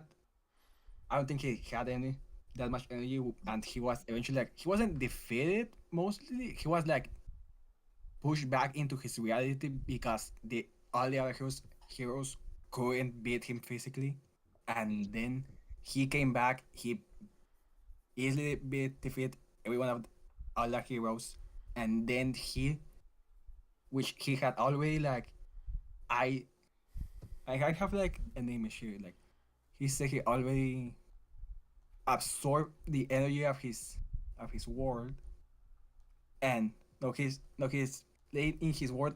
He's been restoring himself, absorbing the energy of the world without detection, and he beat all the heroes, and then he lost to dinosaurs who could easily kill him physically. So wait, what is the argument you're trying to make? Instead of explaining the whole lore of the story, I mean, it's what are you trying like, to argue?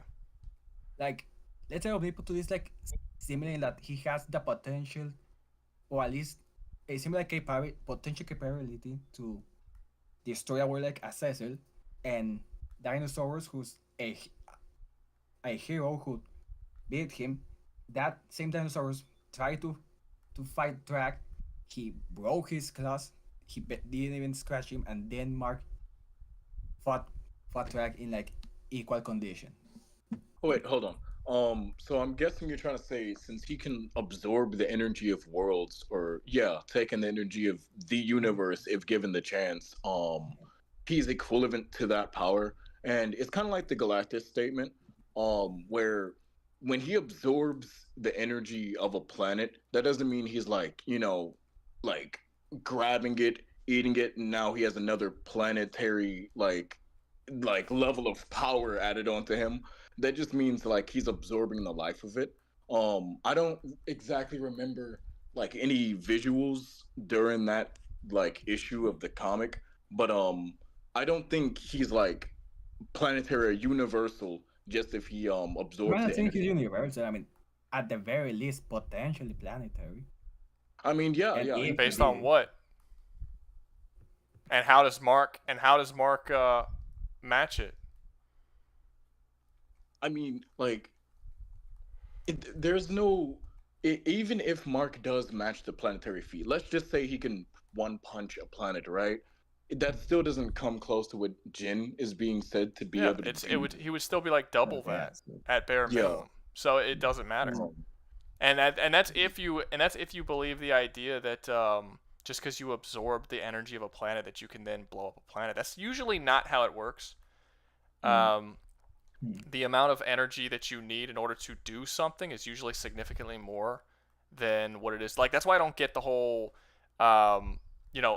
if people say that the Liu Kang creating a black hole that's like the size of a large truck in Mortal Kombat has actually been scaled all the way to solar system because it's the amount of energy that would be required to make that black hole. But but even if he Yeah, had but that amount of you said- energy, that black hole is not capable of doing that amount of damage because the energy that is required to get just a little bit of that is significantly more. It's like I remember the other day I was reading this thing and they were talking about like EV cars, right? And this one city, I forgot where it was. It might have been in Illinois, but it might have been Chicago. But they wanted to build a facility that can charge, I think it was 50 EV cars on one facility, and they told them that they're out of their mind. They cannot build this facility, and they wouldn't give them the permits to build this facility because they said the amount of energy that they would have to draw to charge 30 EV cars would be more energy than they have to power the entire city of Chicago. Like they're like, we don't have the infrastructure for that. You would literally require more energy for just that because energy doesn't really work that way. Like in order to create a black hole that just gives you that gives you some power, you would need vastly more energy to actually create it. That's how energy works. You never get back the same thing that you put into it with anything, whether it's your car or a generator or whatever. It doesn't matter the type of energy either, whether it's solar radiation or solar energy, whatever. That's not the way it works. So even if you were to absorb the energy of an entire planet, you wouldn't give out planet destroying power. You'd give out significantly less because that's how all energy works. I mean, in that sense, yes. And as you said, this scaling in Mortal Kombat, it's absolute bullshit because, as you said, Liu Kang can't do that, but then he loses to like being whipped with Sindel's hair. Yeah, but which is bullshit. But anyway, like okay, so that we can kind of get to this. What is the win con for Mark here? Because it doesn't sound like you guys have one. I think yeah, for the me, only thing I can think is that potentially, if his smart atoms can some adapt, like let's say that he's fighting Jin, he's receiving all the hits from his key charge attacks, and he's surviving those. Like I say that he could survive those. He's for how long I don't know. Yeah, no. Like, knowing more unless about his Jin smart now, items might save him I know I'm saying he's going to nullify the key attacks, but it would be enough for Mark to like get a handle on it, or at least so that he's going to. I mean, I don't know. Alright, Yeah, on that note, I have to give the win to Jin. It's 2. All right. Chat has also asked us to move on. Okay, fair enough. Fair enough. Fair enough. All right. Okay. It was a good debate, guys. Thanks for coming on. Very cool. And so much for you debating the side that was gonna lose, eh, Ruga? I still think thank that, you I for still that, man. I still think Mark would win. Really? Yeah. Alright, well, Chad is asking us to move on, so I'm gonna send you guys Okay, back down that's to the fine. audience. And I'm Ruga, sorry. you can explain that one to me because I am confused as fuck based on how that just went. How Mark wins. Well, yeah. I mean, I had to defend the side that I was supposed to defend. I'm not gonna fucking give up. That'd be stupid. Oh, I get that, but how the fuck does Mark win when, like, clearly based on the feats that the people who were defending Mark could come up with, Jin outclasses him. Well, in I pretty much wasn't. everything except speed. Well, I wasn't debating for Mark. If I was debating for Mark, I would have won. You know what? That's how that works. Yeah, alright, that's how that works. Chat, you guys asked us to move on. Do you have something else that you want us to do? Yeah, next Because match. me understanding Ruga just breaks my fucking brain. The same way that thinking about how the fuck just increasing the torque doesn't end up increasing the overall output, which would increase speed. Bro, go work. Go do a job that requires effort. Everybody knows what a torque wrench is and how it works. Ruga, I know how they work. It's like I can understand the concept, but my whole thing is like putting that into practicality within the laws of this world, which is where I'm stuck. Like I know it's not within the laws of Well, yeah, this but it's world. not in the laws of our world that anyone can do that. People can't fly that way. That's not possible. I get that. And that's where I keep getting stuck because like I keep trying to apply real world logic to fictional verse. It doesn't work. No, it doesn't. Unless you want it to. Yeah, unless you write your universe in a way. No, that it works. unless when you're in a debate, you decide to force it that way, and the person you're going up against doesn't have the right arguments to go against it. It's just whatever argument you want to make that'll help you win whatever debate that you're in. Like if I wouldn't have debated the same way for Mark if I was on for Jin. I would have come up. I would have thought of things that he would be able to do against Jin that they wouldn't have said if I was arguing for Mark, and vice versa. Give me an example though. I'm not doing that. I wouldn't have been able to stand up against Jin. I'm not doing that. Why? Because I'm not teaching people how to get better at debating me. That's why. So my theory is correct. Rouga just doesn't want to lose. Well, no. I mean, look. Normally, I'll tell you this much. Normally, when I debate these, just like 9 times out of 10, I'm oftentimes more so open about who I think would win. Like I've said, oh yeah, this character won't win. I mean, when I did the Naruto shit debate, I was like, oh yeah, no, there's no way this character can win. But you gave up on that one. Yeah, I you just said gave up. I do it all like the 2 time. more games for Tekken to catch up. Yeah, but... I do it all the time. But the thing is that I started that debate understanding that they can't win. So the goal there was to win regardless. So I'm not going to be as open with the losses if that's the whole point of the fucking of what I'm doing. You know what? That is fair. All right. What am I doing? Captain America versus Master Chief. Do we have people for that, Doug, or are you just throwing stuff out there? Rocky versus Mike Tyson. That's a bad fight. Rocky wins. He's a fictional character going up against a real person. And even with Tyson's boxing feats. Unless you're trying to say a fictional version of Tyson. But then Tyson would win. Like, if you take Tyson at his prime versus Rocky at his prime, Rocky wins. I think Rocky wins unless you make it the fictional version of Tyson that would have been in the Rocky universe at that point. And in that case, it just becomes the fictional version of Tyson... The fictional version of Tyson in the Rocky universe is Apollo Creed. No, it's fuck. Oh, dude, I love Rocky. I'm gonna be so mad if I can't think of the dude's name. Fuck, Rocky 3. Someone tell me. What's the dude's name? Anyway, doesn't matter. You can use the version of Tyson from the Punch Out, and then that version would win. But any of the other versions. Clubber Lang, thank you. Yes, Clubber Lang. Clubber Lang is the Mike Tyson version of the guy who was played by Mr. T. Yes. Clubber Lang. Yeah, he basically is Mike Tyson. All right, Billy Bob, who are the 2 people for Cap versus Master Chief? Did we do that already? I thought we want. did that one already too. No, we didn't do that one. I'm almost positive. But we've done a lot of Master Chief versus people, which I think is where you're getting that from. We did do Commander Shepard versus Master Chief, which you might be confusing with Captain America. We did a couple of people against Master Chief. But yeah, what are some of the just because we've done Master Chief so many times, what are some of the other ones? All right, what are some other ones? If not, we'll go back to it. But I'm just curious. If that's the only one, that's the one we'll do. He-Man versus Thor. He-Man fucking slaughters. I don't think that's even close. I'll do that. I'll do that one. If someone is, are they on He-Man's side or Thor's side? Where did I even see that? Jesus. The box unboxing box. Jesus, dude. Were you for He-Man or for? I'm going to assume he was for Thor. Nobody knows anything about He-Man. Starkiller versus Talion.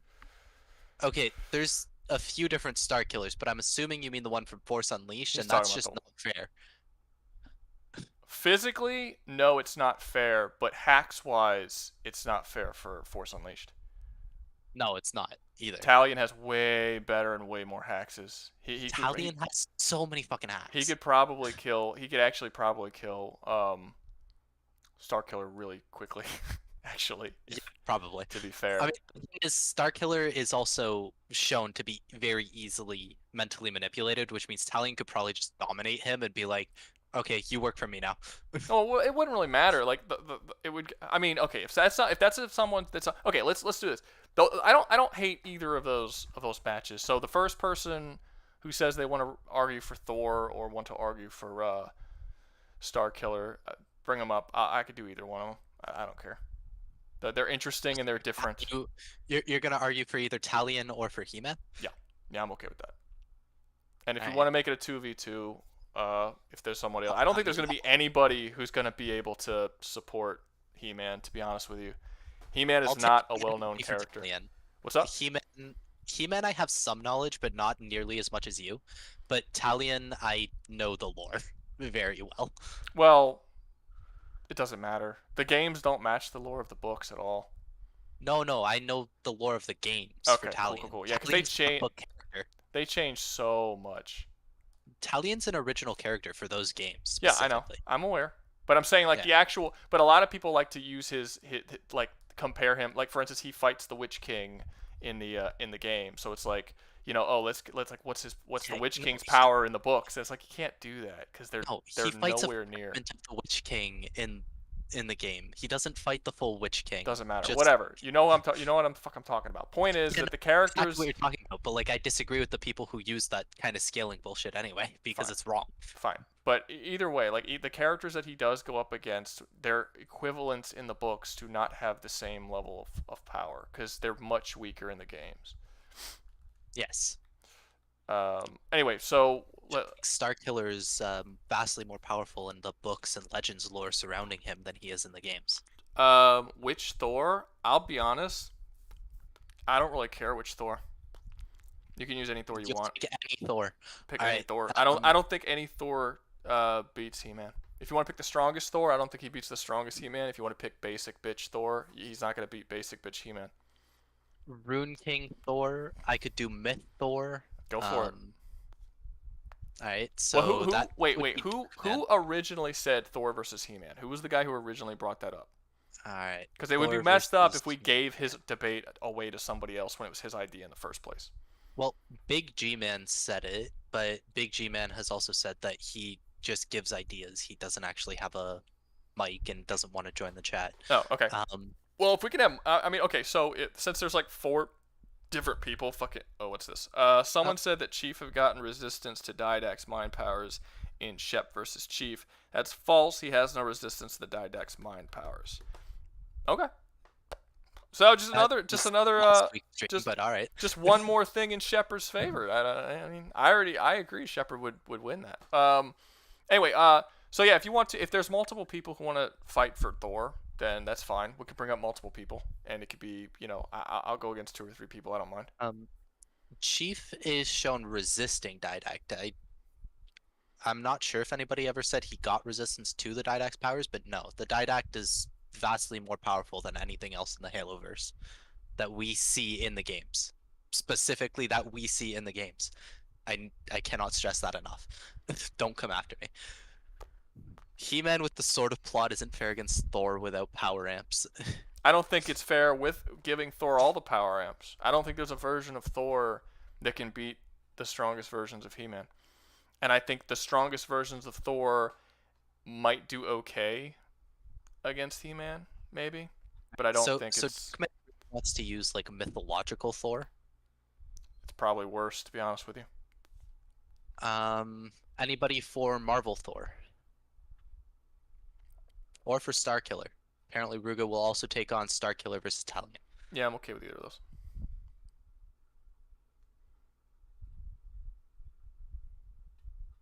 Let's see. Librarian gives Chief resistance. Didn't know Marvel Thor. You guys argue. I only know Myth Thor. He can. I prefer Hulk. Well, I mean, I prefer Hulk. We can do Hulk. We can do Hulk versus He-Man. Well, it doesn't. Depending on that's closer. I'll give you using the strongest versions of Thor is considerably closer. Doug Pumper's he'll defend Starkiller. Doug Pumper. Doug Pumper's been up a couple. He was just up. Yeah, he's just up. We'll go back to if we can't get anybody else. If nobody else agrees, then we'll go to Doug Pumper just to get this shit moving because people are taking forever. Who wants to debate Thor? Because nobody's saying I will. Still in the chat. What's up? Billy Bob said that it was the Box Unboxing Box who mentioned the Thor versus He-Man first. Okay. So if he's still in chat, I mean, we can bring you up, but I don't think he is. Okay. All right. I mean, if you don't, I guess we could bring up the Hulk guy. I don't think Reasonable Contrarian has been up here yet, has he? Reasonable Contrarian, your Discord name, please. I believe he actually was one of the ones who just came up. If I'm not mistaken, he is this guy? No, I don't think so. Yeah, he has been up, he says. Yeah, he's Wolverine.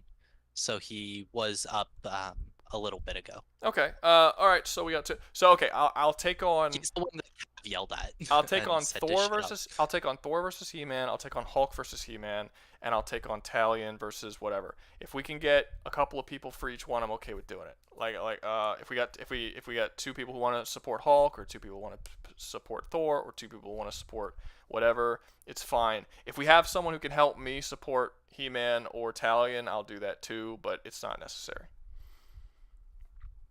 Oh, D-Boy. All right. I remember D-Boy. D-Boy's got his hand up. Who did D-Boy want to debate with, or does he just have his hand up? No, he just had his hand up this whole time. I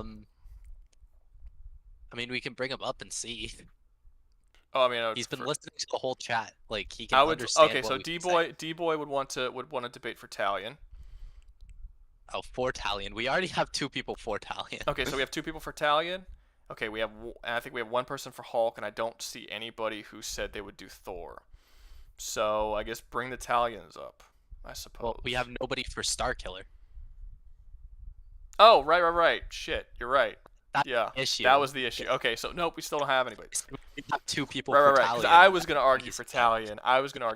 So we need Starkillers. All right. So does anybody? It's like we can bring three people who really love Talion up here, but that just becomes like, how do we jerk off Talion? Yeah, kind of. Okay, so does anyone want to, or if someone wants to debate somebody else, like someone threw up Hulk and Thor, which I thought was pretty cool. Someone did Thor and, I'm sorry, yes, someone did Hulk and someone did Thor against He-Man. Those are both fine, but if nobody wants to defend them, that's fine. Then put someone that you would want to put up against them. Or if we could do somebody else. I can pull Contrarian up here while people try to find ideas.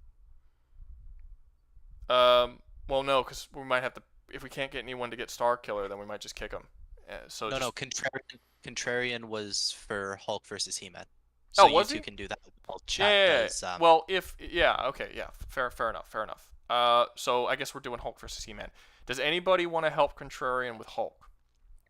And also make sure you know a decent amount about Hulk. There's a lot of information in Marvel about Hulk. And just every Marvel character. There is a lot of information. So about Hulk. know that don't just be a guy who's like, oh, I watched the movies and I read some stuff on Versus Battle Wiki. Like actually kind of know what you're talking about. But Rouga, I read all of Versus Battle Wiki. I You know understand exactly what I'm talking about. I read it.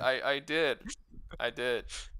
Don't you know that Hulk is like Outer Versal Plus? Yeah, 4chan told me that. I don't even... green text before they DDoSed my account. I don't actually what Hulk would you use? I'm not using Hulk. Kevasora would be using. It's whatever Hulk he wants to use. It doesn't matter. It's Wolverine. Wolverine's using them. All right, I'm gonna pull Wolverine up. You guys can talk about Hulk and He-Man. Whoever, yeah, bring him up. Who wants to support Wolverine? I think it's blasphemous that Wolverine is coming up and talking about Hulk. When That's some you want to blasphemous. talk about Hulk? Well, no, because he's Wolverine. Oh. Portraying his character. Well, would you prefer to use Wolverine versus He-Man? Because I feel like that's even more of a slaughter for He-Man. And his fucking. I don't think Wolverine stand a chance against He-Man. Okay, so who wants to help with Hulk? I think He-Man's too physically strong for Wolverine. I'm just gonna use current Hulk. Current is immortal. No, current is Titan, right? Yes. Yeah. Is there Alright, so, anybody else who wants to help defend Hulk? Nobody Yes else or wants no? Hulk? I just need a yes or a no, guys. Everybody keeps asking questions. Also, why is there only one like on the stream? Hmm? It's me. Wait, Why what? am I the only like on the stream? What are you talking about? There's 27 likes on the stream. Really? I only see one. No, there's 27. But Oh, okay. it's usually slow to update regardless. It'll probably be more than that when I post it. Usually is. Probably. Mostly medieval tech. No. Oh, I know nothing about that, so no. Sorry. Okay, so a bunch of no's. So it's just gonna be me and you, Wolverine. Seems like no. If anybody else knows anything about Hulk and wants to come up here, just say, and I guess Dan will bring you up or whatever. And I'll see if I can find people for other debates while you guys do this. All right. So what version? You said you're doing current Hulk. Well, kinda, yeah. Okay, so you're gonna have a bit of an advantage here, cause I'm not caught up with the comics, so I don't know what they've added in the last like 2 years. So, how powerful is current Hulk? So I know what version of He-Man to use.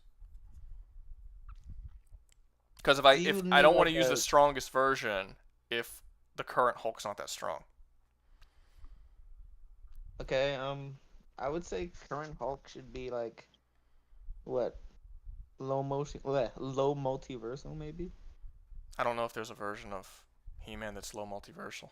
I think the weakest versions are like universal maybe, and then the strongest versions are like high multiversal. So it's like I don't think there is a I version. can just cap the Hulk at Universal if you want. I guess I don't really care. I'll just cap him at Universal then. Alright. Yeah. So how does He-Man like permanently put him down, stop him from going through the green door? What's up? How does He-Man permanently put him down, like stop Hulk from going through the green door? Well, he would have to erase him from existence, but that wouldn't work. Can you do that? Yeah. That wouldn't work because then the one below all would just recreate him. So he would have to travel to hell, and then he would have to deal with the one below all or somehow disconnect the power, which he would probably be able to do with certain items that he has. However, it should be noted that most of those items he doesn't use all the time. Like, for instance, he would probably be able to do it with the Star Seed. He would probably be able to do it with the Sunstone. He would actually probably be able to cure the Hulk with the Sunstone. And it is something that he has. It's at it's not at Castle. I don't think it's at Castle Grayskull. I think it's actually at the Kingdom. I forgot what the castle's called. That's actually the king, like the capital of Eternia. I believe it's there, and he should be able to use that, and he can actually cure the Hulk with it and take away all of Hulk's gamma powers. So how does the Sunstone react to like hell energy? What do you mean?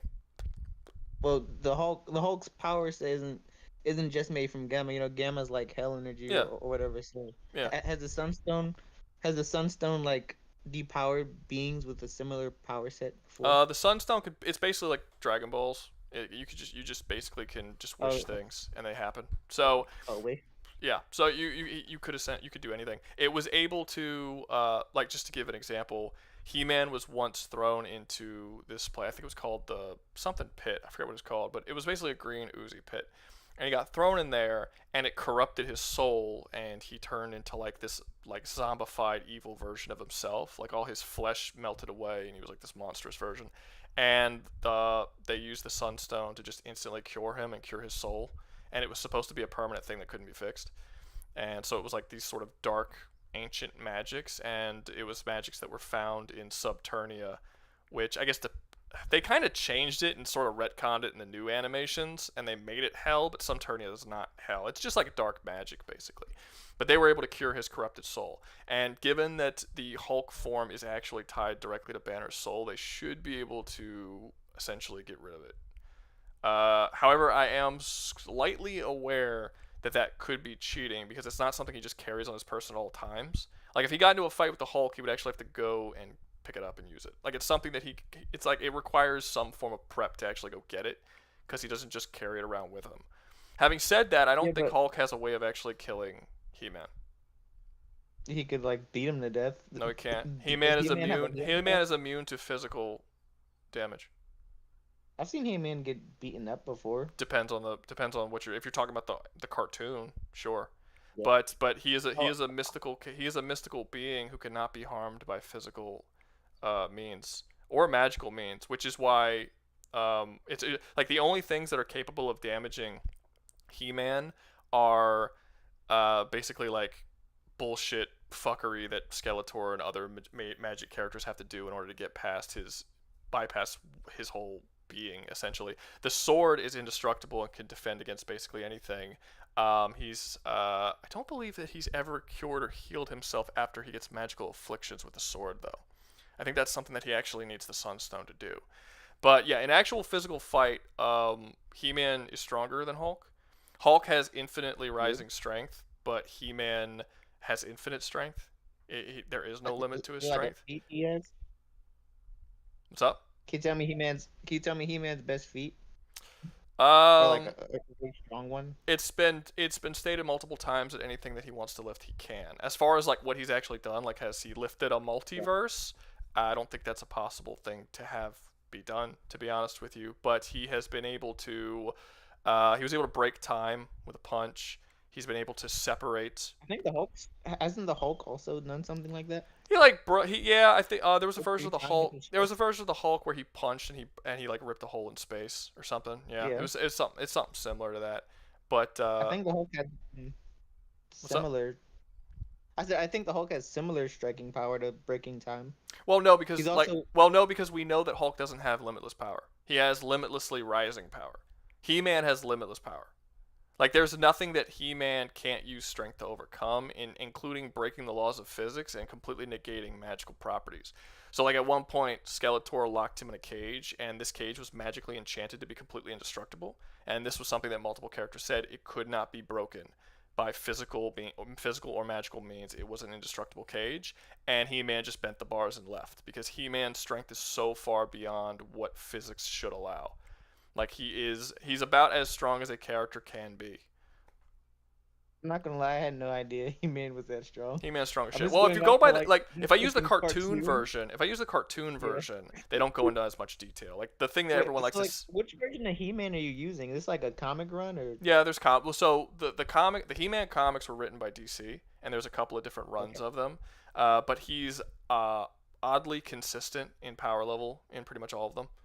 So he's been able to beat in crossovers, which I don't usually count. He has been able to beat Superman in fights, and characters who are equivalent or superior to Superman. He's been able to fight against them and do pretty well. But in his own comics, he has just as many crazy ass feats. Like I said, he's been able to punch through time. I'd have to try and think and remember some of the stuff that he did. Like I said, I actually I didn't order. I went to order the omnibus so I can reread a lot of the comic books, because it's been quite a few years since I looked at them, so because I wanted to make a video on it, but then I realized the omnibus was $150. So I was like, maybe I'll wait on that. So I'm probably not going to do the He-Man video that I wanted to do in the time that I wanted to do it. But yeah, no, there's a lot of stuff he does. He's fucked with the multiverse. He's fucked with timelines. He's been able to open holes in the universe, go to other universes with pure strength. He's been able to lift things that weigh infinite weight. Like, he was able to lift and chuck Castle Grayskull, despite the fact that Castle Grayskull houses infinite worlds inside of it, and it is of equivalent weight. It has been stated that that those universes actually do increase the weight of Castle Grayskull, and he was able to pick it up and chuck it into space. We know he has infinite strength. He could do whatever. Well, Hulk also scales the people with infinite strength. Like, there isn't really anybody with infinite strength in Marvel. You'd have to tell me who it was. Thor's infinite strength. How does Thor have infinite strength? He's been overpowered by Hercules and several other characters. In fact, Thor has a belt that increases his strength and multiplies his strength, which wouldn't be necessary. Isn't Hercules like the literal god of strength? Depends on what variation you're doing. Then Thor left the world serpent, which is weighs what? Doesn't the world serpent weigh like infinite or whatever? Thor barely could lift the world serpent, but that's not a good feat because we don't know how much the world serpent weighs, because the world serpent weighs the same regardless of what form he takes. So at one point, people say that he lifted the world serpent was wrapping around the world when he lifted him, and that's impressive. But the problem is that when the world serpent was the size of a frog, I believe it was Thor, it might have been somebody else, was struggling to lift him because his weight hadn't changed. So we don't actually know how heavy the World Serpent is, because it doesn't matter what form. Like, you can't look at the World Serpent when he's wrapped around the world and be like, okay, this is how much he weighs. You can't calculate that, because his weight never changes regardless. And in the Marvel comics, he's a shapeshifter that never looks the same. He's constantly in a different form. So there's no real way to calculate how much he actually weighs. Well, the Hulk scales the Zeus, and Zeus is stronger than what's his name, Atlas, who lifts the heavens or whatever. Okay, well, how big is is he actually physically stronger than Atlas? Have they physically fought each other and tried to outstrength one another? What, Zeus and Atlas? Yeah. Yes. When? Yes. When? Dude, Zeus. I mean, it's common history. I don't know if like. Are you using history or using Marvel comics? Those are two different things. Well. And also in mythology, the Marvel versions are based on the mythology. They're completely versions, different. So they're completely different.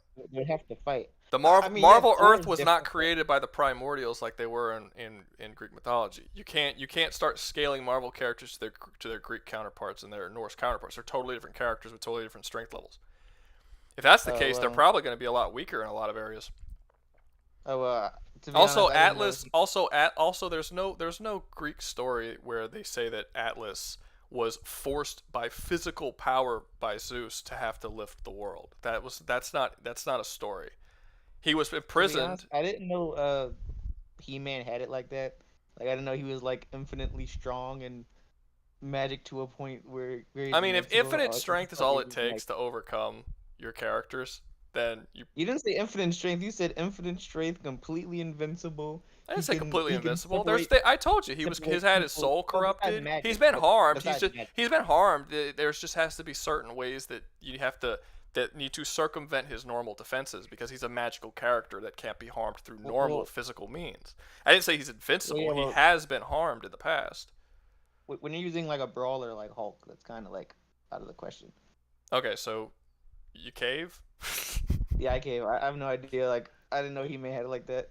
So yeah, I mean, I said that he would take on Thor and Hulk and all. I said he would win. Like if that's all it took. Fuck. I thought you were like, yeah, pretty much. Fuck.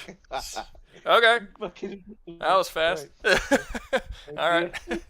Okay. Who's next? Does anybody else want to come up? No. I mean, goddamn. I have not been able to find anybody else. I mean, I'd rather not, because like I'm fairly certain I know how this shakes out. I can argue for Starkiller if you want to actually have that debate. No, not if you don't care about it. Don't really want to. I care about it, but I have a feeling it's gonna go. I have a feeling the same way that you felt about Jin versus Mark. The thing is, you managed to turn that around. Like, I would be willing to do it. It's just I have a feeling that I would probably end up losing. Well, let's see if we can find something else. And Ian, I'm just gonna tell you, I don't give a shit about video ideas right now. We're trying to look up. I'm going to ignore whatever video ideas you put up. We're trying to look up different debates. This is a debate stream. So let's see. Well, fellas, have a wonderful night. All right, see you, Wolf. Norse Thor versus Godzilla. Ninja Gaiden versus Metal Gear Rise of Billy Bob is still down. Oh, that's a good one. Ninja Gaiden versus Metal Gear Rise. You're talking about Raiden. Ninja Gaiden versus Raiden. Yeah. Okay, yeah, Citadel. If you can find the other dude, yeah, we can bring Billy Bob is still there. So Billy Bob, I need your Discord, and Citadel, I need yours as well. Didn't Billy Bob come up earlier? I don't know. I feel like he did. I don't care. Let's see. Starkiller Owls. Sandwich. Red Tower actually said he'll debate for Starkiller. Oh, well, there we go. Let's see. Elders. Sandwich and Citadel. Yours is Elder Sword 560. There you are. Elder Sword 560.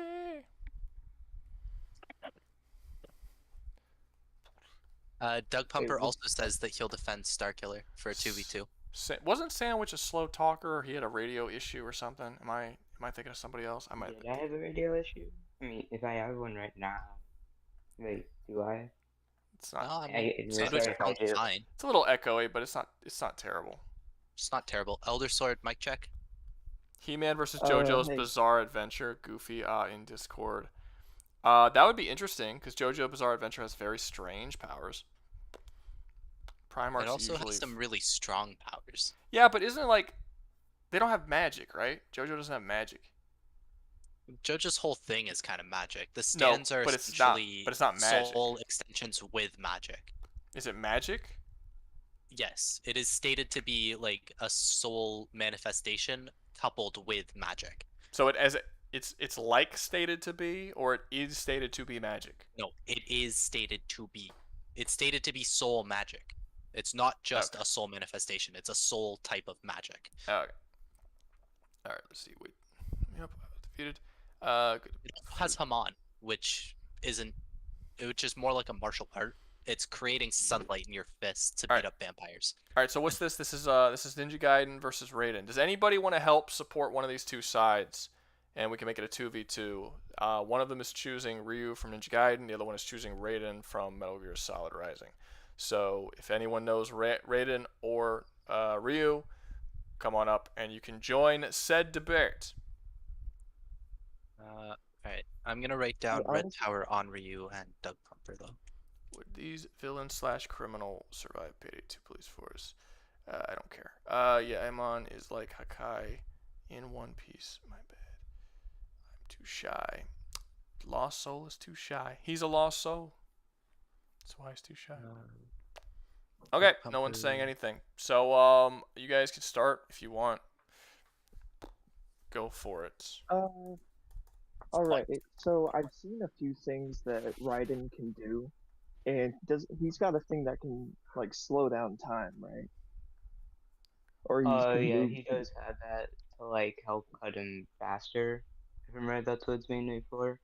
I think what we should really do is just get the baseline feats out of the way to see how they scale physically, so then we know it isn't a complete like stomp or something like that.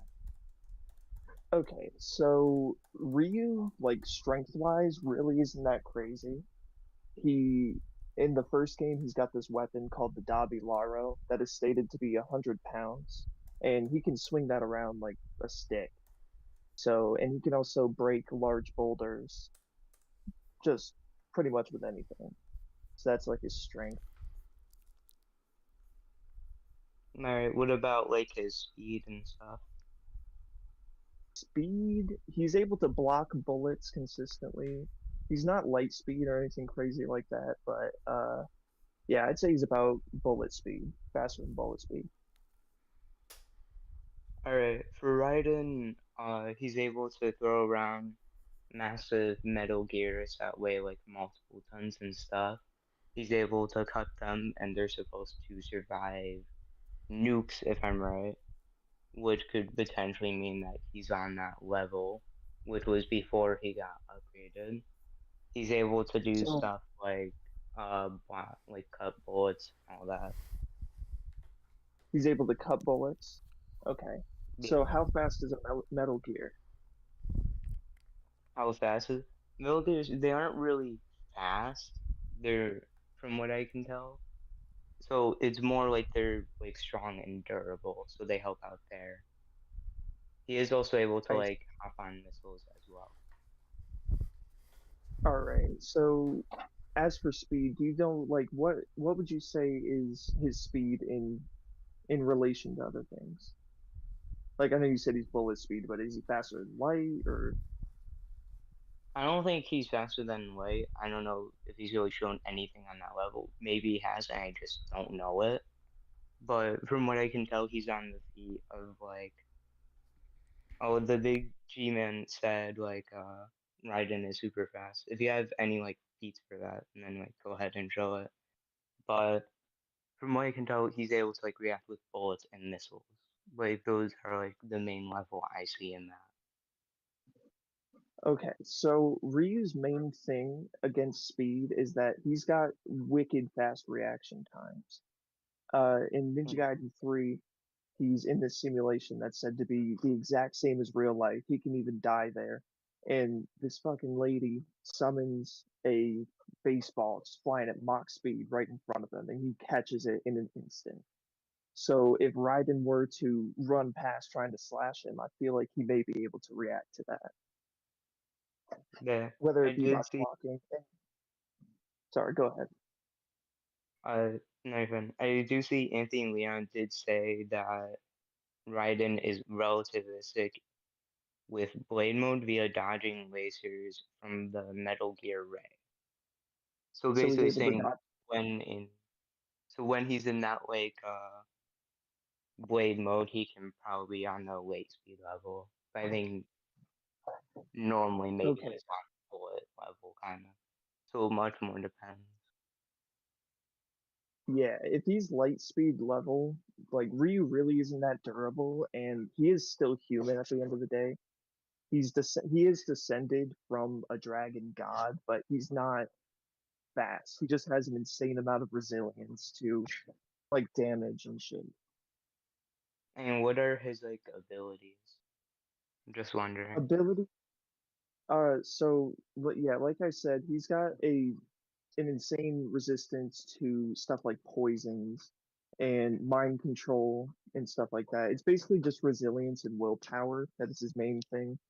He's not a beefcake, like he doesn't take very many hits to put down, but his main thing is his agility, I guess.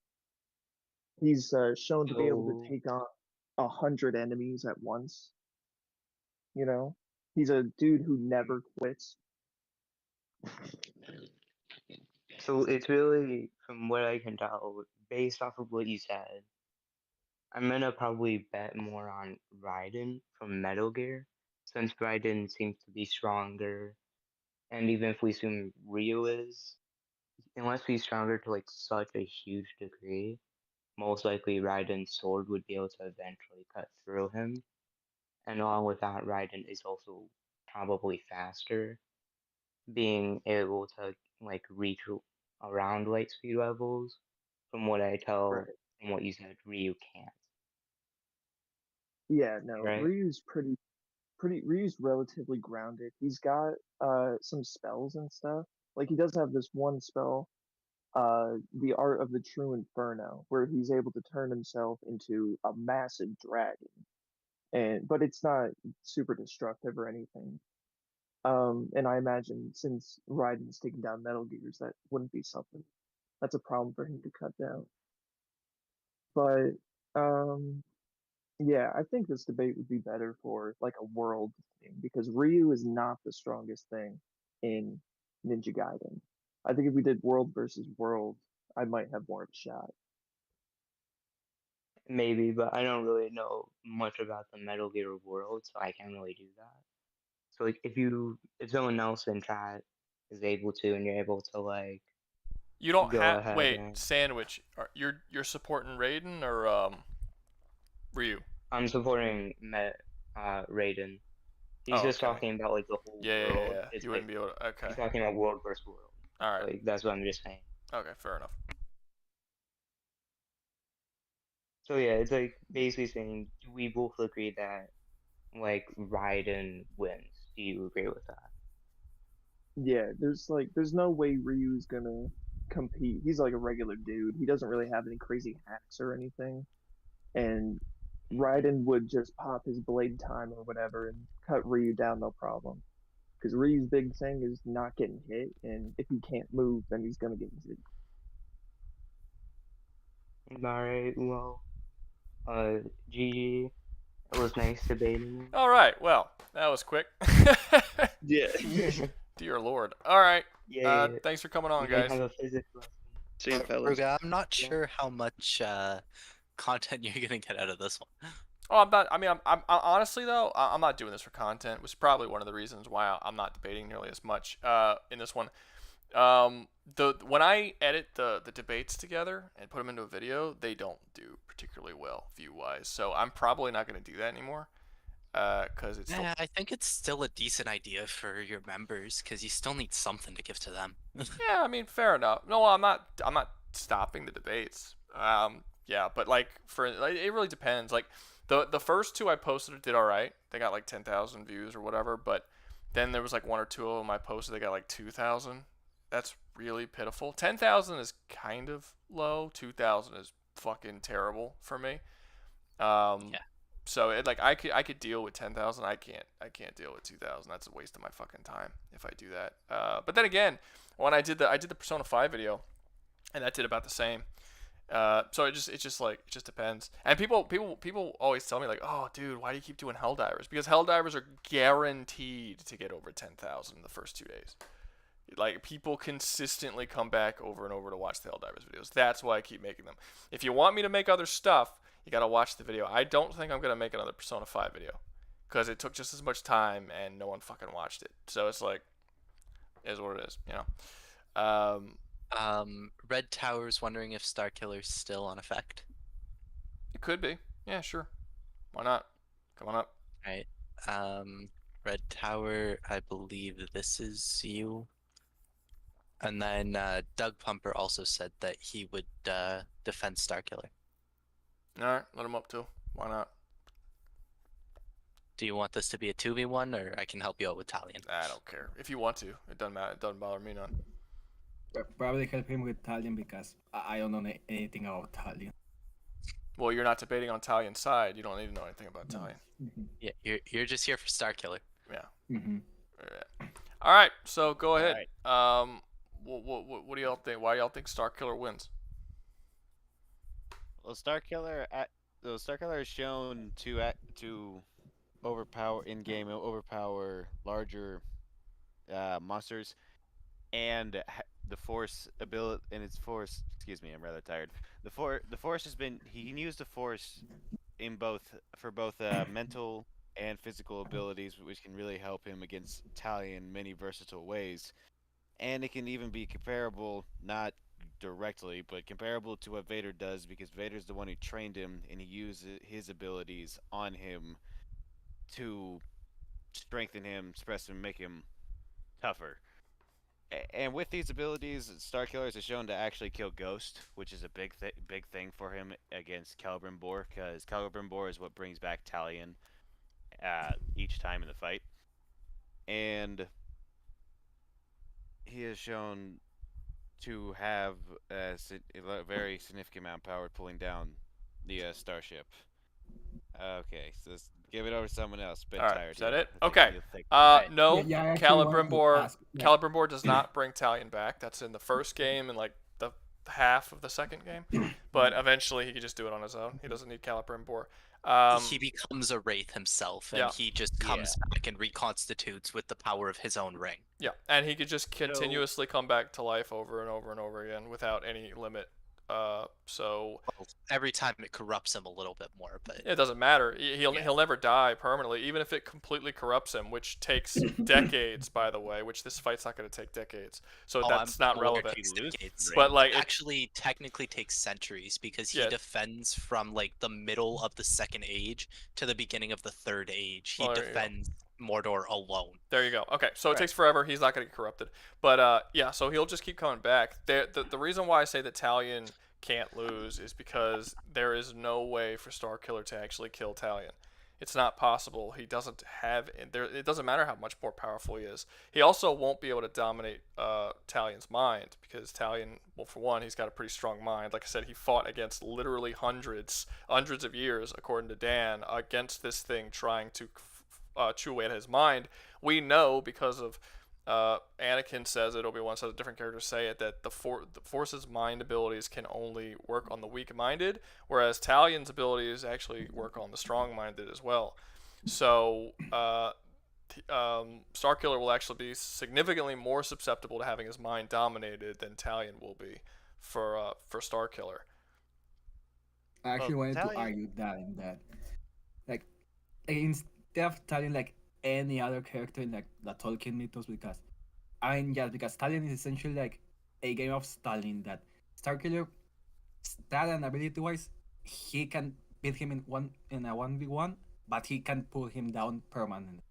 I don't think you can beat him in a 1v1. No. If you can't put him down permanently, you're not beating him in a 1v1.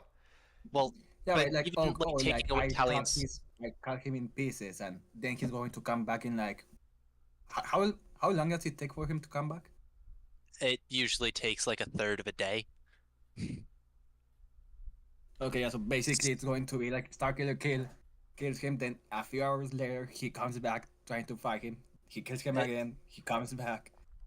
Yeah, it's going to about be like 10 back hours. until Well, the he either thing is that catches him off guard in his sleep, or he just like doesn't want to go against him because.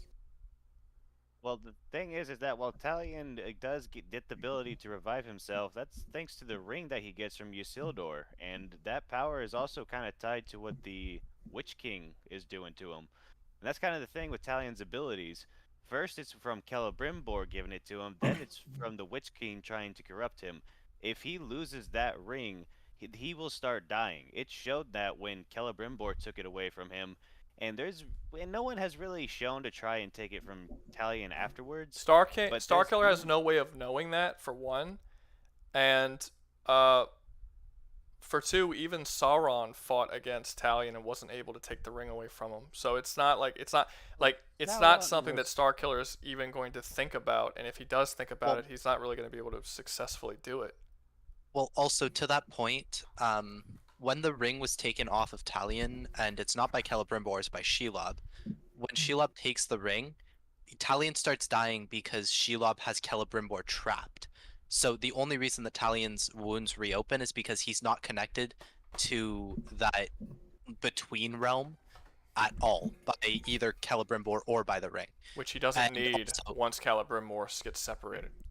Yeah, once Celebrimbor gets separated from him and he gets the ring of the Witch King of Isildur, once he gets that ring and starts becoming a wraith, those rings of power have a mind of their own. That ring is fused to Talion's hand.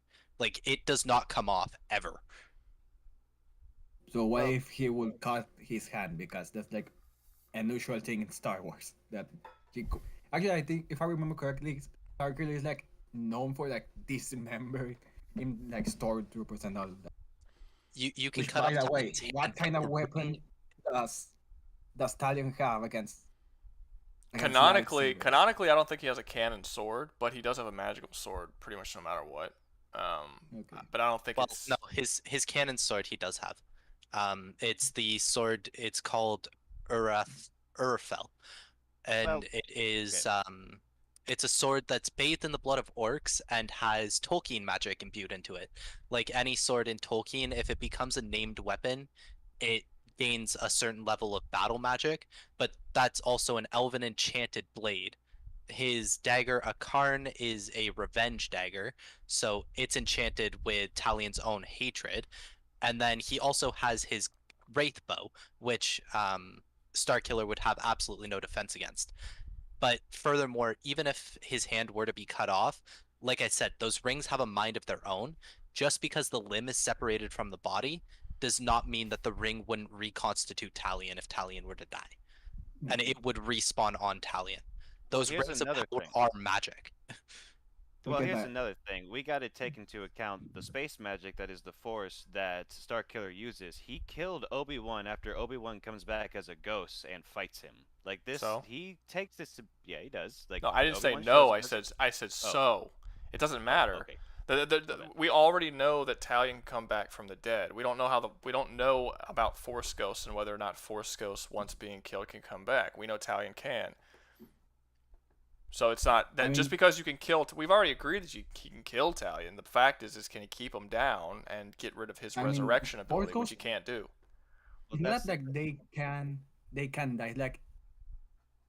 Like a Force Ghost itself is that...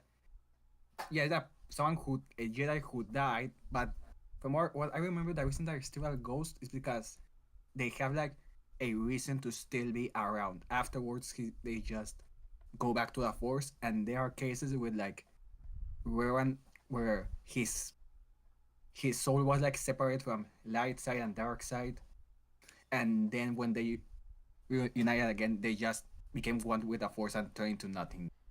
Right. But so also my argument is like... Jogo? Yeah. Go ahead, Jogo. I mean, how...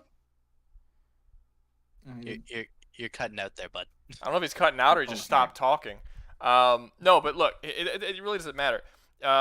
Starkiller can't kill Talion. Talion will keep coming back.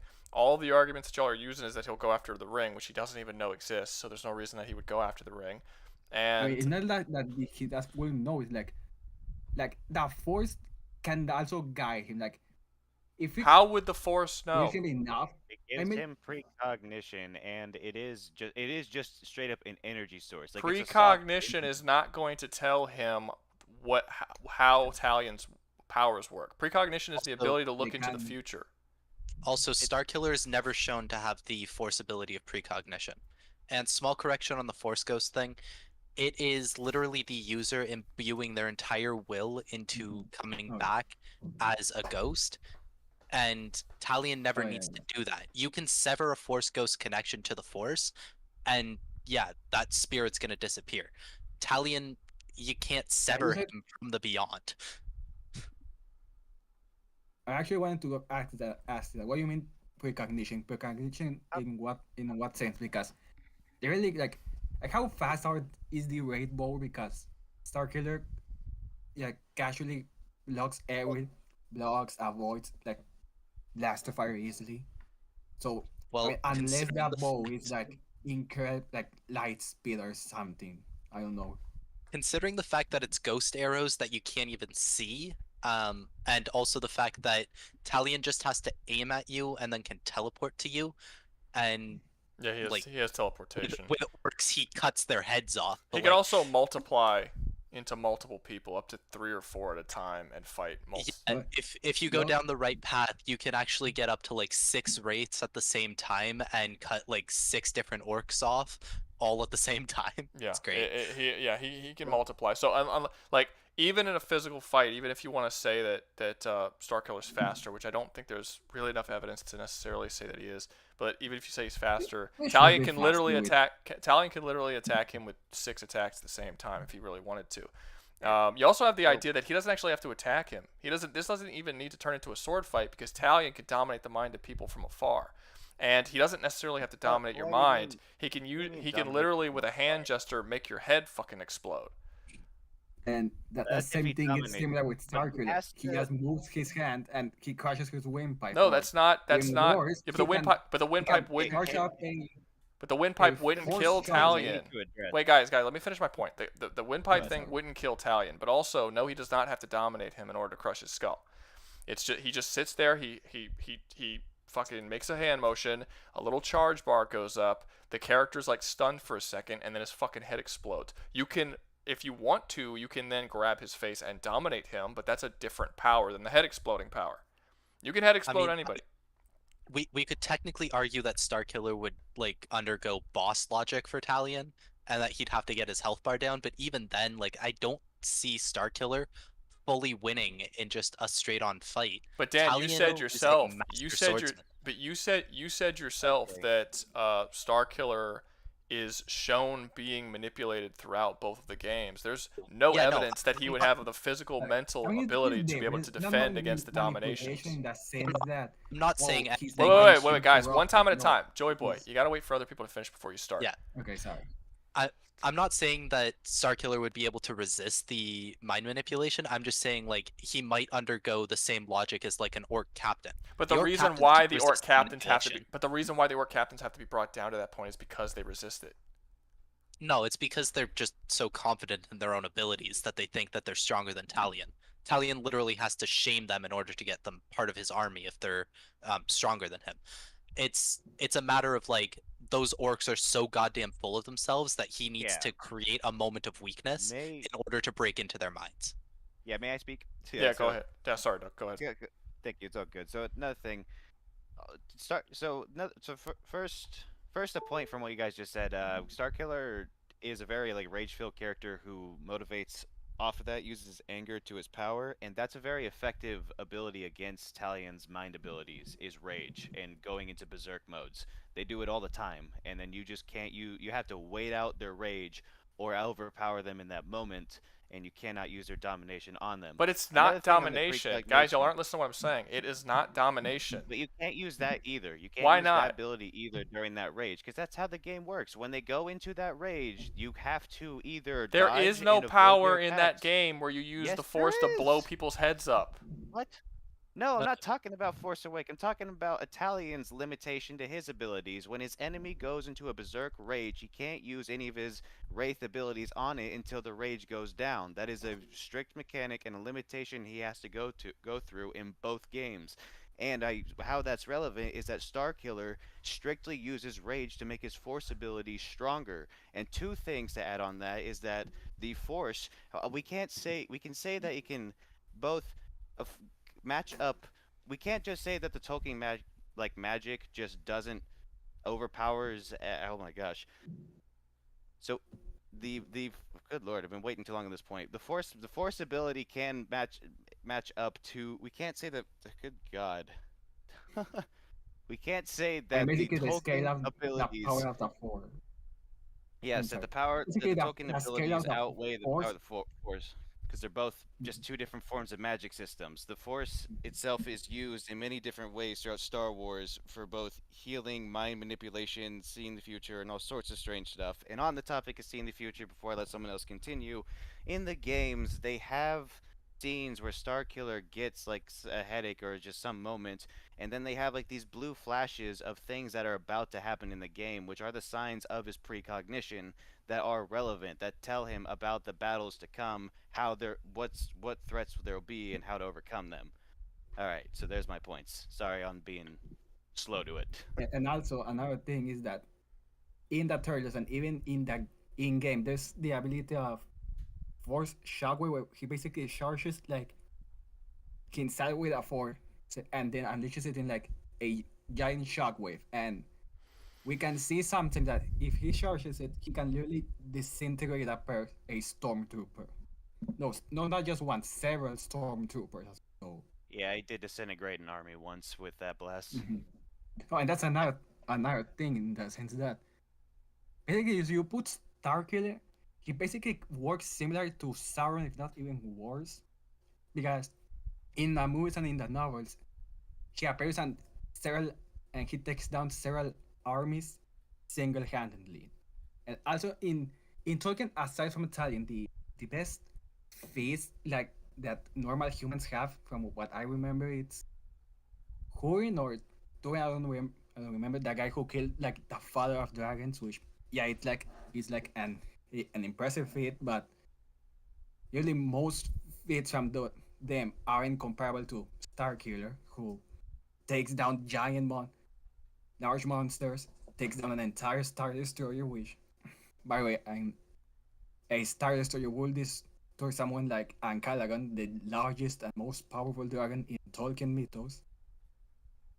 And that dragon lost to a flying boat and the eagles, which, while yes, they're technically lower angels, they will be defeated by Joy Boy, are you cutting off, or are you just talking really slow and pausing between every two words?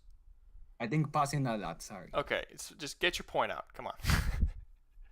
I basically, yes, that's in the sense of the power systems, the Force has shown to be a lot more versatile, a lot more powerful, and shown better feats than most of the feats of the system of power in the Tolkien mythos. Well, he's definitely not more versatile. That's just not true. But also, back to what Doug Pumper was saying, no, people that are enraged are not immune to wraith attacks. And all enraged doesn't increase your strength, it makes your defense higher, and it causes a regen effect. You could still use wraith abilities on people who are enraged. So your whole concept of him being angry means that wraith abilities don't work on you. That you just made that up. That's not in the game at all. So no, it actually is in the game. You cannot activate the you can't combination or mind. Talion holds his hand out and crushes the guy's head while a captain is enraged. He said wraith abilities before that. Well, I'm trying to. You'll have to forgive me. I'm dyslexic, and sometimes I'll verbulate the wrong words than what I mean. I was trying to mean the hand gesture and holding it up and like holding ability. Okay, That's but you what also, but if you want to go by game mechanics in that sort of way, then you have to go. Then you're kind of ignoring a big part of the game mechanics, which is that these characters who are enraged to such an extent that they attack both friend and foe. They literally lose their minds and do not function. Their brains stop functioning normally. there's no equivalent to that Starkiller has. He doesn't straight up become a monstrous beast that attacks everybody on sight. That doesn't happen. He just taps into the dark side of the Just force. just because he's angry and fighting is not the same thing as being enraged. There's no evidence that he would be so absolutely angry that he turns into a wild beast to where mental abilities would no longer work on him. And to the point about the Force being a more powerful magic system than Tolkien, and that the strongest feat is a human taking on the Father of Dragons, somebody really needs to go reread the Silmarillion. Humans have been fighting against cave trolls and giants and ogres and so many different things. Talion himself takes down things that are bigger than rancors and rides around on their heads. Fights a Balrog too. Yeah, he fights a Balrog. Literally, him and a nature spirit fight a demon. That's true, but he needs the nature spirit. Him and Celebrimbor together both say like we're this foe is beyond us, and it's like not with the spirit of Karnan. Karnan had to even the playing field with them, and even then it was still a fight. Sure, but it's also a weaker version of Talion, and Talion is still shown being able to harm it. Yeah. Yeah, I'm not saying that is. Do we know if Talion is actually more powerful than when he was with Celebrimbor? Because Talion is now with the ring. Yes, he literally summons. We haven't gotten into it, but he literally summons an entire army of undead once he gets the new ring. Something he couldn't do when he had Celebrimbor. He is on a significantly higher level once he gets the ring. I mean, we talked about. I actually completely forgot to bring this up. We talked about him being able to copy himself and make 6 of him. He could literally summon an army of the undead at will. Yes, a whole army.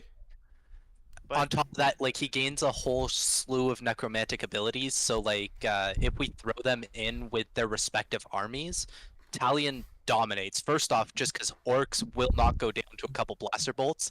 They will we're not adding the orc army. We're not doing that. But it doesn't. But we don't have to, because he can literally summon an army of the undead at will at wherever his location is. He doesn't have to go anywhere and find the undead. He just summons them with the ring. The souls of the people he kills, he can then summon, and he's killed armies. Yeah. Well, is that? Can they still be hurt physically? It could just be a product of just the ring itself, just an attribute it has. But it also, like, we can't just say that the Force can't suddenly not handle these ghosts in this situation just because how Tolkien does it. Like it gets willed in by they get willed in by the ring. Like their souls are held onto and brought back to fight for them. So Doug, it's a different connection. So with the Force ghosts, it is specifically a living ghost. It is not actually a person who has died. It is a person who has imbued their consciousness to the level of attaining enlightenment. Think of it like how there are people who will meditate for ages and hope to achieve nirvana. Like, that's basically what becoming a Force ghost is. The thing is, with Talion and his resurrection, it's not at all like that. It is literally, he is tearing their souls back to the land of the living and saying, fight for me. Fair, but this is still 2 instances where a dead person comes back into the living. Like, I get that it's different, but this is 2 fictional settings doing the same thing, same way. I don't know if any... Well, he just explained that it's not the same way. He just explained that it's their consciousness being left on Earth and instead of allowing their spirit to move on. That's not the same thing as coming back from the dead. Technically, if what he's saying is true, they're not actually dead. Technically, Talion can also reanimate a dead body. Like, they don't have to be ghosts. He can literally bring a dead body back to life if he wants to. And the thing is that I don't think it matters if they work the same way or not. Even if you want to say that Starkiller can fight back against the army, it's still an army. And it's a large army. It's literally tens, if not hundreds of thousands of people that he could just keep summoning again and again and again and again. Eventually, Starkiller will just pass out from sheer exhaustion of having to fight against an army while going after Talion. He doesn't actually have to beat him. He just has to outlast them. Throw Talion on a Star Destroyer with Starkiller. I guarantee you, there's an army of stormtroopers about to fight Starkiller with Talion. Well, look, we're not even so. Like we set this up as a 1v1 fight, but if we set this up as a 1v1 fight, Talion still has an army because he can summon it at will wherever he is, constantly, forever. Not to mention the fact that a fact that chat actually brought up. as soon as Talion gets that ring, he himself becomes a wraith, which means he is now in that same realm that Celebrimbor was, but he still has his physical body. So he doesn't even need to have the ring on him to have all of his wraith abilities. The ring is going to stay with him because it's literally a manifestation of the ring's own will and its will to corrupt Talion, but he doesn't need it anymore. He could lose it and he'd still have the ability to resurrect people, summon an army, activate his wraith vision, bring out his bow whenever he wants, teleport. Like, he would still have access to all of that. Look, just to get to the point of this, what is y'all's win con for Starkiller?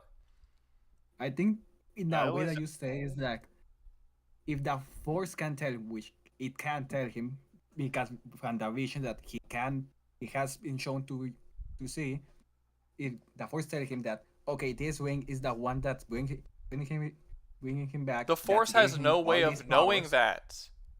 Well, how would the Force know that? It's literally omniscient. The Force, the way the Force works in Star Wars is that the Force is in all things. It's the way the whole universe runs itself. If he was fighting against another Jedi and they're both using the Force, then sure, I guess the Force could tell him what Force powers his enemy has, despite the fact that that has never happened with him, by the way, with Starkiller. The Force has never told him what powers his enemy has.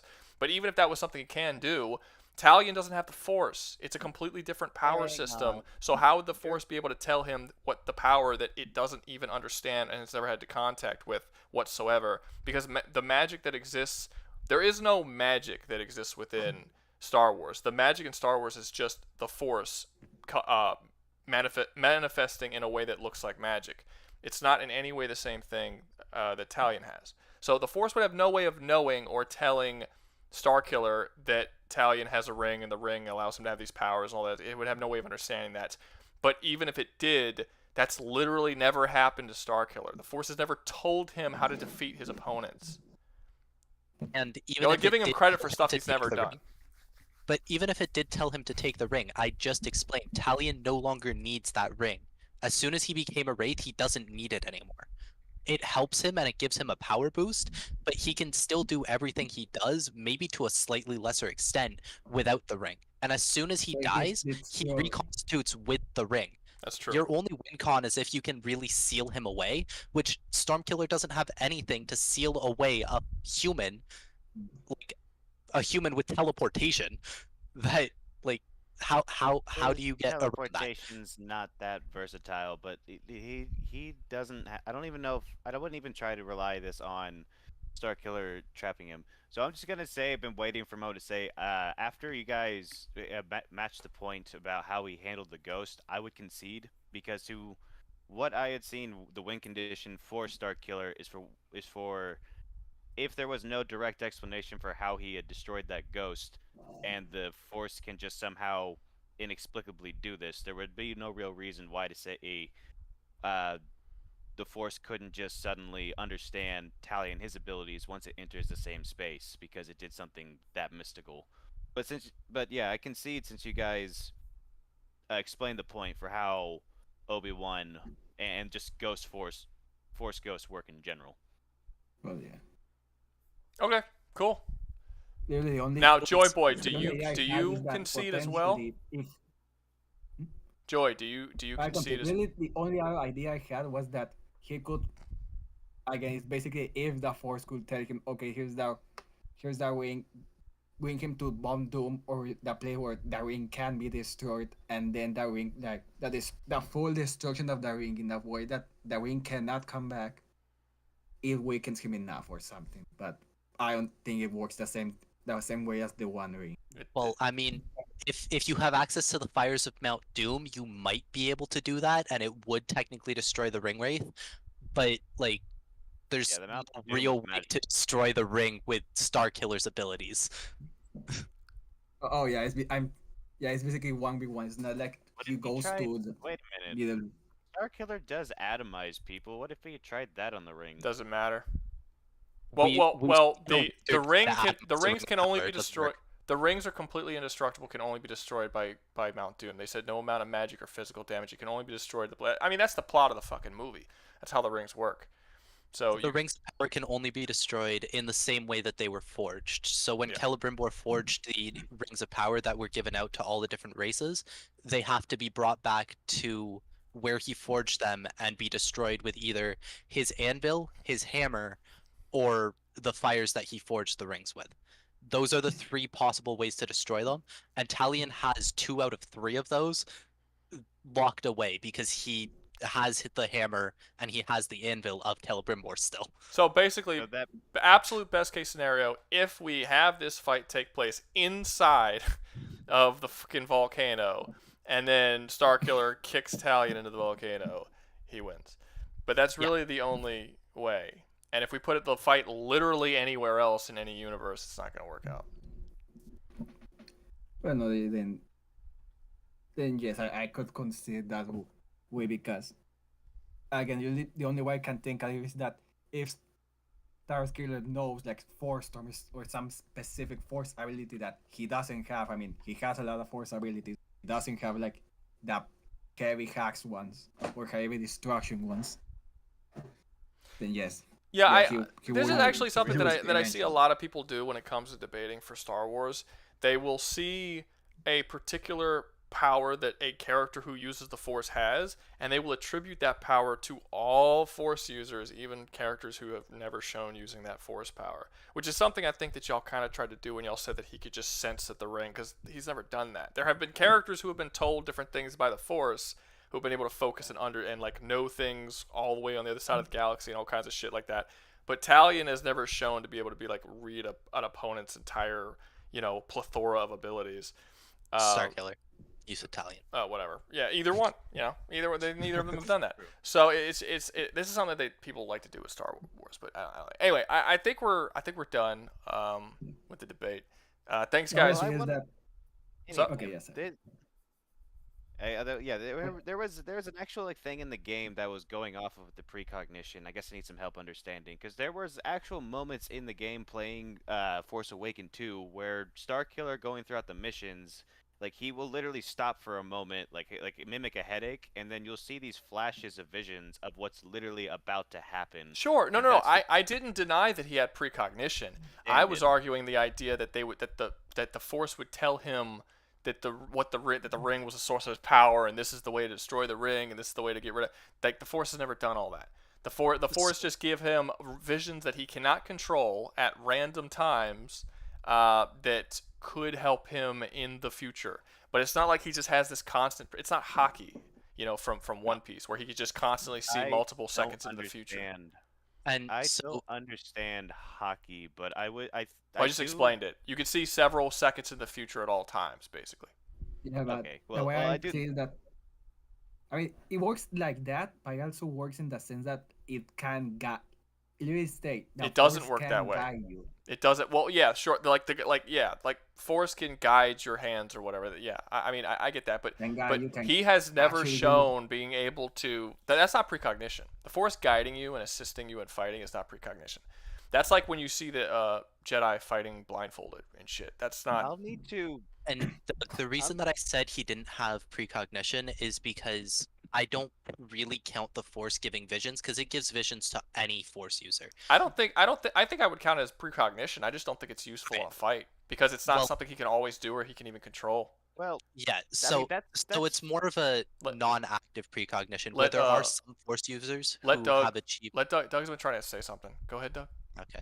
That's a fair point that it's not an active ability, but from how I remember, and I'll need to return to the games because I haven't touched this game in forever, is how I remember is that before a particular fight would take place, you get about 3 flashes, which shows the ability, which shows a hint to the enemy you're going to get, the ability they have, and a hint as to how to defeat them. That's how I remember the scenes before every new enemy or boss match going.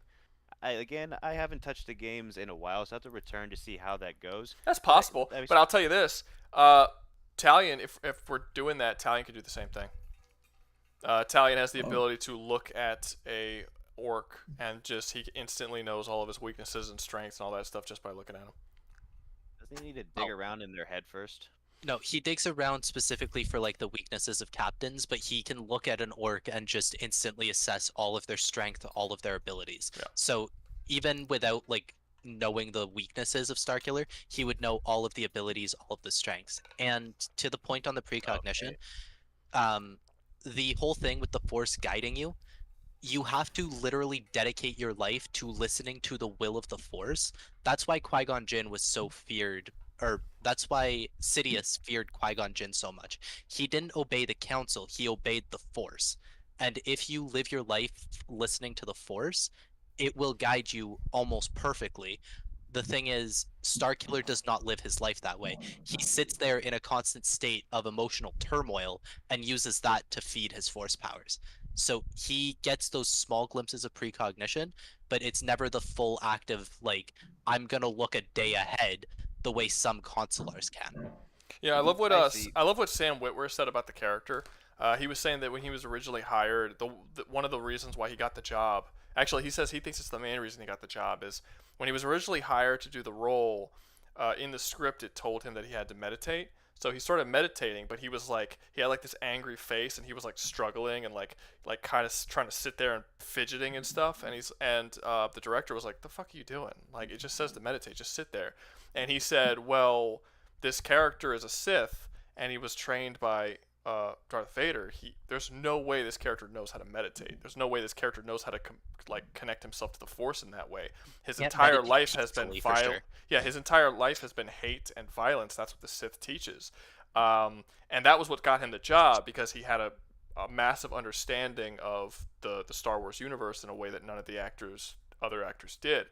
So, kind of supporting Dan's whole point that he does not have that kind of connection to the Force. The actor who plays the character has also stated that he would not have that connection to the Force, because that's literally what got him the job to play the character. Is pointing that out. I also remember that interview, and the only cartoon point I could have for that is that really throughout the events of the game, Starkiller develops into a character who could eventually become that. He does, but even by the end of the second game, he's still like learning. He's not Qui-Gon. Third game, sadly. There's a third game. No, we never got a third game. I was about to say, yeah, he never became Qui-Gon. He never got to that point. I fucking wish we had a third road, but that would be awesome. I really think, like, okay, so here's the thing, and this is something that I've actually been thinking of for a while now. I don't like the existence of the what do you call them? The Inquisitors, because the Inquisitors negate Starkiller's existence, and I think that the Starkiller's more interesting than Starkiller is so much more interesting than the Inquisitors. Than the Inquisitors. Oh yeah. But I actually think it would be really cool if in Jedi, the Fallen Order games, if like Jedi, like the third Jedi game that comes out, there's Fallen Order, Survivor, whatever the third one is, that they bring back Starkiller as like a because he's older now, he would be about that age at the timeline that they're doing those games, and he's also a clone, so technically he would have had a more rapid aging cycle. They wouldn't have to, because at the time maybe, but they wouldn't really have to, because at the time those games take place, they're far enough into the future of those original games that you can do it. I'm not saying that they make those games Force Unleashed canon, because he's just too powerful for those games to be canon. So make it like a secret boss kind of thing? No, I think you should bring him in as a canonical version, kind of like what you did with what's his name? Not Thane, fucking blue dude. Thrawn.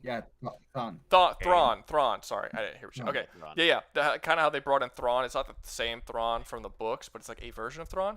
Do that. Yeah. Let him come back and just kind of say like, oh well, before we had the Inquisitors, Vader actually did try to train his own apprentice, and that apprentice was Starkiller, and just like bring the actor back into the canon and just make him like older, and he can even meet Jesus, it's late. I'm getting all my fucking characters. The fucking main character from the Jedi games, which is Cal Kestis, yes, which in my opinion is the only good thing that Disney Star Wars is making right now, or has ever made. To be honest with you, it's the only thing that they make that I enjoy. Yeah, that's fair. That and Nandor is the only things, because oh my god, like you said, the Inquisitor so annoying. Like really, the whole point is like, okay, we basically need like a dark side mini boss that isn't Vader, so that the cast that we use for this show or this game doesn't immediately die.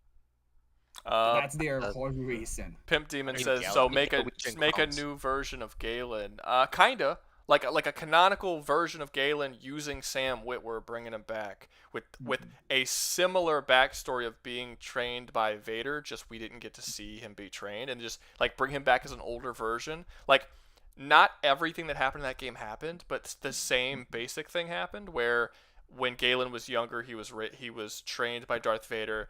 Then he betrayed Darth Vader. He went out killing a bunch of Jedi, betrayed Darth Vader, left, and now maybe he's in hiding. And we see like an older version of Galen. And we just don't touch on exactly what happened before. You know, like don't actually look into his backstory of him being trained, but just know that yes, this is that Galen, but our version of him. But have his story Yeah, line up yeah. so closely that you could basically have him be the same character. I think that would be really cool. Blind.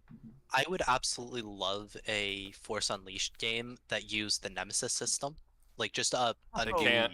Force Unleashed They game. can't do it. I know they can't. I know they can't, but it would be phenomenal. It's if they could. it sucks that hold up in court. Huh? There's no way to bring it back or argue against the last of right? I've had a couple of discussions with people saying that it's possible that Monolith's patent might not completely hold up in court. I hope it doesn't. With the Nemesis. I hope it doesn't. I would like not to see it in more Monolith things. to it. It's I not know, Monolith right? anyway. I wouldn't be know mad what if they you were using it a lot, and we were seeing different variations of it, but they barely use it. So I've come to find out recently, it's not actually Monolith who patented it. It's WB. It was their publisher who WB. forced them to do it. Yeah, it was Warner Brothers. Yeah, They Warner Brothers forced owns them to Monolith. patent it. It's the same Yeah. thing. It's all the same company. But the company of Monolith who actually came up with it, like the programmers who made it, they No, of course wanted they it to can't. be more widely used. Yeah, sure, but that's not relevant. Like WB owns the company. They own all of the things that the company makes. I knew that. Yeah, WB is the only one that can patent it. Monolith can't patent something. They don't own the company. Anything that Monolith owns is automatically owned by WB. Yeah, I think it would have been awesome. But the next thing that they're supposed to be using the Nemesis system for is the Wonder Woman game that's coming out. I could not be less interested in that game. Here it's trash. And I also Would don't. have preferred the beta like Batman game that they started on the Nemesis system with. Well, here's the thing. I actually like David Zaslav, the guy who bought WB and is making a lot of decisions. I think that he's making a lot of good decisions when it comes to the movie side of WB right now, because he's a guy that only cares about whether or not his films make money, which I think is kind of refreshing, considering that Disney is just making a bunch of shit that's like pushing ideas and shit that nobody really cares about, and it's ruining all their shit. All David Zaslav wants is money, and I'm like, okay, cool, put him back in charge, it's fine. But and that's good with the movies, and I think we could see that he's making better movies than Disney is. However, if you look over to the gaming, that whole all I care about is money thing is not translating well into games, because Zaslav has never worked in gaming before. He owned Discovery, and he actually, a lot of people don't know this, but Discovery was a single channel that David Zaslav single-handedly built into a massive corporation that was powerful enough to buy Warner Brothers, which is huge, and people don't talk about that. But David Zaslav knows what he's doing. But when it comes to games, he's trying to make games that are just making money, and this led to Suicide Squad, Kill the Justice League, and a bunch of really shitty games because he doesn't understand how the gaming industry works yet. And he needs to get his head out of his ass and learn faster, because WB games have been shitty for a bit. And I don't think we're going to get another good WB game for at least a year or two, because this motherfucker needs to figure out how this shit actually rolls, and he hasn't done that yet. No joke. Well, I mean, yeah, when Shadow I of War think I'll be came down out, for like a Wonder Woman game, but the version of Absolute Wonder Woman that's been going in the comics. I'm not talking about the comics. I mean, the game's coming out, but like, I don't think Wonder Woman is not a game that I think lends itself well to a Nemesis system, because Wonder Woman has villains that you want to fight against that are comic villains. Like, why would I want to fight some random procedurally generated villain in a Wonder Woman game? I would want to fight her comic villains. Like, there's so many other cool games that I would want to see that be involved in outside of a Wonder Woman game. Like, I'd like Monolith to create a... Who that system would work better than Wonder Woman. There's a bunch of different games that would work fine, and I actually liked the idea when I originally heard it that Monolith wanted to do a new IP after the success of Shadow of War, and they were going to push the Nemesis system into the new IP, and I'm like, fucking do it. Do it instant. Yo, I a would new, love to see it. brand new IP with like the personality of those orcs, that would work so fucking It would be great. well. I really wanted to see what they had to do, but they didn't. They didn't end up doing it. In fact, I don't think Monolith has made a game since Shadow of War. I might be wrong. They might have made one after that, but I can't think of what it is. I'm not sure, but I mean, when Shadow of War released, it had like all of the loot box stuff, which eventually got wiped from the game, which now just kind of leaves it feeling like there is something missing from the game because there's like a whole jump in the game when you get towards the end of it where you can't really do anything meaningful in like PvP or in PvE because you don't have powerful enough orcs because you can't get them anymore because they were a loot box thing. I think And, it would like, have been it just- fine. I think it would. It's They a didn't bad have to taste in remove. my They didn't have to remove the loot boxes. They just had to remove the monetization. You could have just Yes, had I an in. completely You could have agree. just had the Because with the in-store. Yeah, you could have just had the in-store thing just be purchased by in-game money. Because the in-game currency, I do which is not what mean you do to, with like earlier stuff, but the last third of it that leaves a bad game taste in my mouth. is awful. Like the last third of that game where you just have to fight 30 battles over and over and over again. it. That Lowered are it. progressively harder, and every time you do it, you keep losing orcs. So you have to go back and try and get more orcs, and it's clearly just an attempt to try and force you to buy the fucking loot boxes. Well, that's exactly what it was, but that's also why they lowered it. After they removed the loot boxes, they made it so that you can get to the epilogue of the game, I think, in like 10 battles now. It's still a it's lot. easier to get to yeah, but the that's end also of the still game now. a lot, and it's also enough that you're probably going to lose a lot of orcs and going to have to grind to get more. It's still a grind fest. I think it's like one per fortress, which I can't remember exactly how many fortresses there are. Oh, I That thought is a forget grind that fest. work a The lot thing about for the the game, Nemesis system. yeah, the thing about the game is that as you fight with the orcs and interact with them, that kind of creates a story and more of an environment. It does get grindy, but they do a decent enough job making the grind fun compared to most games. And I'm not gonna say, of course, it's bad Well, because of the grind. getting the chance of like this one orc just continuously showing up and ruining your day like every time you go out to do something. Like I had this one guy follow me around for my entire playthrough where I was trying to get 100%, and I cannot tell you the amount of times I killed him and he came back as something brand new.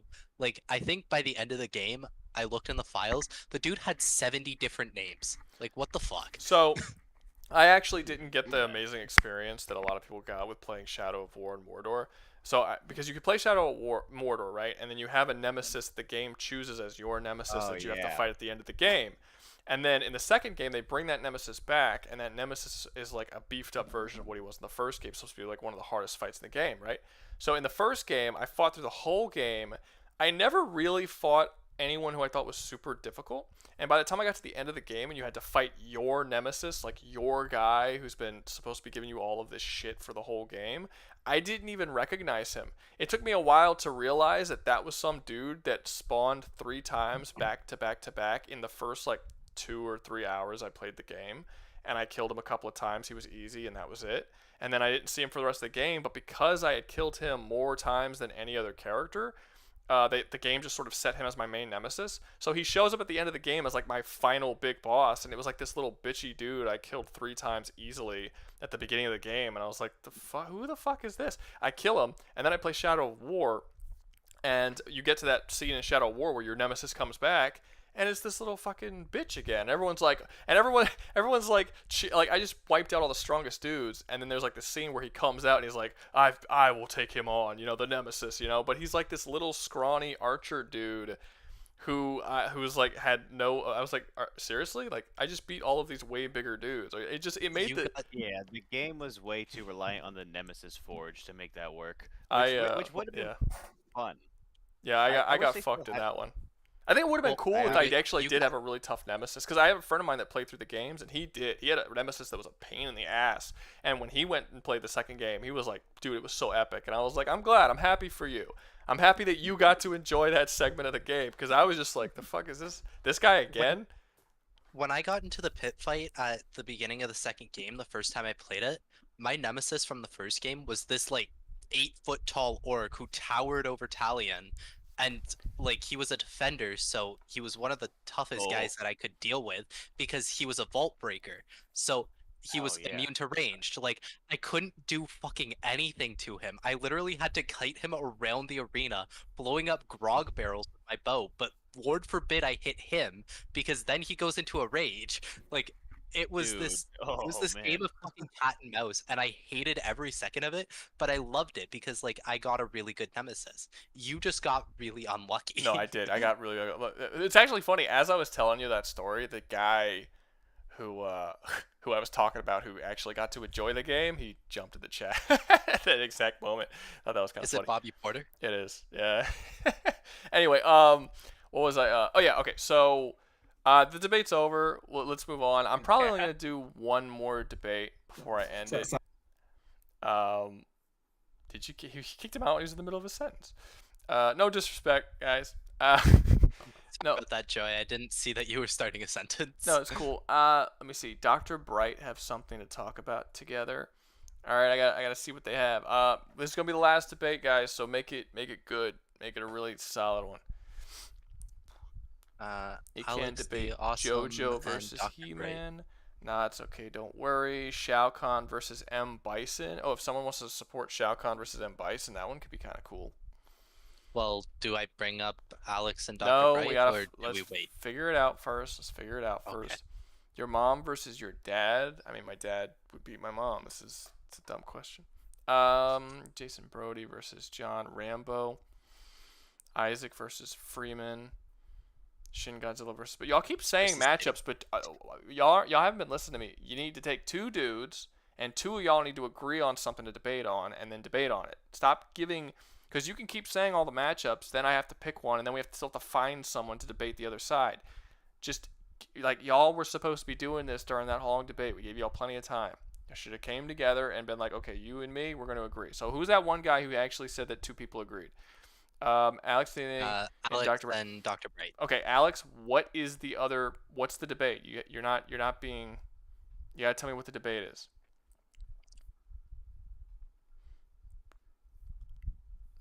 Alex, come on, man. What's the debate, motherfucker?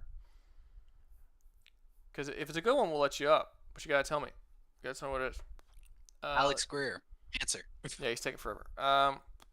When Day Breaks versus Marvel. All right, whatever. I don't even know what that is. Yeah, I guess bring them up. If nobody else has any, if they're the only people who actually came together and made something, then they get to come up. I'm gonna go change the description on the event later, and I'll make sure that people like actually see the rules of the event before they get into it. It's in the description of the video. I guess that's not clear enough. I don't know. Let's see. No, but I'll put it in the rules for the event too. Versus another super soldier. I could do StarCraft. Yeah, so I guess just oh, they up here? Okay, now does anybody want to help him with Marvel or with whatever the other one is? What was the other one? When Day Breaks. When Day Breaks.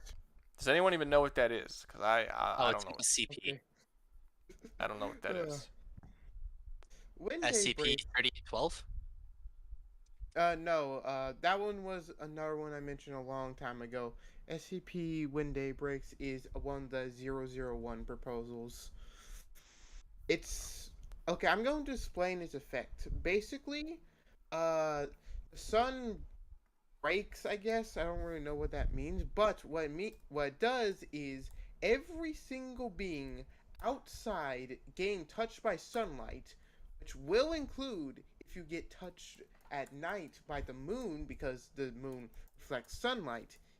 If any of that touches any part of your body, even hair, you will melt into a flesh monster. With any capabilities you had before. Yes, that too. Now the basic thing is there anyone in Marvel who, working together, can stop when day breaks? That's the basic idea. And basically that's going to go with the magic users like Doctor Strange and the very smart scientists like Tony Stark or Hank Pym.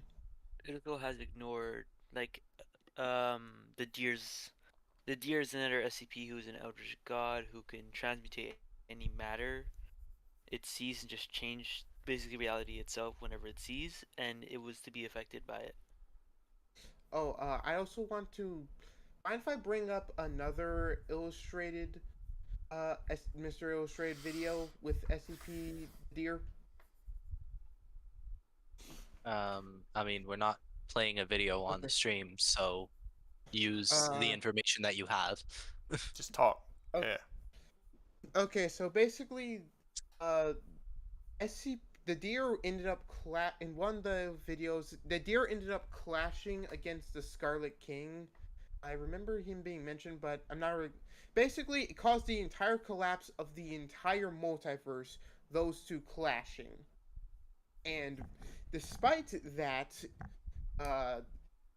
the sun managed to corrupt the deer used with the light. So, yeah. And as Dr. Bright mentioned, they really have the deer can transmutate matter by looking at it. Also, The it only can affect you. You want to continue? Doug Pumper says it's implied when day breaks, the sun becomes a red dwarf, which gives its anomalous abilities. Okay. Yeah. And another character says, in order for Marvel to win against when day breaks, is to destroy the sun. Yes. Either that or find a way to make it so that it does not melt people. Those are the two options that Marvel has to stop when Wait, this fight is Marvel, all of Marvel versus this one guy? Versus the sun. It's all of Marvel versus the sun. So you just need a Marvel character that can destroy a sun? You need a Marvel character that can destroy a sun without getting touched by the sun. Sunlight. Basically, of any full suit of armor would work when not getting turned. It also takes anyone's ability who got caught into it. Technically, like they'll be under its effects and control. Yes, that. And I just thought of something. It's a bad matchup. I just realized something. It's a horrible matchup. Galactus. Not just Galactus. Yeah. There's like 1,000 fucking characters that can immediately erase the sun from existence. And from like one of the Earths where he built a suit so that absorbed many. the sun. There's so many. There are so many. Tony Stark can absorb all the energy out of the sun. Franklin Richards can erase the sun. Like there's a lot. There's a lot of characters that can just get rid of the sun immediately without going anywhere near it. Idea, but it doesn't work super well. It doesn't work in the Marvel universe. I mean, if you want to put it against one individual. Now, I'm kind of ruining y'all's debate, and I apologize for that. I'm sort of breaking my own rule. But if y'all want to make this a debate, I guess you could say that you'd have to make it like a 1v1 debate. It wouldn't be able to be like one versus the whole universe because there's so many different ways they'd be able to do this. But also, you could probably argue that the person wouldn't be aware that the sun is his weakness. Anyway, I'm sorry. I'm getting all involved in y'all's debate. I just feel like that was going to go for a long time, and nobody was going to say, yeah, you could immediately erase the sun. Literally anybody could do it. A lot of characters could do it. But go ahead. Basically, the big problem with Marvel versus When Day Breaks is like there are like so many characters who could probably end up resisting it. Like you ended up bringing up the Deer versus the Gate Guardian. The reason why I say that Galactus can resist it, and this will go for any character like this, is the Gate Guardian wasn't affected by it because I'm 99% sure it was because he was like a light energy thing. Yeah, he had like a shield around him, if I remember correctly, from emanating from the gate. Yeah.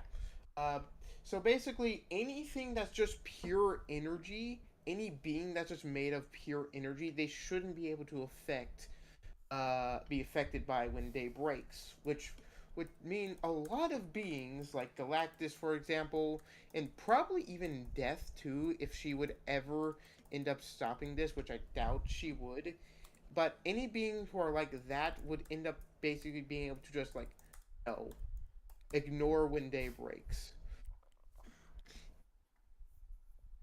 Looks like it also have to be taken into account anyone who gets churned. Their abilities are now on the side of the sun, which if anyone's strong or powerful can get converted. I just had a terrifying thought. What if a version of the Hulk gets end up interacting with the sun that doesn't have like a joke hold on. Because it does affect you on your soul, your mind, on everything. Yeah. From what I could tell from they tried using an SCP to like get in contact with whatever remnants could be left from the sun. Maybe if it would be unaltered, separating the soul from the body, and it was still affected during the second tale. So wait, what's the debate? Yeah. What is the debate? What are y'all arguing about? Could the Marvel Universe? That's not a debate. That's a topic. But okay, Alex, what do you believe that he agrees with? And Bright, what do you believe? I'm sorry, disagrees with. And what do you believe that Alex disagrees with? Because y'all are just having a conversation about a possible thing. But I mean, do either of y'all think that Marvel couldn't wipe out the sun?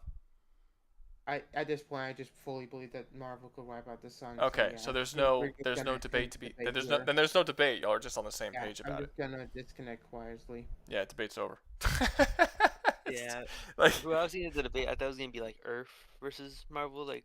The whole Marvel universe. I mean, I didn't know what When Daybreaks was. I assumed it was some god level being, and then when Dan said that it was in SCP, I was like, okay, so let's see what this is. But when y'all just said, oh, it's the sun, I'm like, that's it. Like that's not gonna do. Y'all should have done like a one person against it, and then maybe you could add something. But the whole Marvel universe, that wasn't gonna go anywhere. Pretty much the entire chat is all like, this is dumb. Like Marvel's just gonna slaughter. The only possible one would have been 3-8-12 probably. That would have been an interesting matchup. Oh, maybe next time. Like I said, we'll do this every week. So okay, I'm back. All right, I'm just gonna disconnect right now. All right, cool. I'll see you, man. All right, we'll do one more debate since that one was stupidly short. I saw D-Boy did 40K versus something, I think. Warhammer Lancer and D-Boy, where you guys want to do something. You do realize it is 1 a.m. for you, or it will be in 20 minutes. That's what it is. It is what it is. Anyone want to debate? Guys, what was who had a debate? D-Boy. Tell me what the debate was, who you were debating with.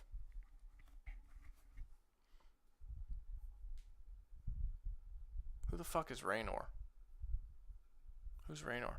I thought you already had a debate lined up. Okay, Titus versus Raynor. Do you know who Raynor is? StarCraft character. Oh. Okay, cool. Yeah. Okay. D-Boy, invite to speak. Where's Raynor? He's the blue clown dude with the skull and shit. Is that him? I can't tell. I can't read his name.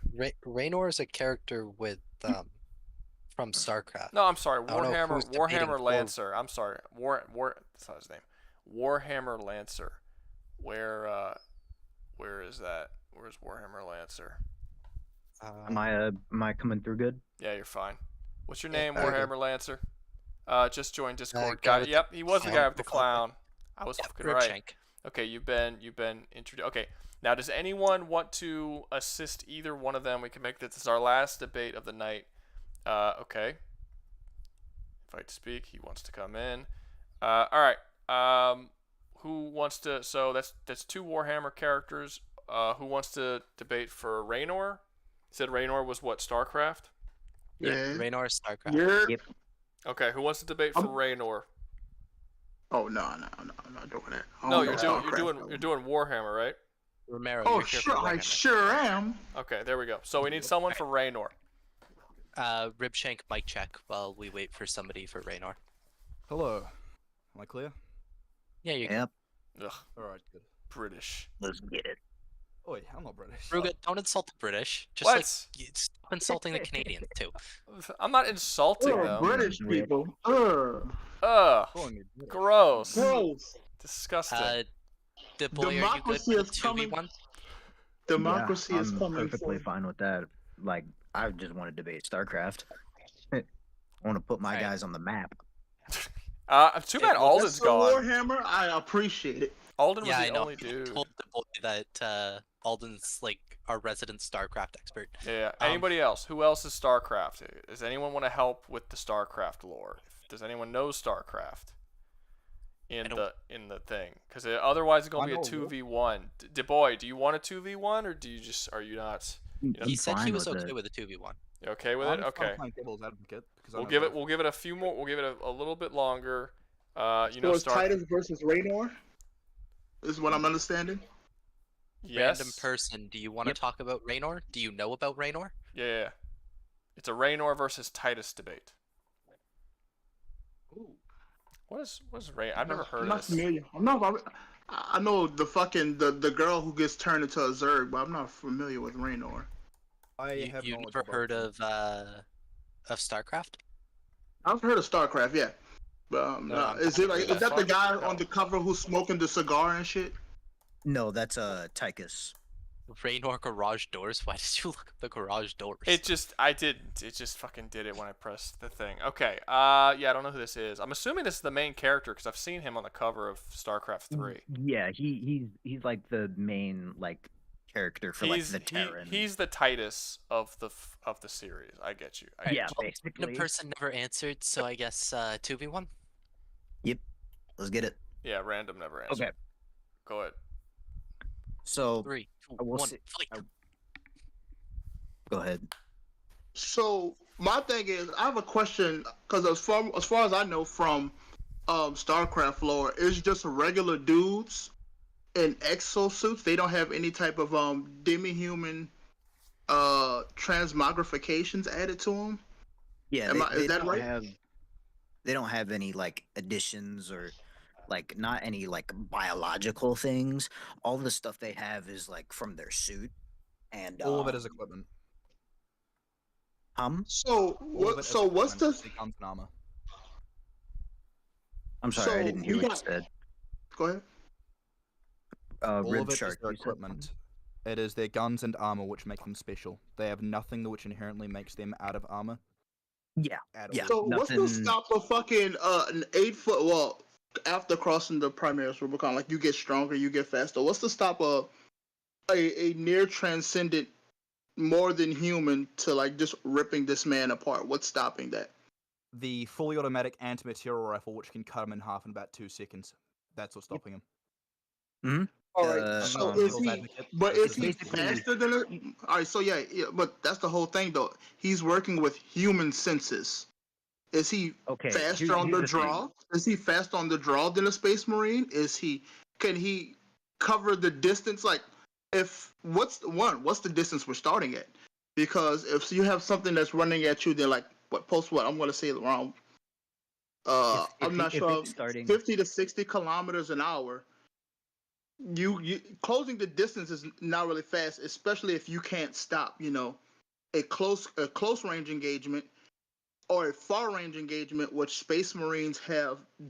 Most of them, not just an Imperial Fist, would have like a damn near close to like near perfect accuracy on every shot they make. So what's here? Okay. Here's what I wanted to say. It's very biased. If we put them in an urban setting, which is entirely reasonable if the two settings were, I don't know, connected, if two soldiers were just fighting each other. An urban setting, let's say, I don't know, any random city. So they start somewhere in there and they have to kill each other. Yeah, that makes sense. Anyways, here's what I'd say. From lots of things that I've seen, this isn't exactly on the wiki. The wiki doesn't specifically state this, but from multiple calculations that I've seen on the internet, it consistently puts the C-14 Impaler rifle, which is what Raynor uses, as equivalent to basically a fucking 30 millimeter autocannon that shoots at like 1,800 rounds per minute. It's ridiculous. It fires it's autocannon rounds like it's and spewing even like the normal suit for Marines, StarCraft Marines is like made of 80% depleted uranium and the rest titanium, and Raynor's suit is like a normal Marine suit, but like better in every possible way. Depleted uranium as an armor doesn't make it inherently special. Depleted uranium rounds are good because they stay sharp. Yeah, I don't see, because as far as something we see, like what 40mm what's the name of it? It's not exterminator rounds. What's the rounds that are used to specifically penetrate ceramite armor? Just normal bolt rounds can penetrate ceramite armor pretty easily. No. It's specifically a round that had to be used around Horus Heresy. Vengeance rounds. You specifically need vengeance rounds to usually go through most Space Marine armor. No, not necessarily. Normal bolt rounds can consistently penetrate the helmets of most Space Marines. A lot of them die in one hit in the Horus Heresy trailer. The chest is vulnerable to armor degradation. In the Horus Heresy trailer, they're all using vengeance rounds. The reason why all those Space Marines are killing each other is specifically because they have a special round that penetrates Space Marine armor. Not necessarily. It was used by never stated anywhere. Yes. When the traders first when they got their Mars conclave together, the traders specifically got the leg up on the loyalists by creating these special rounds to penetrate Space Marine armor. When the loyalists met up against them without these vengeance rounds, it wasn't able to penetrate it. And they didn't understand what the fuck was going on, because at the time, Marine on Marine combat was so fucking unheard of. It was damn near heresy. It just didn't happen. It just didn't happen. But yeah, there was one guy who made a manual about like how you kill other Marines, and it was so controversial at the time that he was censored. That was part of Titus's Legion. That was an Ultramarine who did it. He was censored for it. That's why he got that red. That's why the red helmet then was a mark of shame for censure. Now we don't need to go into war. Yeah, but that's the whole thing about it is that vengeance round. You need those specific type of rounds to get past ceramite armor. I don't think a 30mm stubber is going to penetrate. I mean, with enough bullets, maybe. I don't, but I think they're definitely fast enough to get out of the way. You could hardly call a C14 a stubber. So, honestly, okay, I'll be devil's advocate. I'll be neutral here because I know both settings. So, normal bolt rounds have been shown to be able to penetrate power armor with several hits in the same place. It is vulnerable to armor degradation. And even without vengeance rounds, if you get a good direct hit on a helmet with a bolt round, it can a good portion of the time still penetrate and do damage. It's unclear whether or not it will consistently do that every time with bolt rounds because of the variation in writing. But it's still very much possible. So 30mm rounds, autocannons in Warhammer exist, and they rip Space Marines apart a lot of the time. Because a big fucking gun will still penetrate power armor. Blast cannons pop Marines. And also that's usually in open combat, though. And as you said, if you're in an urban environment, it's going to be a lot of places to run behind. You're not going to be able to consistently just dagger a guy in the head that quickly. No, you're not. But considering the rate of fire. And then somebody going that fast and that tactically will close up on you really quickly. Well, okay, and I don't think Raynor is going to be able to handle an onslaught with just ranged weaponry alone, especially if you have somebody. How good is Terran Marine power armor? It's not Space Marine. It's never specifically stated how strong their power armor is, but it is stated that their entire power armor is specifically designed to be like a firing platform for the C14 Impaler rifle, because if a normal person tried to shoot it, they would just like disintegrate basically. So so what's the defensive capability of it? It doesn't seem to be it can take. Would have to guess. I know this. It can take a lot of hits from other C14 Impaler rifles. Crap. Would it be able to take like Devastator rounds from like a heavy bolter if we have a heavy bolter? I think it's fair to put them at about the same level. Yeah, about the same level. About the same level, yeah. Yeah, they're about equal in durability, I'd say. So the only differences here are the weapons and the physical capabilities of Space Marines, and whether or not a Terran Marine would be able to consistently hit them and pin their power armor. Also, like you said, the physical capabilities. A Space Marine is also combatively more capable than Raynor. Yeah, he's the best that the Terrans have to offer. But if Titus is also one of the best that the world the best that the universe has to offer. A Space Marine who can cram an entire lexicon of combat scenarios into his skull in perfect memory and recall each and every one lockstep. I don't think Raynor has the tactical capabilities. The thing is, though, Titus has never fought anyone like Raynor before. Like, never. He has never fought someone with a fucking handheld autocannon that shoots like a machine gun. He's never fought someone like that. Orcs, no. The big shooters have really fucking good capability as well. Like, especially when it comes to firepower. If the orcs have anything, it is firepower. And we're gonna say comparatively to humans, super strength. A human would not be able to pick up a fucking shooter and shoot that naturally. Orcs tend to be very, very obvious about it, though. If they've got a big gun that fires fast, you're gonna see it, you're gonna hear it. It's gonna be like fucking orc-sized. But a StarCraft, I can't remember the name of it, their gun is like, what, bolter-sized? Volkite caliber-sized? It does not look like it's gonna cut you in half. So Titus, I think I can give you that point. He's never fought someone with a gun like Raynor. However, he has fought people like Raynor. He fights other Marines consistently. He kills them. It is entirely.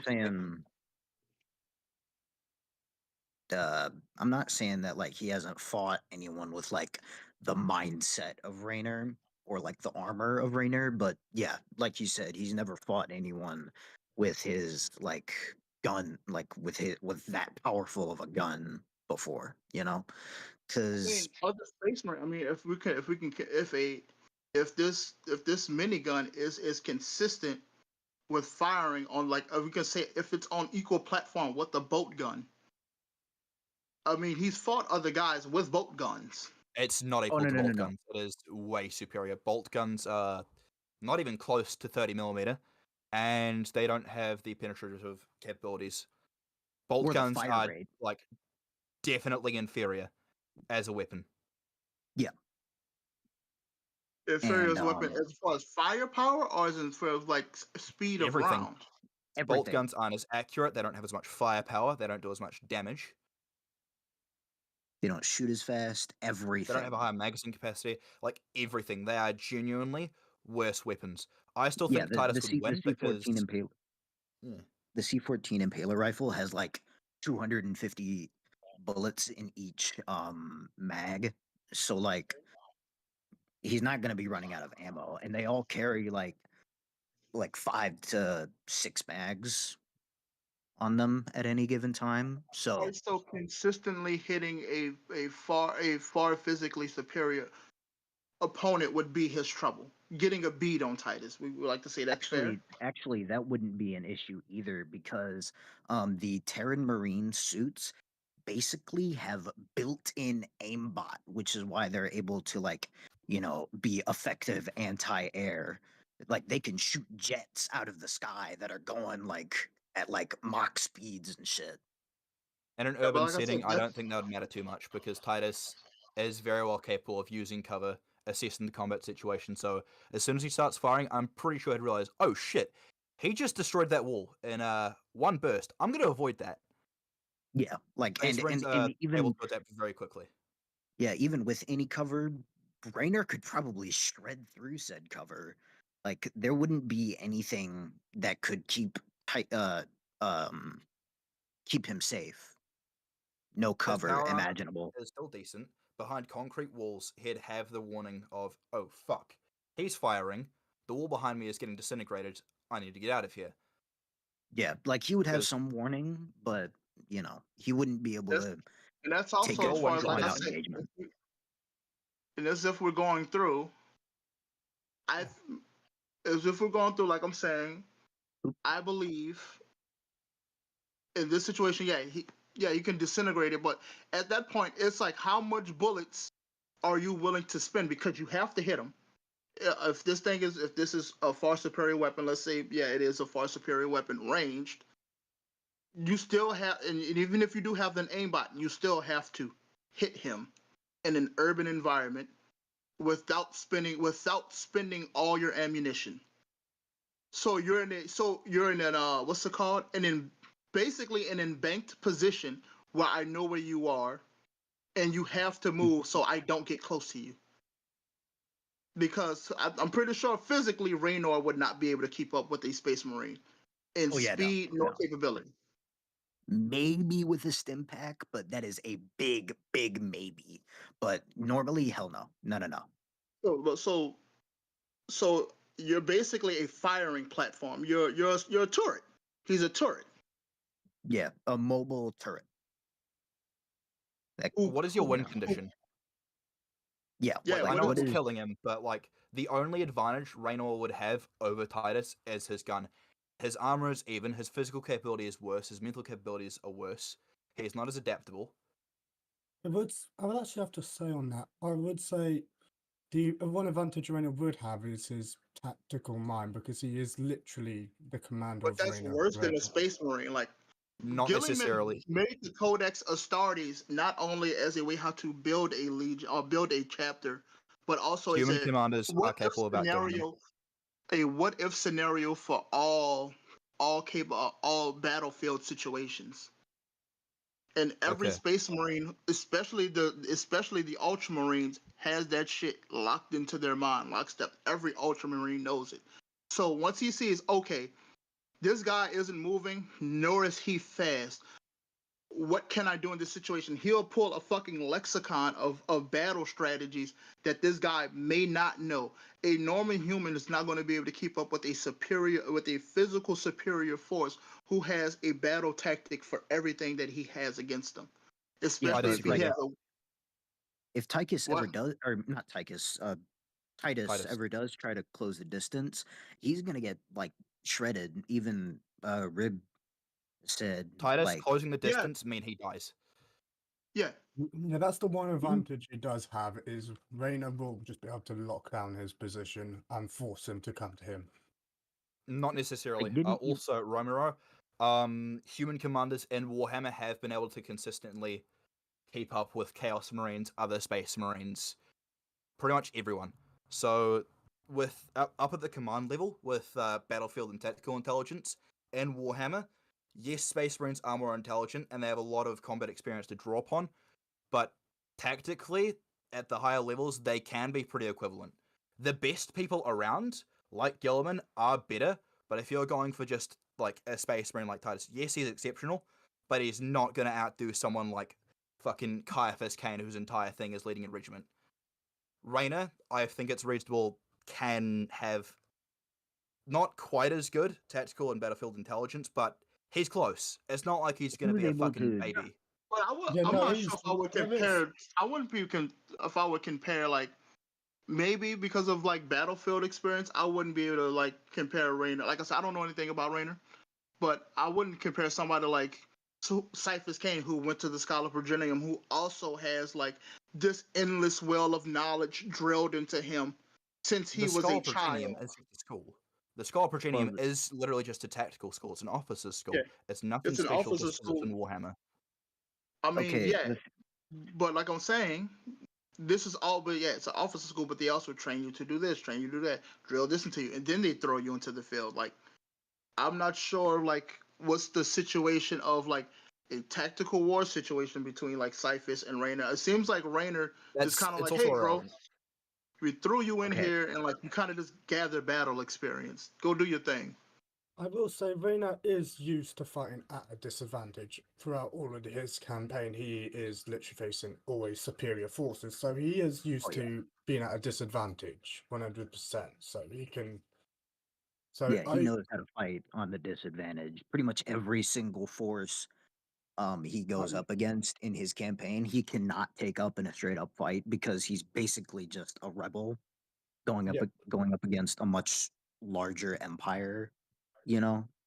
Yeah, But well, so it's well, not like the he's biggest one where he did have to Pull go. from the game standpoint, Space Marine 1 and 2, you both times you only really get 2 other battle brothers with you, and you have to fight off a full-off invasion of not only other Xenos like orcs or fucking Tyranids, but you also have to fight Tyranids, other Thousand Suns. Thousand Yeah, Suns but and also you're like a Black fucking demigod. Legionnaires. So Even like though you're a those demigod, brothers it is are demigods. genuinely a lot. Like 2 Marines die, like really fucking quickly in the first game. In the third game, there's a guy who gets killed via a fucking explosion that some normal people made. It is not like just because you're a Space Marine, like writing wise, they're always going to write them to come out on top because they're just that good. But most of the time, they are at a disadvantage because like think of how many fucking Thousand Suns there are. They're also Space Marines. There's what, a couple hundred of them on planet, and regiments of traitors with them. The Tyranids have carnifex and carnifex on carnifex. They are both at a massive disadvantage, which is why they're exceptional characters. It's irrelevant whatever odds they face. Yeah. Okay. So, well, I will actually have to say something about what was said a bit ago about Raynor not fighting straight up. He did have to fight straight up once with the artifact, and that when he did, he literally was that good of a commander. He was able to entrench his dudes long enough during to. that he was backed up by basically half of the Dominion fleet was helping him in that. I mean, Yeah, granted, but he the was Dominion fleet literally did get straight up tough. fighting with Sarah Kerrigan. Also, what's literally wrecking Raynor's his experience outside of just being a like commander? Like, is he like how many guys has he just like straight up say of like him versus just a 1v1 superior force? What experience does Raynor have with it without his fellow Terran Marines with him? He's literally gone and raided a secret facility in the campaign, and he was even in that situation able to escape a hybrid by him, but with just like 2-3 dudes helping him. Well, okay, that one I will say he had like 4 or 5, 6 other Marines with him. So you can't really say use that for he. Yeah, but if you've ever played that mission, you will. That most firepower came from him. He literally was the one having to help them. They were there just supporting him, really. Yeah, like I mean, okay, there is Even in the prologue of Space Marine 1, like he was gonna die. We seen Titus say, "Hey, look, there's a fucking a whole ass invasion of Tyranids just running my way. I have to hold them off till this fucking railgun thing goes off." Is Raynor capable of doing something like that alone? I think Raynor is. Yeah, Raynor is. It depends partly on situation. If he's got something where he can just lock down by himself, then yeah, he can do it easily. Until he runs out of ammo. Yeah, until he runs out of ammo. But yeah, until he runs out of ammo. But what? By The that Space point, Marine can function without it. If he was given the same resources as Titus was, because I'd imagine Titus had some form of there was like ammo nearby to help him Not refill really. his gun. Oh, really? No, No. it was Like you had the just a grenades giant up horde of top, Tyranids. and just him, and like you can just pretty much just tear them apart with their hands, really, if you wanted to. But He ran like out I'm of saying, ammo like pretty quick. it seems like to me Raynor only has one way of, if he doesn't have that gun, or even Titus just says, I have to get that gun away, and just actively finds a way to shoot that gun, Raynor has no other protection. We're sitting on gun, which we've already gone over, and we're also sitting on what's their battlefield experience, which we've already gone over. I think that Titus wins because one, Raynor does not have the mobility. 400 years of battlefield experience. Yeah. 2, Titus has grenades, which are very well capable of going through power armor. So, before we established that they're on about the same level, a crack grenade is probably killing him. And Raynor is like a sitting platform with his gun. He doesn't move very fast. He can't keep up with Titus. Grenades would work. Hold on. A bolt gun would be able to kill him. depending on I don't know circumstance. where you got the whole thing where he can't move fast. He can still move. He can still leg it as fast as like a normal person can run in that power armor. Yeah, but any time where you're not shooting is a time where a vicious murder machine is running very fast behind you. And that vicious murder machine is going to get cut in half by what is essentially Well, a he 30 would have to millimeter turn autocannon. around. Even with the aimbot, he would have to figure out turn around. The aimbot would then have to spot him. At that point, a Marine is more capable of shooting on the run than I would say. Like, if you're gonna say if this thing, He go doesn't ahead. need to be out in the open. He can sit in a window and just shoot him when he gets the opportunity. Come around the corner, shoot, leave. He is fast enough. He can do that. Also, Crack sticks to things. He only needs one good throw. And a human in power armor, it's a big target. And if he can move at human speeds, I don't think that's fast enough to avoid them. Maybe once or twice, but he's got several. And that's So, not just including I will also not including what's his sidearm. Does he have a Vokai pistol?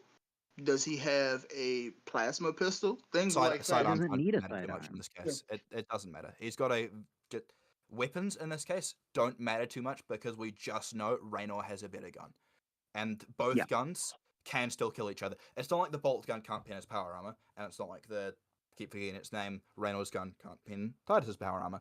We know that both of them can kill each other. It's just Raynor can do it a lot fucking quicker. Yeah. So if Titus fucks up even once, he's dead. Like that. I think we can all agree on that. That if Titus fucks up even once, he's gone. Well, also if Raynor fucks up once, Crack Grenade is going to kill him instantly as well. Yeah, it's honestly looking at it, it'd be whoever makes a mistake first would probably die. Really. And Raynor is human. Space Marines. That is true. That's also another thing that in fact the battle of attrition. Can Raynor stay up for days at a time? I don't think the fight would last that long, but no, it'd at most be like 12 hours. Like it would not be that long. At most, I mean, my thing is though, yeah, you can if he's aware that he might be fighting a human or something that's not like him, it would be more tactical. A Space Marine would be like, stall him out.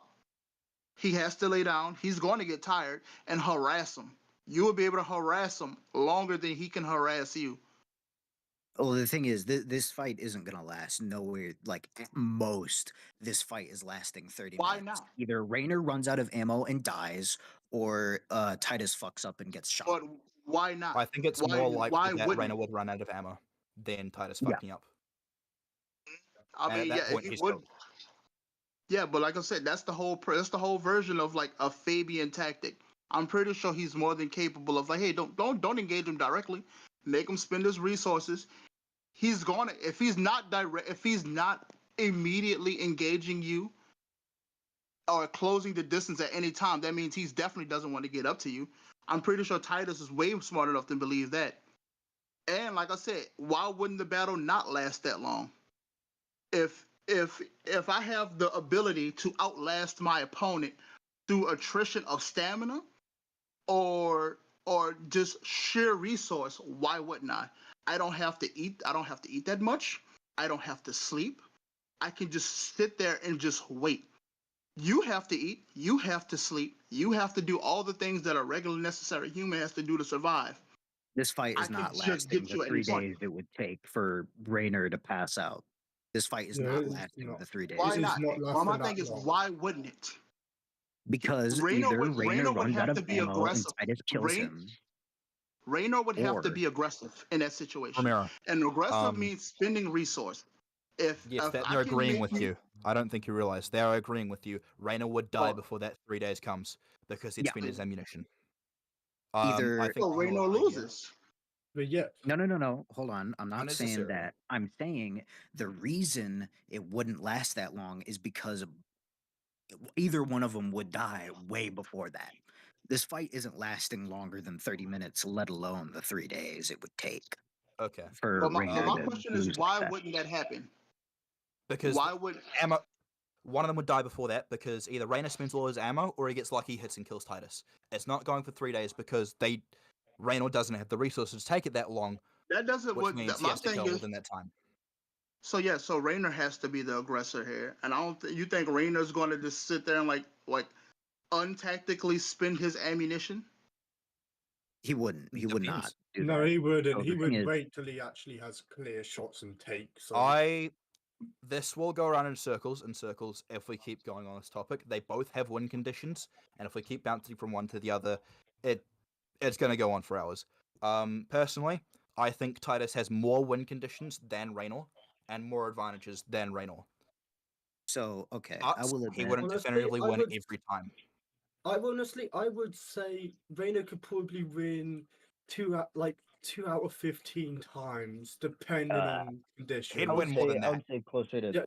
Yeah, probably win more than say- that. But as a good baseline, it'd be about 2 out of 11 to 15, around there. I Like think he could Raynor's win. winning 30 to 40% of the time, but Titus is winning more often.